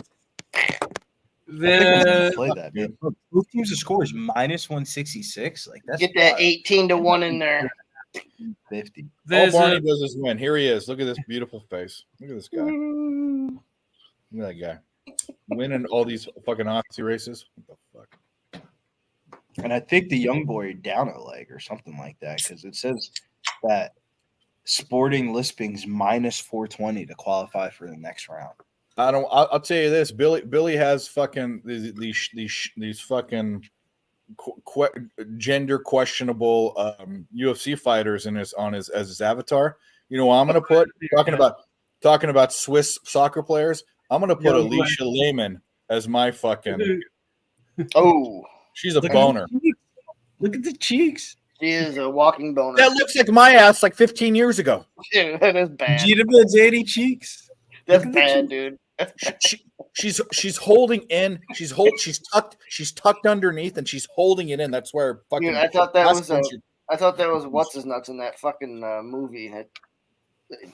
Where he wears that fucking G-string thong. See, this is a league I like to bet, especially goals. A Turkish league. I fucking love that league. You're talking about Tom Carter guys Turkish again? league is also very corrupt. Like it's one of those leagues as well where randomly a team that's really bad will just win somehow with a penalty in like the last minute of the game. Well, I don't bet the sides. I just bet a bunch of goals. That's what I bet in that. Yeah. But Gallat, any Turkish team at home in the Europa League or Champions League is very hard to beat. It's like the Turkish stadiums are insane. It's like Red Star Belgrade. That's a big Serbian club. No, are they Serbia? No. Yeah, Belgrade's in Serbia. Yeah. Serbia? Yeah. Belgrade's in Serbia. Yeah. Yeah. They're like a huge Serbian club where their atmosphere is like equal to like, the big clubs in Europe. It's like Newcastle United in the Premier League, one of the best atmosphere stadiums with a home advantage. I hear that about. I hear also a lot of people hate them, but the Seattle Seahawks stadium, a lot of people hate it. But it's crazy loud as well, the way it's designed. Yep, they call it the 12th man. So stadiums that are really loud, that's the loudest one there. I also think Arrowhead is really loud, the Kansas City's, and the other one in college, the one that's loud as fuck is the Big House, is Michigan. Is loud as fuck. Michigan was the Dome. What's the time of year for like the main college for Syracuse? Clemson, Syracuse, right? Yeah. College football is like end of the year, isn't it? Like November or the it's end of it is. Starts in September, August, ends in December. Oh, did he shoot a three? Please, they're showing him. They're showing him on the screen. Yeah. Did he shoot three? I need 3 more points. Not that much, man. The Clippers have come back. You should have got that line, Billy. I know. I should have bet it plus 10. I just feel like I got lucky with the Pistons game. I was talking you out of it, but my prediction went out the window. Might be the live dog that I was going to say them. Batman says Vancouver burnt the city down. Did you have to save him? Do you know? Does everyone know that Jesse Scholl is a vigilante? Does everyone I heard know that? Calgary was Was it Calgary when they won? It went pretty crazy in Calgary. Vancouver The when they Flames? lost. Wasn't Canucks. it Canucks? Was it? Yeah, the Flames haven't won anything in forever. Yeah, right. Here's Flea Mathis with his Gig'em love. We talked about this last. They do have a 12th man, and They were the original 12th man. I'm sure they were. Yeah, they actually were because 12th man came If you around. ever want to see a hell of an atmosphere, and I need to go to a game, and this is gonna sound random, but it's Texas A&M baseball. And what's really cool about them there is if a A&M batter is walked on 4 pitches, is when it gets a lot of fun because they're the original people that started the ball 5 chants, and they will go until you throw a strike. So if you walk 2 consecutive batters on 4 pitches each, the third batter you hear ball 9, and they'll keep doing it until you throw a strike, and it's the most entertaining thing you've seen. Well, you know what we all should do right now is we should all book our tickets because that sounds so exciting. I went to a when that Hey, happens, Nick, kind of like when Giannis misses I'm things in. and they count down. And go ahead. Do they play? When do they play, Nick? What time of year is the baseball? Now. College baseball starts this weekend. I'm excited. Right now. Yeah. It's the only thing ECU is good at. Yeah, right.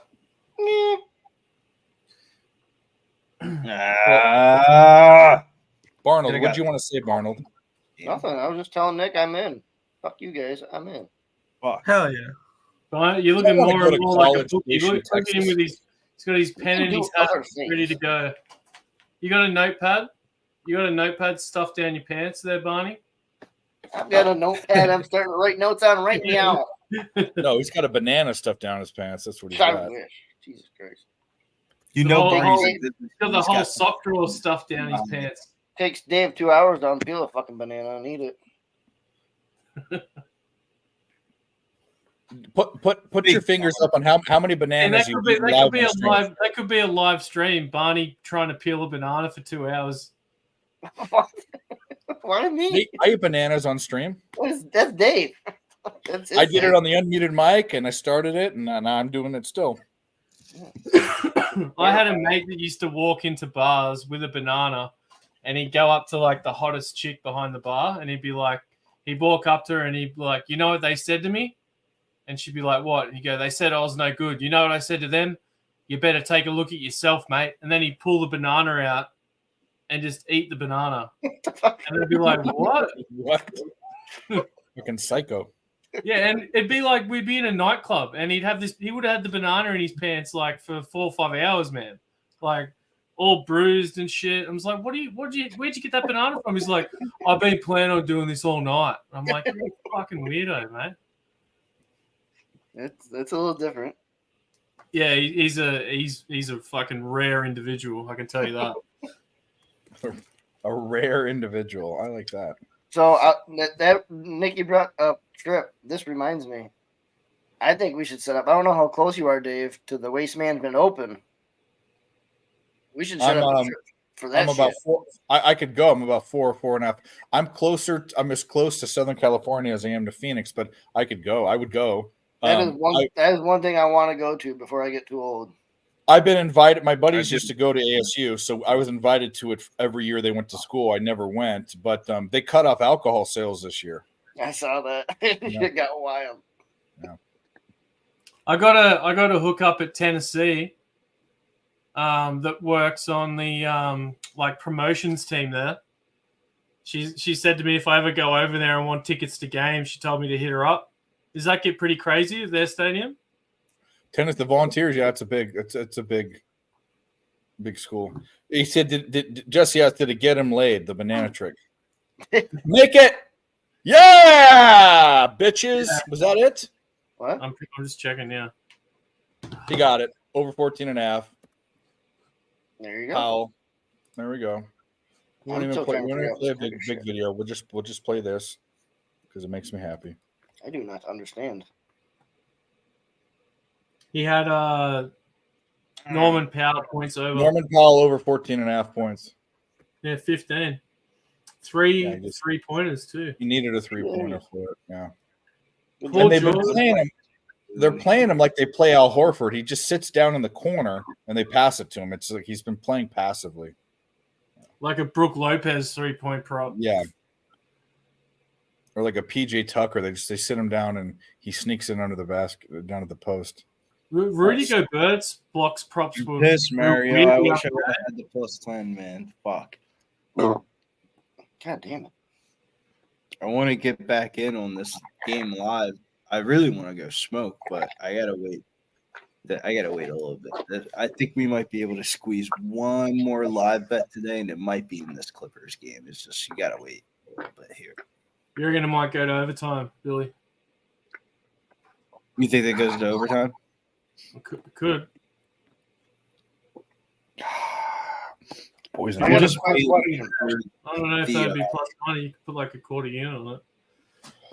I'm waiting for the Clippers to catch a little bit more points because you got to remember, the Vegas would love the Clippers to win this game. This line opened up as the Clippers as 2.5-point favorites, and it went through 0 back to 3 for the Warriors. So if the Clippers won this game outright, they would kill all those Warriors closing line value tickets. That's why I'm like interested in betting the Clippers.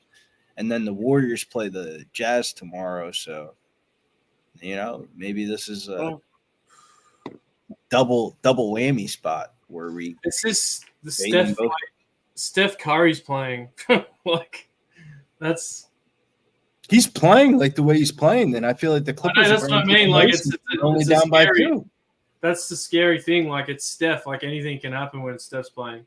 So Paul George's points was a 24.5. Remember, he has 24 now. That was a good bet. Zubac, I didn't bet it, but I thought it was too close. Zubac almost has a double-double. He's 13-9. Harden has 24 points. He's over 20.5. And any of the props we were talking about, we didn't look at Westbrook. What's Westbrook at? I was 11. He's below it. But Powell, we had to choose who we wanted to go with because Kawhi is out, and George might hit his. Harden hit his, which we didn't take. Harden was the next choice after Powell we talked about.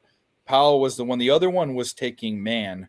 And where is Man? Man has 9 points. Man was 7.5. All of the Clippers point props, except for George's, which is of half. Here he's driving. Rowdy did another 3 too.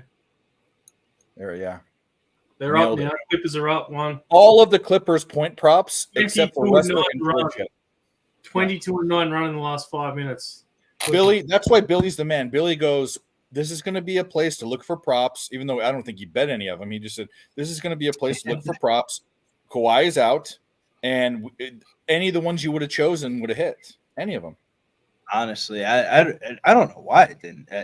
I think I was so enamored by betting the fucking Pistons that I ended up forgetting about. Yeah, this you game line. had a boner over that, and you were just talking about it all night. So it's like, I get you. It won. So fuck it. Oh, it did win. It won. It did win. They did not cover the pre-flop spread, but I mean it's the Pistons. If you're betting them, But you said exactly what you were going to do. I'm going to go in here. I'm going to wait till it's here. I'm going to hit it, and that's exactly what happened. I mean, like a book. Didn't watch a second after that game either. Oh, Paul George fouled out, so he didn't hit his. He was the only. Paul George fouled out. Yep. Oh my god! No way. Is it 5 or 6? Well, you got Harden. Well, 6 is a foul out. He's on the bench. Oh, this is making it really hard. Curry's to lie. dancing. Ooh. I think I want to take Golden State now. Fucking Warriors here. I think I want to take Golden State now. Actually, I think I want to take Golden State, bro. Like too. the Clippers without Paul George and Kawhi. Yeah, I'm out. It's all locked up for me. It's I all guess Harden, Powell. That's it. Harden, Powell, and the Rollies. They're down. Amir Coffey's okay, but he's not Paul George. He's nothing. He's nothing. And also Zubac too. I think he's an underrated. He can hit a corner 3, and he hits his free throws usually. Zubac is a good big man. I like Zubac, and I don't. The Lakers are he fouls early. He fouls early a lot, but he'll fucking sit. That's what. Every time I put a play prop on him, he'll get like 2 or 3 fouls early, and then they sit him for most of the game. It's fucked. I got him This at is plus probably 3.5. stupid. I listened to you guys. No, I'm I not took the taking. I'm not Warriors taking. straight up. I took them straight up on the money line, man. I think they're. I can't get the money line. They won't let me do it. I can't get anything. They locked me out, but I'd be betting them now, right now. I think they're Come going to on, win you this game. you're up by 6, and now you're up by 2. You fucking. I wanted the money line, but they're not offering it. There's a lot of time left in this game for Paul George to be out of the game already. Yeah, I see why the line. Golden State 2.5 plus 2.5. Well, Draymond just set a dumbass fucking screen and fucking got an offensive foul for it. So it's first ball, they're up by 3. It's a weird one, man. I think the bookies make money if the Clippers win, but man, like it's hard to rig games when people are like fouling out in the game. Like Paul George. I watched that. I don't know. I watched that 30 for 30. Well, if you rigged the games, you wouldn't have players fouling out. You wouldn't call it the fouls. It was a watched that blatant 30 for 30. You seen that 30 for 30 with the guy for basketball? He's like they could get it within the line and they could get over and under for points, like by controlling the rhythm of the game. It's crazy. Well, this is the thing. So, like, we all watched that, but they didn't specifically say their method. So, like, it's us talking about how we cap. It talked about in generalities, like we could do this, we could do that. But you have to understand, in a televised game where people can see if there's fishy shit, they had to have a very intricate way of doing things. It had to have been very, very, very complicated. Like, we're going to do this if this happens. We're going to do this if this happens. It had to have been. It wasn't just like go throw the game and call a bad foul. Yeah, it was, 100%. Yeah. Yeah, it was intricate, but they never. I always wondered, and I would love for Donahue to fucking talk about how he specifically, like in a game, run through how he probably wouldn't want to, Dave, because he'd get too comfortable talking about it, and then he might incriminate himself for something he didn't actually. For something else. Yeah. So they were very that's general. why he wouldn't talk about it. 100%. I would love to hear, just because I like, not that I'm a criminal, like I break laws, I'm a pretty law-abiding citizen, but I'm into listening up. I listen to mob stuff. I watch jail. I watch jail.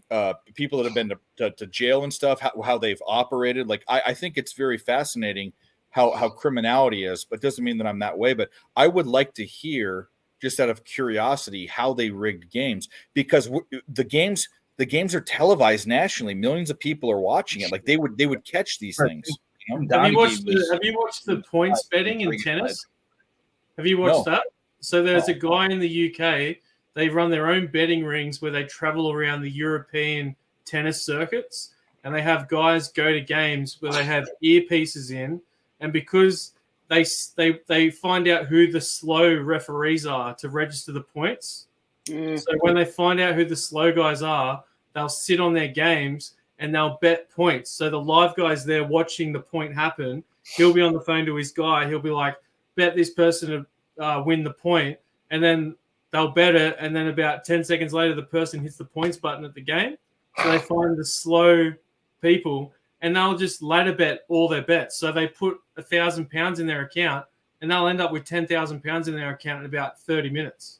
That's crazy. And the only thing that I really bet, unless I have someone telling me what they're doing. You should look it up on YouTube. There's a video on YouTube with a guy. I'm gonna look it up because I'm interested. The next thing I'm taking on, like I took on hockey, then I took on horse racing, then I've taken on UFC. The next thing I want to take on is and maybe people say I should focus, but I'm winning at all these things. So like why not just I want to do tennis, but all I want to do in tennis, it's the only thing I bet.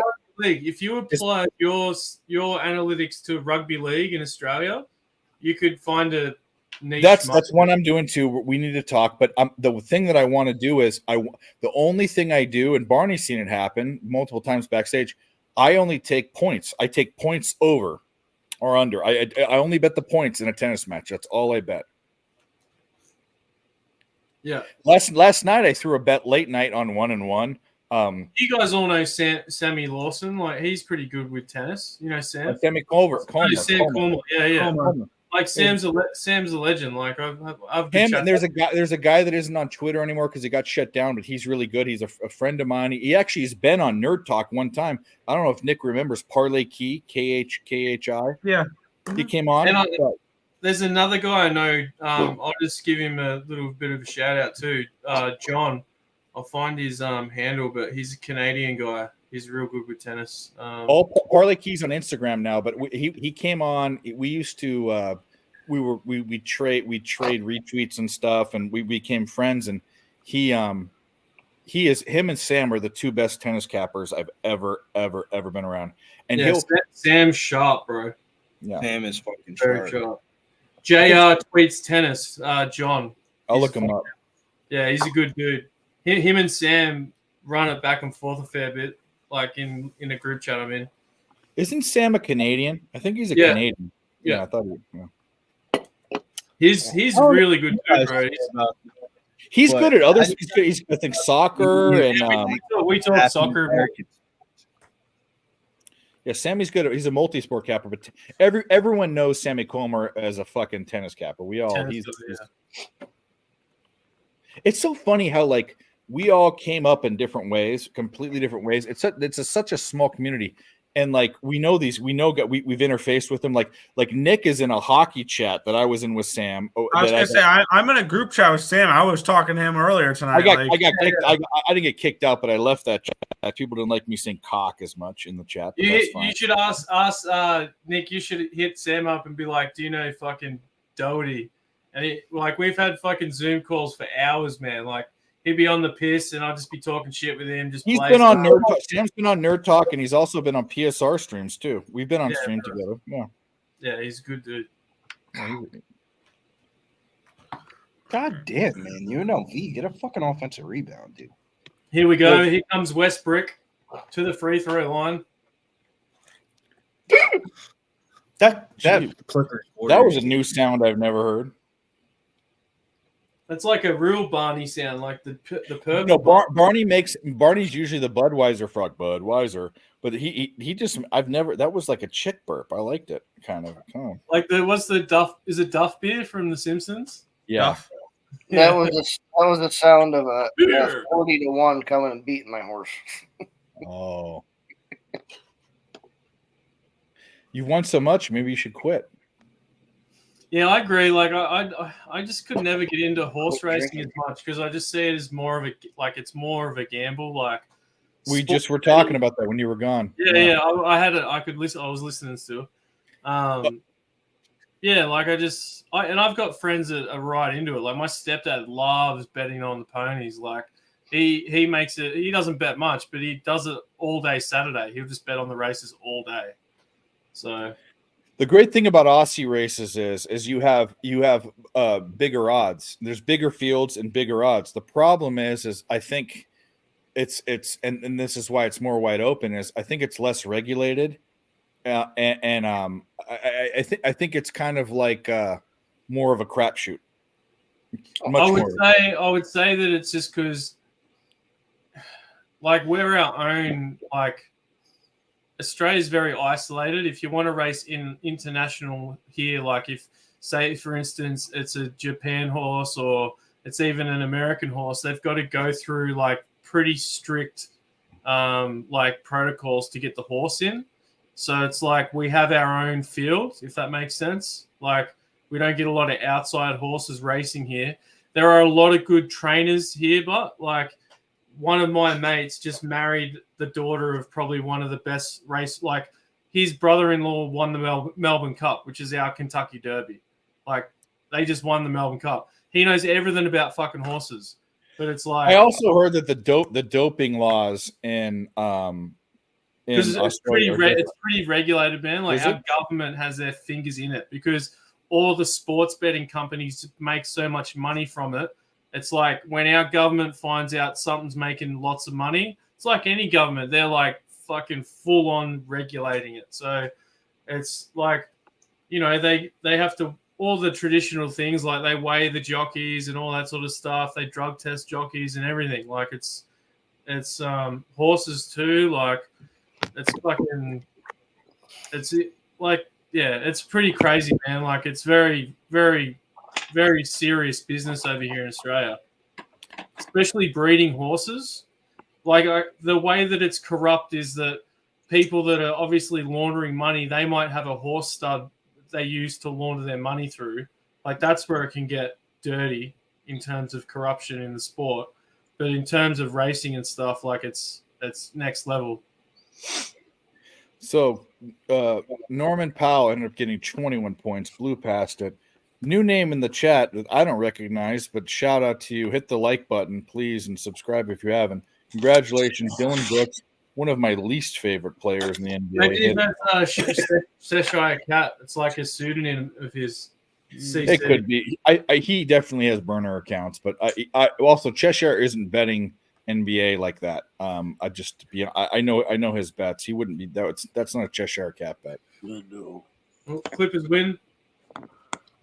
All right, I need to go get the TV control and turn on this UNLV game because we're gonna fucking hit this. Remember, I double tap UNLV. I got class in the morning, so I'm gonna. All right, you'll wake up. You'll wake up to your index. So. Okay, sounds good. All right, have a good night, guys. Hey, when are you and your Valentine? What are you? I want to hear what you and your Valentine are gonna do this weekend. Did you propose for the people? Oh, you don't even know? Not a clue yet. We'll figure that out. Get some Bojangles, come back and drink some vodka. Is that what we're gonna do? Probably watch a movie or two. We're not crazy, so yeah.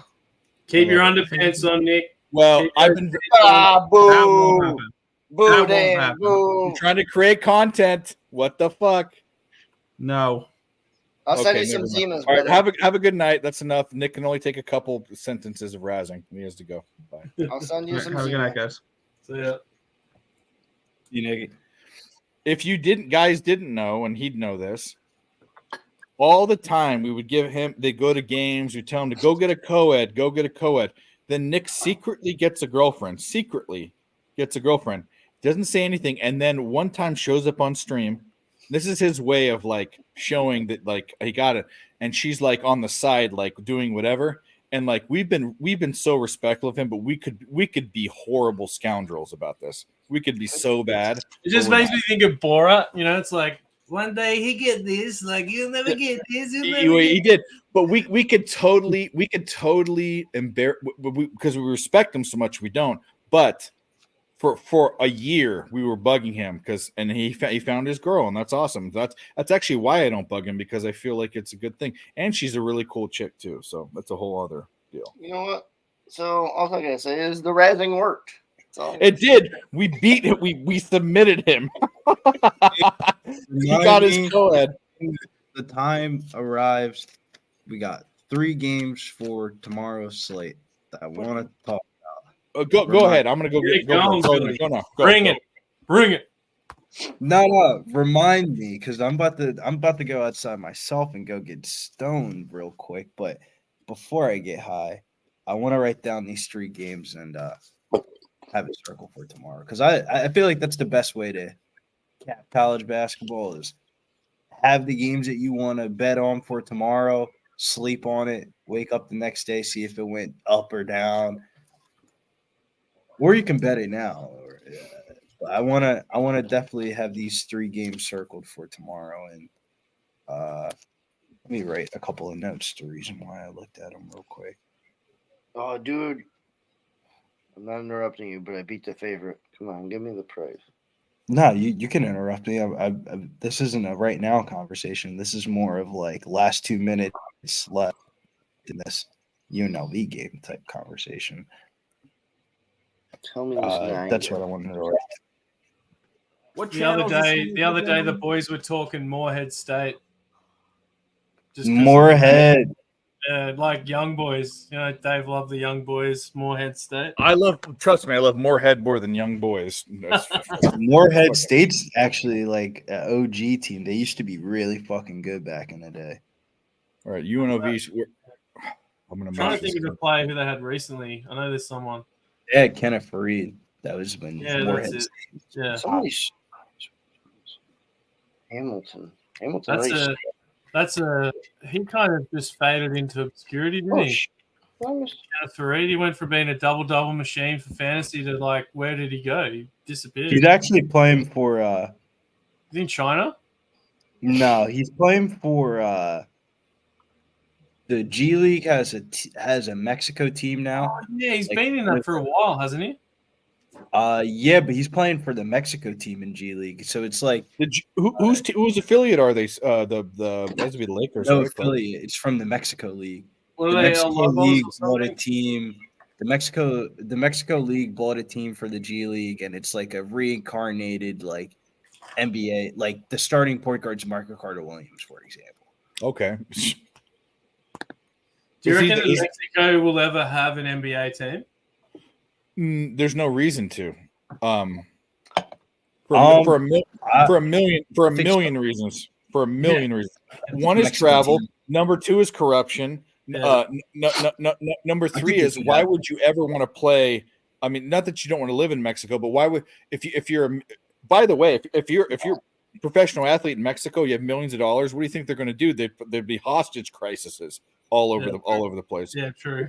The cartel would fuck with them. That's why there's no professional sports in Mexico. Is because Yeah, none of soccer's the leagues hell there. none of the leagues want to go there because if you have money, there's corruption there. That's nuts. We give them we give them the fans. What the leagues do is they give them their game or their baseball game, their football game. The leagues go down there and play.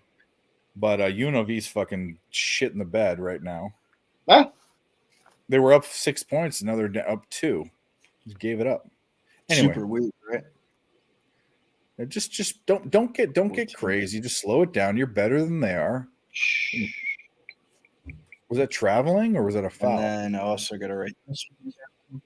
You're in the bonus. Both are in the bonus plus. Dave, remind me before I light the L. Okay. I got to bring up Before you get stoned, what do you want to? I What do you don't want to wanna do? do it right. I know you love me, but I will not do anything weird with you. Okay. Oh, I got 3 games I want to talk about for tomorrow that I think that could be good. All right. Tail or fade, maybe a total, depending on how you guys play. There's 3 games tomorrow that really have caught my interest. I just want piqued my interest, Billy. I think we're gonna make money tomorrow, is what I'm saying. Think It's one of those type of, or I know we're gonna make money tomorrow. When yeah. we If you're when going I out to bring it smoke, up, just give them out right now. That's what I'm saying. Just we're gonna wind this down. The game's almost over. Like I want to be comfortable. okay, go before you smoke or when you're smoking. Give them out. Just give them out. I guess I'll go sit on the toilet. Yeah, actually, that makes me feel uncomfortable recently. Yeah. I just UW. IB- Who's UW? IBS be real, motherfuckers. Well, you just go on an all No, steak just diet. you- That'll sort your guts out. Okay, so that's the other thing too is you have explosive diarrhea, but then everything is great. That's why these guys are like all the essential. I did keto before and it was great. I intermittent fasted into keto. Keto I is lost fire. 6 pounds. Keto's the best No, diet ever. and also intermittent fasting, but you're still getting greens and fiber. These guys that are just eating meat, I think to myself, that's not all the essential nutrients you need. Like there's like you don't get vitamin C from meat. You don't get vitamin B from meat. When I lived at Jeff's house, I usually not every funny, day. I lived at Jeff's house. I usually have bacon and eggs in the morning on sourdough, like 2 pieces of sourdough, 2 eggs. It's 4 not pieces of keto, but bacon. that's cool. And then I probably won't eat anything until maybe like 6 o'clock. I might have dinner, and I'll have like a steak, or I'll have some sort of meat like pork, like loin chop, or I'll have lamb or chicken, and then I'll have some potatoes and veggies. That's usually Well, that's super healthy. That's not. But when I did keto, it was, and I was also. I had this app that I'd manage. I wouldn't get enough fat sometimes, so I'd just take a spoonful of olive oil and eat it. But I'd also manage calories and all this. I lost 60 pounds in 3 months. It was crazy. But I'd eat like 6 egg, like I ate 2 or 3 meals, like 6 eggs and a bunch of arugula with olive oil on it. Yeah. Or I'd eat like a steak and a bunch of asparagus or broccoli. Like it was tons of meat and tons of fat. But you The have to have intermediate some veg fasting in there. diet is I'm just pretty trying not to good. eat Veg processed in shit. there. It's just processed meat. Like I'm trying not to eat any processed meat. So it's just all just like steak, fucking And the only time I get processed meat might be if I feel like having fucking spaghetti or something. Or I'll get some like ground beef, or we call it beef mince. But it's like, mince, that. No, like, I'd have turkey. I'd have cold cut turkey in there for a snack. But see, look, Barney's getting into it. He's probably getting hungry at us talking about this. I'm fucking hungry. But I don't. You can't eat all. You can't at this carnivore diet thing. You have to take a multivitamin or something. You don't get enough. You don't get vitamin C. You don't get a bunch of it. You get iron and magnesium and all that. Well, stuff. we don't have the fucking ozone layer above us here, so I get enough fucking vitamin C. I get burned every time I fucking walk outside. Barney, you'd probably fucking turn into fucking flame as soon as you walk out. Dude, I got about 2 minutes. That's vitamin D. Vitamin C is from citrus. Vitamin D is from the sun. But yeah, you guys actually don't. You're the part of the country, part of the world that has no ozone layer, right? Yeah, it's fucking I got to be careful. Like I got that fucking weak English pale skin, like used to being dark all the time. So you want me to blind you right now? I could blind you too, man. Don't fucking put me on a beach with fucking on a sunny day. I have a chunk of my neck. A chunk of my neck. I look like powder out there. Powder with a beard. Oh no! Oh no! They're gonna tie this up. Oh no! They're gonna tie it up. Don't fuck this up. UNLV 4463013. Let me pull out this paper out of my pocket. Johnny number 5. That's who that is. 3 games that I have written down for tomorrow. Western Kentucky is taking a trip, or I should say, UTEP's taking a trip to Western Kentucky. UTEP beat them in the first game on January the 20th. Western Kentucky lost. Now they're back at home. They're 10-1 at home this year. The other one I have is, Scott Cross is fucking covers games. 6.5 for Troy at home against Arkansas State. And then my favorite one of the day. I don't think this is going to be a dog by tomorrow. The Utah Utes. Here we go. Utes are on fire. They're taking on. How is USC favored in a Pac-12 basketball game? Where is it at? Is it at the Galen Center? Is it in LA or is it in Utah? It's in LA. That's the only reason why they're favored. I'm with you. I don't even need to cap this. I think I just want to bet it right now and not even care. Right? Yeah.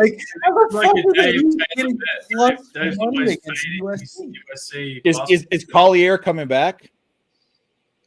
He could be coming back. Who cares? No, I understand that, but he's the NBA, the only real NBA prospect on the team. Like he's going to be in the NBA. This guy, I think. Man, Utah's on the bubble, bro. They can't afford to lose games just in general. Why are they at the line again? They're gonna go up right now. Fresno State's about to go up right now. Holy Those are the 3 games that are talking to me right now. They missed it. Bro. Okay, we're okay. How is Utah plus money against USC? Troy should be. I have them lined as 9.5, 10-point favorites. Dave, tomorrow you have to wear all your USC clothes to like help get this through because we want USC to lose. So if you wear all the gear, hopefully I could. I have a Santa hat. I don't have any jerseys that fit me anymore, but I have all shirts and all that. But here's the deal: I don't do the reverse jinx stuff. I'll bet against them and not watch it. But I can't imagine why the Utah's not a favorite against them. That's crazy. We've been making money fading USC this whole entire Pac-12 season. I feel like. Me too. Me too. That's what I'm saying. Like in general, like I feel like we've been making money on stream just fading USC in every like Pac-12 game. What makes it any different? No, it doesn't. I need to look at the index and the stats, but I can already tell you that the stats are going to favor Utah. It's not even going to be. Stats are going to favor Utah heavily. They're not going to be dogs by this time tomorrow. Turnover. What are you doing, you fucking shithead jamokes? 4-4. You missed one. Kentucky. Western Kentucky. They're playing UTEP. They're minus 6.5. Fucking motherfucker. UTEP beat them in the first matchup already. Let's get into foul fuckery. My system has it as a conference flip-flop spot because Western Kentucky's 10-1 straight up at home. Kind of a better parlay piece than actual 6.5 line. All right, 1 point game. Parlay. Go down and score. What I'm probably going to do is make sure I check out the numbers. But as of right now, two leg parlay speaking to me of Western Kentucky and Troy, and then bet Utah outright. Fuck the points. I'll just take the money line. I think they win the game outright. He was on. I think he was on Troy. Johnny number 5. He was on Troy. I think. Was that the first game we were talking about? I have Western Kentucky 7:00, Troy 8:30, Utah 11. I think I'm going to get you on the Utah bet. Yeah, I'm going to jump on that tomorrow. I need to look. I need to cap it myself, but you put me. That's why yesterday, Fat Win, another Aussie, put me on Wolford, which Wofford won outright, and they were a dog, and then Mel put me on this UNLV bet, which the spread might not win, but we just double tapped the money line for way too much money. So we're sweating this out. And they have the ball with a timeout with 1:13 left. Both teams in the double bonus. Any foul results in two free throws. Make sure you look into them yourself, man. You might be able to find some value because some of the times when you look at these games and stuff like that, like Bradley's a prime example. I like Bradley today, but it was like the more I actually looked at the game, it was like, damn, not only is Bradley going to win, they're going to smoke these motherfuckers in the first half. And I had to wait all day for the first half line. But Bradley's one of those teams that's very, very hit or miss with me. Bradley? How did Bradley do today? They were first half wise, they're up at 18. I think the other team ended up backdoor covering the 11.5 line because they only won by 10. Bradley was a team I liked, but then I cut it out at the end. Director, did you jump on them live with us money line too or not? I love Bradley, Barney. They're one of my favorite teams to bet in the. I do too. I just thought it was too many points. I have way too many points. That's what made me like it even more. I thought they were going to blow them out, but they were blowing them out in the first half. One of those like, all right, we're up by so many points. All right, we're kind of getting bored. Like, you see that shit happen in mid-major basketball all the time. These teams be up by, like, 15, 20 points, and then they end up letting the other team backdoor cover. Oh, for sure. UNLV's at the free throw line. Can we just – They are. So what we really need granted, we have the money. We have all these money line bets, essentially. But to cover the original 4.5, we got to have them make both of these shots. Go down and have the original 4.5. Me and director do. I do. I got it live. I need them to win 1 through 10. I just need them to win. I know that's what I'm saying. Like I have a money line that I double tapped on accident. But the storyline we need is we need UNLV to shoot both free throws, make them. They'll be up by 3. Fresno State to go down and miss and then foul, and the foul fuckery happens. You have 4? You have 4? To be honest with you, I don't want to kill the vibe, but if you're UNLV, the goal for you would be to get up by 3 to 4, or be up by 4 points, and then you would foul the other team intentionally so they don't have an opportunity. No, of course, but in order for that to happen, I mean, it's 53. Yeah, they need to make these 2 free throws right now. That's what needs to happen. That's the first, and they'll be up by 3. Can't believe Jeff hasn't made it. You want Jesus? UFC's coming around. Yeah, he wanted to. He really wanted to do something backstage tonight.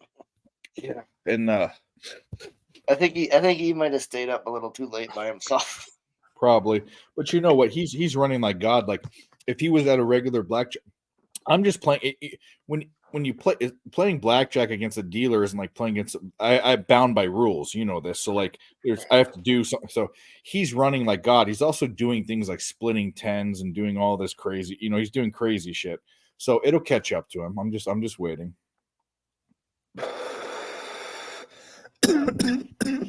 I love that you use zigzag still. That's the old fucking shit. The old small rolling papers. That was my jam. Was you use White Owls? To be honest with you, what happened to me? You know that dude, Epic Capper in the chat. I know Epic Capper from PSR. Yeah, his name's Bill Clark. Well, he lives right down the street from me. Man, we got so fucking high the other day. Like, middle of the afternoon slate, and I was waiting to go on Mike's show. I got so fucking high. I was like, dude, I don't think I can like smoke Dutchess in the near future. Like, I should just smoke papers. It was so hot. I was so high that he was so high that before I even said anything, he said, "You can keep the rest of this, man. I'm too fucking stoned. Put it out." I was like, damn. No, I was a paper guy. I was when I'd roll joints. That's what I do because you can control. And this is before like weed was as potent, but I could smoke a whole joint by myself. I couldn't smoke a whole blunt by myself. And now people like Cab and Dutch are rolling joints that are size of blunts. Those were blunt. The size of the joints they smoke were blunts back in the day. That's how fucking long they are. Can't do that.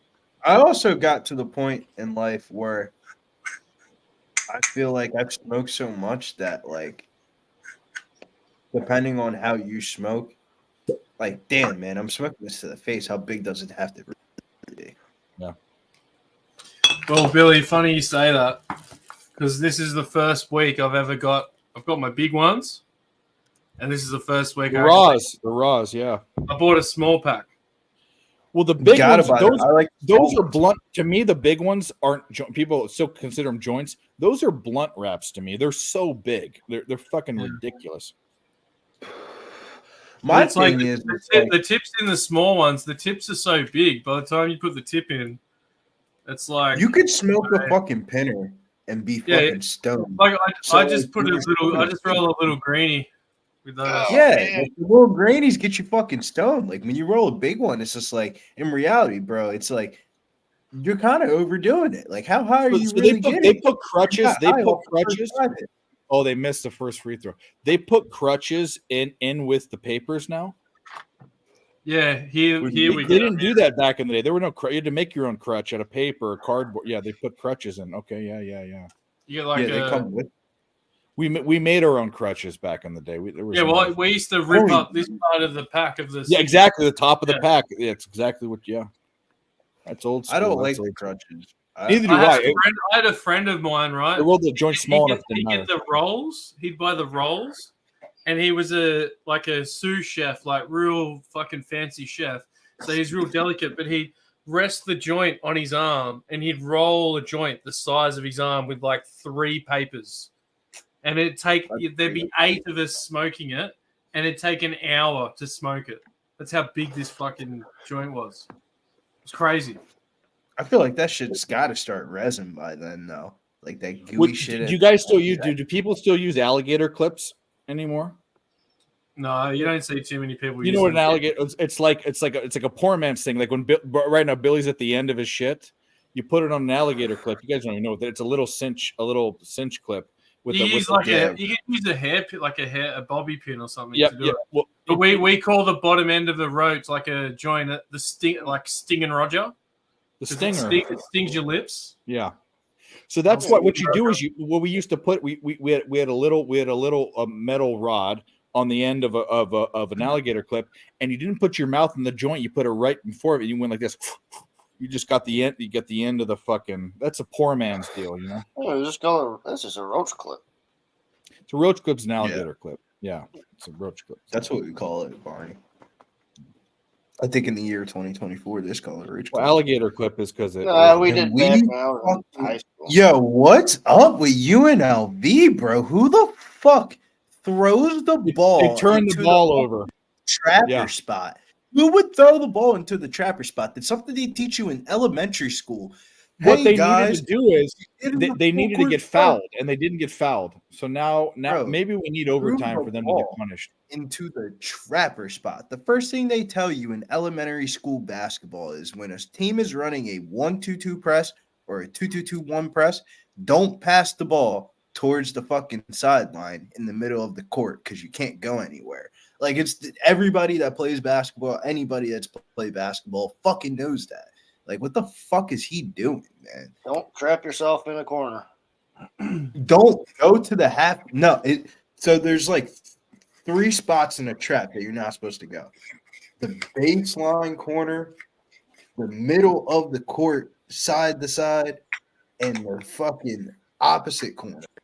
It's not like rocket science. You don't dribble the ball in those three areas. If I gotta you- go take care of a little business. I'll be. That was supposed to be the win? big guy. Okay, so UNLV wins. They don't cover, but we get the money line. They won by 2. They won by 2. As long as they we fucking got win. it. So we won by pushed 2. that game. 1 by 2. And Wow. crazy enough, Primo's because of the Sharks plus 35, we go 2-2, but we're up 0.15 units. UNLV should have covered this for no fucking shit, but they didn't. For fucking Yeah, Mario. watching. Mario Kids gets don't- the rules as well. He said in the chat. He Yeah, gets the rules. Raws are very popular here. Big, I know that for sure. Shouts to UNLV. They fucking win the game. Thank you, Jesus. That's all. Yeah, they how have to about do. that? I had my Golden State 3/4 bet. I laddered that into the live spot with UNLV. So I just made a nice little, Yeah. That's why, as director, if you got on the live with us, there is no reason in hell UNLV shouldn't cover this game fucking by 4 or 5 points. Second half spread. That was the spot. Second half spread -2.5, and then the 1 through 10 was +125. Thank you, Jesus. All they had to do was just win the fucking game. Accidentally double tapping that money line helped me, and we fucking broke even. But we're gonna go. Even though Barney's here, we'll go backstage for a bit. I got things to do, but shout out to all you guys in the chat. If you haven't, well, I didn't mean to double down. It was an accident. It was an accident that I anyway. It doesn't matter. It worked out. Shout out to you guys in the chat. If you haven't hit the like button, we've been here for 6.5 hours almost, and we love you guys. Billy, you want to plug anything? You want to say anything? We still got 27 people watching, even though we're late as fuck. It's almost All-Star break. We got 3 more when NBA is games All-Star left. break? How 2 far days. away? 2 days. Tomorrow there are games, and then Celebrity All-Star games Friday night, and then So you got to keep an eye out for those like player props for rotating players for the All Stars. Like there could be some. I think the spots there. Celebrity All-Star game is bettable this year. On a side Yeah, right. ancillary note, Stephen A. Smith versus Shannon Sharp's team, but we actually know Tristan Jass was a D2 basketball player turned into Yeah, I trick know. shot. He's He's that actually really YouTube good at guy. basketball. He's on Shannon Sharp's team. Kai Cenat has been trained by Chris Berkeley in the private gym out there in New York for the last 3 months for the Celebrity All-Star game. So I think we're going to make money on the Celebrity All-Star game this year. And the other game is the Rookie Showcase Class, but that's for another day. If you want to see the NBA breakdowns, I'll be on Jimmy's show tomorrow. So watch that shit. Starts at 11 o'clock. This shit just fucking forever. It goes over every fucking game that's on the card. There's no way you don't watch that show for 3 hours and come away with a betting card. all right, Doherty, what do you got? I'm good, man. I'm just happy to be here. You know, thanks for letting me come on again. You're always welcome. Picks from Dave, YouTube, Twitter. Everyone here already knows, I'm sure. We'll be here tomorrow night, Friday night. We cashed. I think we're 5-2 or. You know it's a good day when we bet a first quarter fucking over point prop and it cashed one. That's when you know we're due for a good day. Shouts to Detroit basketball. Pistons sponsored by Picks from Dave. They're undefeated in the stream in the last month. No, Pistons have been a moneymaker for me, but Barney, I see you there. We're gonna shut it down. Guys, I love you. You're still here. I'll be here for a little bit, but then I got to go do some other shit. But either way, we'll see you guys tomorrow, 6:45 Eastern Standard Time, on the East Coast. But we love you guys. Peace out. Have a good night.